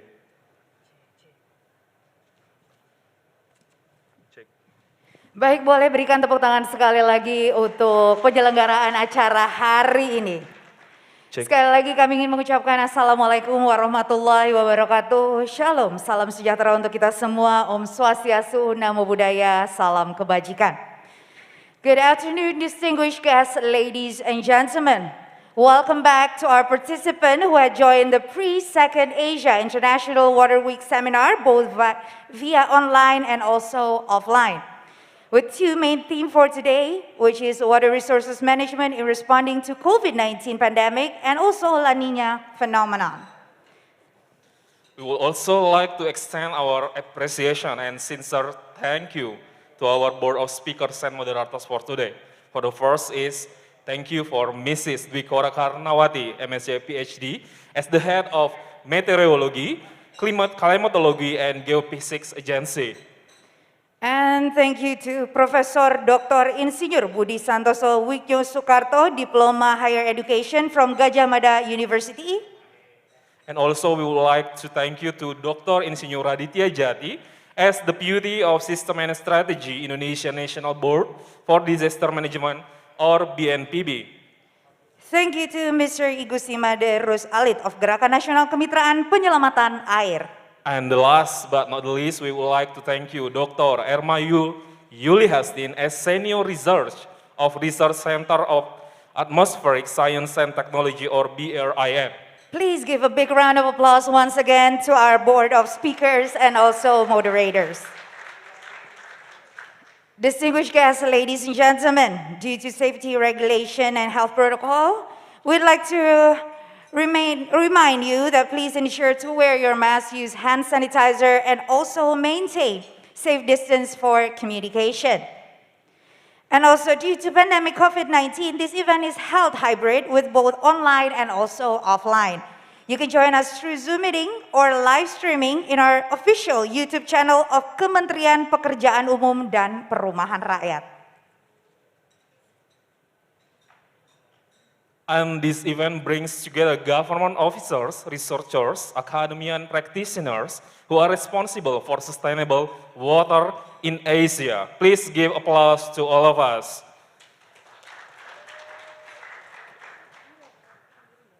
Now, we'd like to listen the report about the introduction or the promotion of the 2nd Asia International Water Week 2022 to Director Operation and Maintenance, Directorate General of Water Resources, and also as the Chief of Committee of the 2nd Asia International Water Week to Mrs.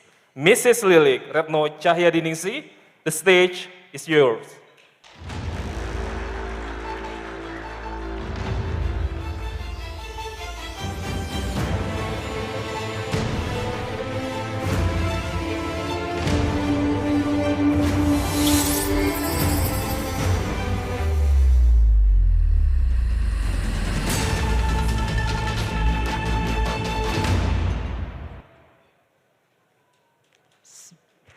Bismillahirrahmanirrahim. Assalamualaikum warahmatullahi wabarakatuh.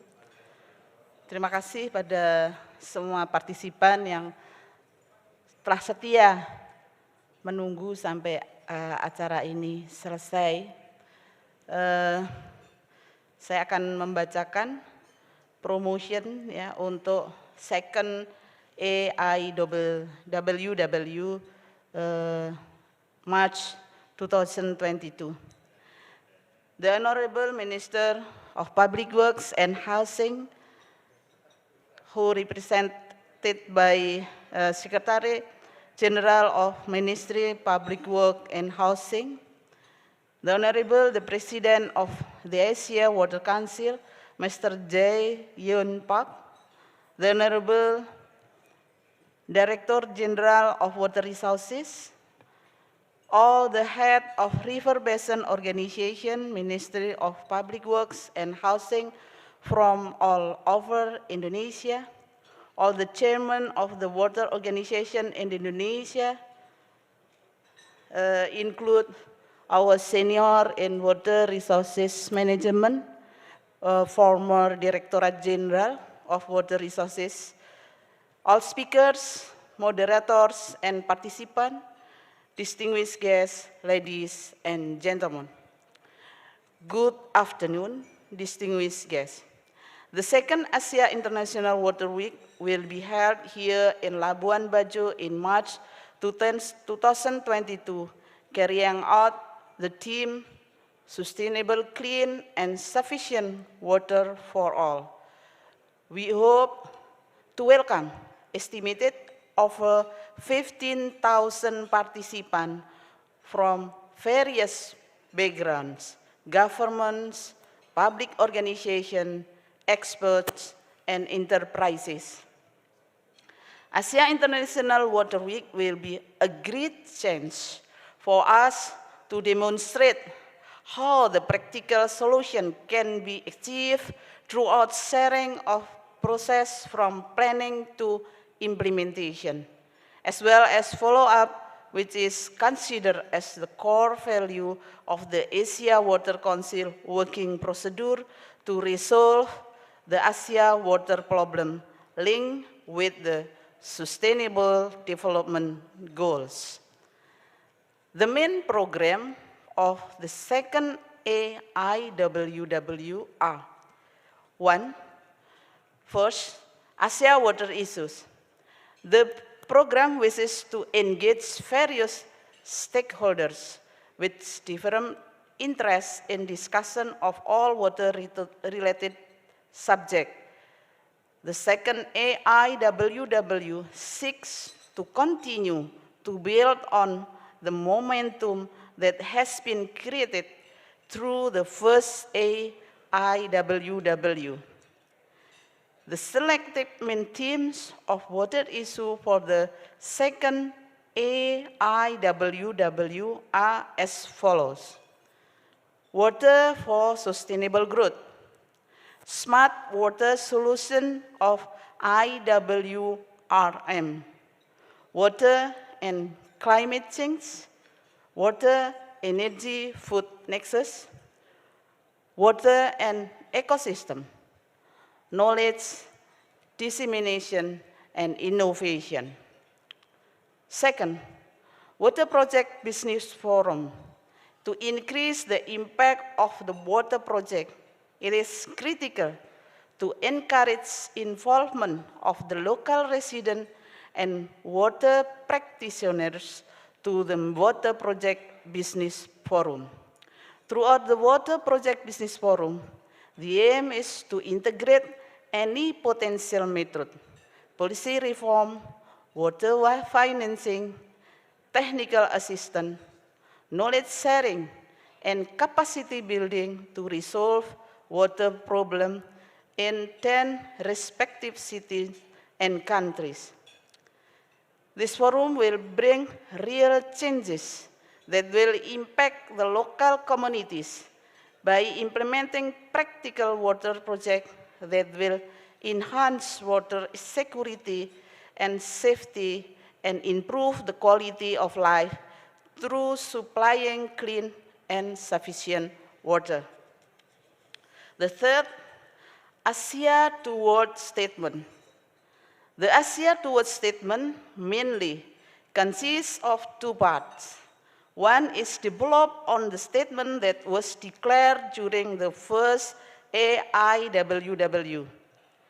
The statement is a collection of 12 commitments by high-level decision makers. The statement was a result of exchange of views of national and local government on water issues, which will continue to be monitored and developed upon throughout the second AIWW process. The progress of the statement will be announced during the second AIWW. Another part is the collection of regional and municipal governments gathering to devise avenues of political cooperation among local governments and also with national governments and intergovernmental organizations to solve water issues that their constituents are suffering from. Fourth, Expo and Fair.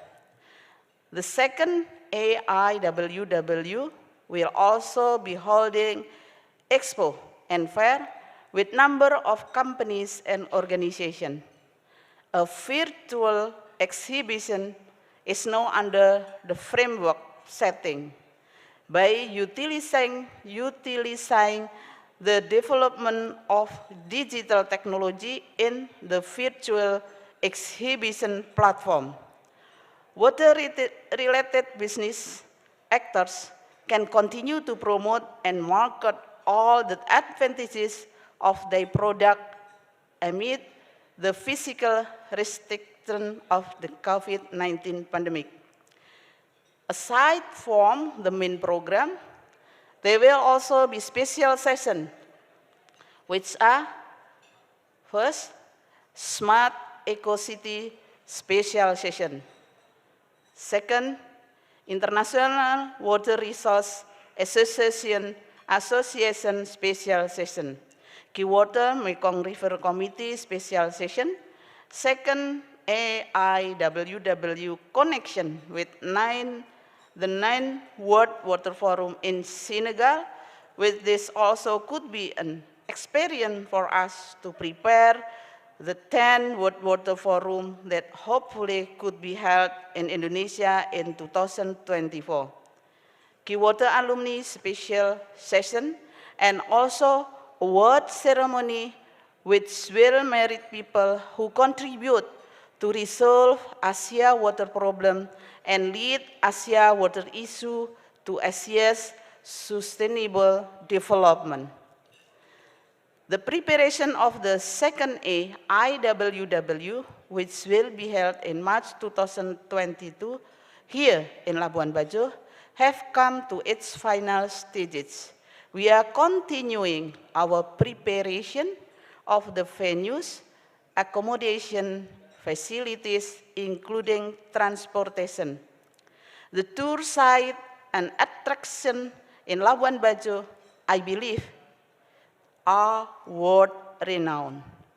Be it trekking through the forests of Komodo, snorkeling at the Pink Beach, exploring the local culture, or simply watching the sunset at Bukit Cinta.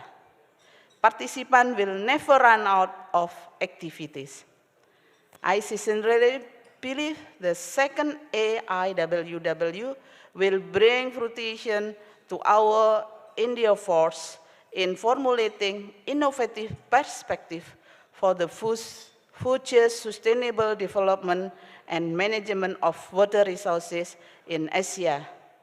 We await your participation in Labuan Bajo next year. Thank you. Wassalamualaikum warahmatullahi wabarakatuh. Thank you to Mrs. Lily Ratno Cahyadiningsi as the Chief of the Committee, the second Asia International Water Week 2022. Baiklah Bapak Ibu.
wonderful Indonesia, wonderful Labuan Bajo as the upcoming venue for the Asia International Water Week 2022. Baiklah Bapak Ibu hadirin yang berbahagia, untuk berikutnya marilah kita mendengarkan bersama-sama closing remarks yang kali ini akan disampaikan oleh Bapak Firdaus Ali selaku staf khusus Menteri PUPR bidang sumber daya air. Kepada Bapak Firdaus Ali kami persilahkan.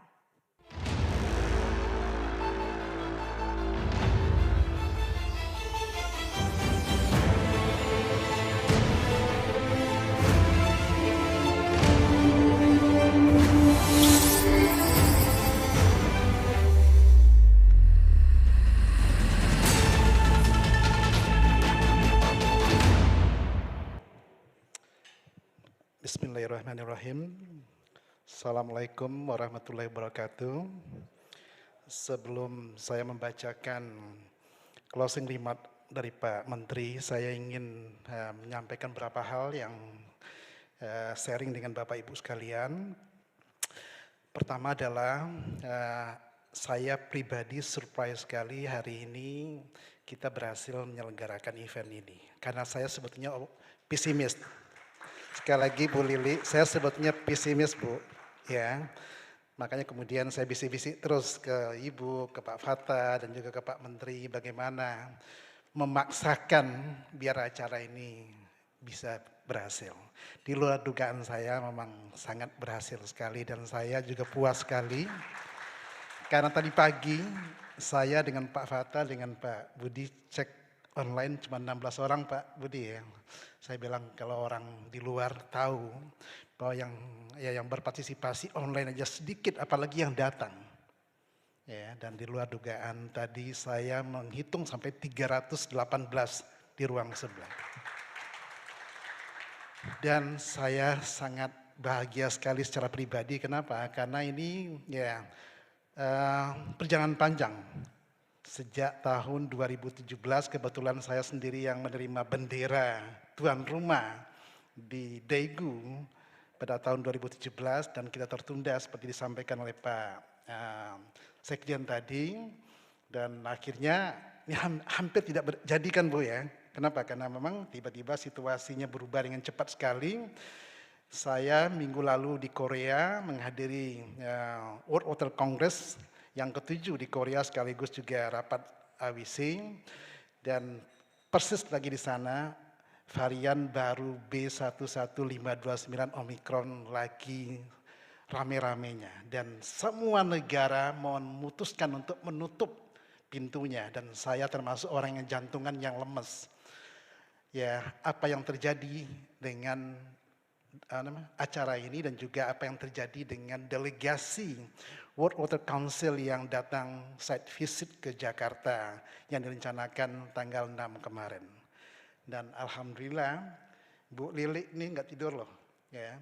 Minggu lalu kita men-entertain 4 delegasi, 1 dari US, 1 dari Korea, 1 dari Brazil, dan 1 dari Paris, dari Prancis. Dan kita bawa ke Bali untuk apa? Untuk meyakinkan ke mereka bahwa insya Allah tahun 2024, bulan Maret 2024, jika terpilih kita akan lebih siap menyelenggarakan World Water Forum yang ke-10. Dan mohon doa Bapak Ibu sekalian, mereka sudah datang ke sini dan ke Bali kemarin. Mereka ya, bisik-bisik dengan saya unofficially, ya dibandingkan dengan kandidat yang satu lagi mungkin kita lebih siap, tetapi kita tidak GR. Ya, kenapa? Karena memang kita harus meyakinkan, kita harus melakukan lobby. Ya, nanti teman-teman di Kementerian Luar Negeri juga akan membantu kita untuk melobi.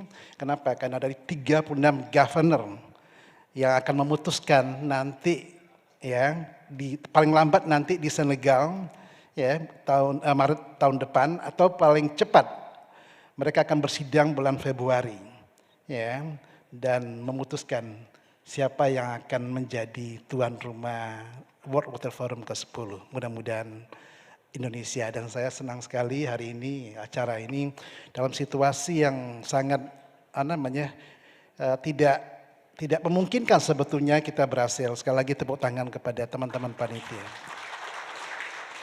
Okay, let me convey closing remark from Minister Basuki. The Honorable, the President of the Asia Water Council, Mr. Jae Hyun Park, Governor of East Nusa Tenggara, Mr. Victor Leskodat, this morning represented by Head of Regency of West Manggarai. Distinguished guests, ladies and gentlemen, good afternoon. First of all, once again, welcome to Labuan Bajo, to participants and organizing committee who have joined the Pre-2nd Asia International Water Week online and offline. My sincere apology as I am not able to join all of you in Labuan Bajo today. My highest appreciation for all participants, both online and offline, who have been sharing and discussing their ideas and thoughts on the latest water-related issues. This Pre-2nd Asia International Water Week is the miniature of the second AIWW, which will be held in March 2022. I certainly hope after today's event ended, we will have some useful knowledge regarding the water challenges, especially that will be caused by the COVID-19 pandemic and the La Nina phenomenon. Just to add for this issue, we never thought about this before. Yeah, this is just come out, yeah, when we hit by La Nina phenomenon, and also when the pandemic COVID-19 become part of our life. I would like to congratulate all members of organizing committee of the second Pre-Asia International Water Week for successful organizing this event hybrid. I thank you all for your attention and support in water-related issues.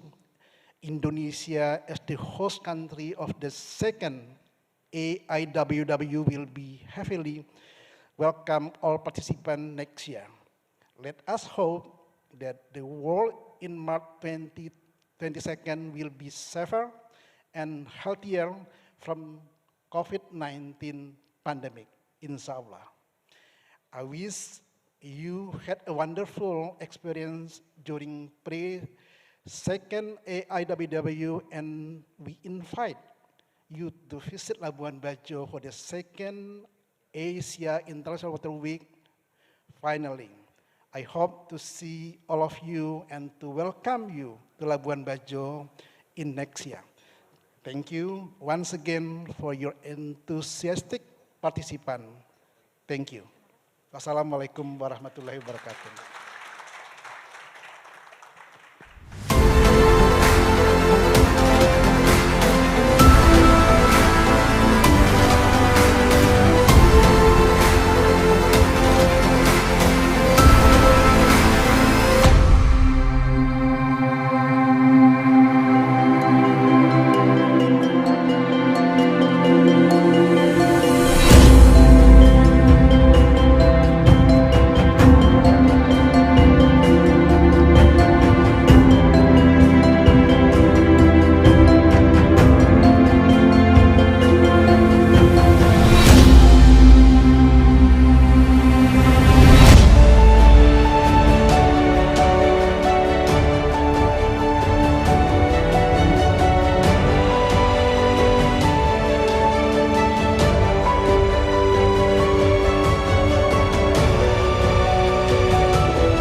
Thank you very much once again, Bapak Firdaus Ali atas closing remarks-nya.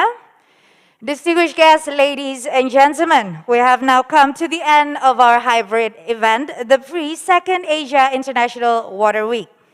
We would like to thank you for your presence and active participation, and hopefully this event will be beneficial to everybody, especially on the important issues discussed.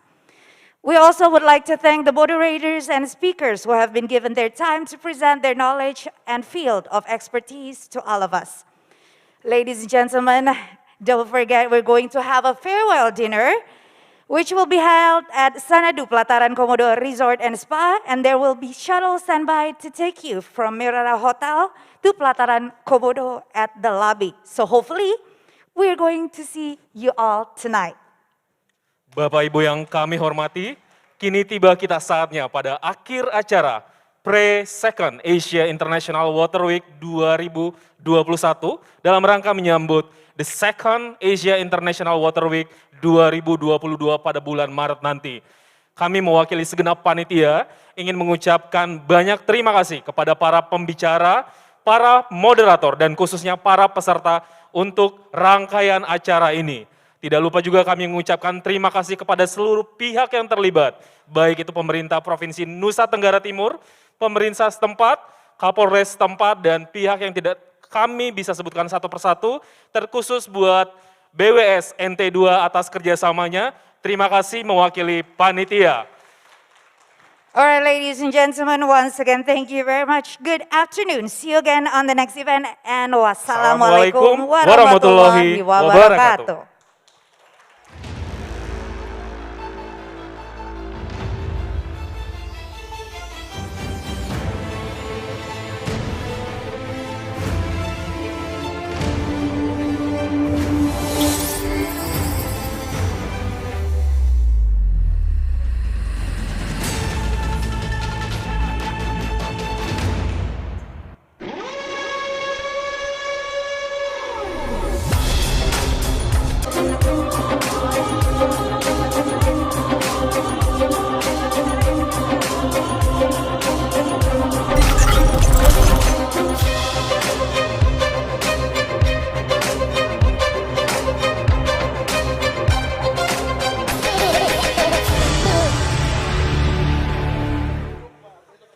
Bagi Bapak Ibu yang ingin menuju ke lokasi acara farewell dinner di Sanadu Pelataran Komodo Resort and Spa, panitia telah menyediakan shuttle, silakan berkumpul di lobi hotel supaya bisa menikmati sunset khas Labuan Bajo. Terima kasih.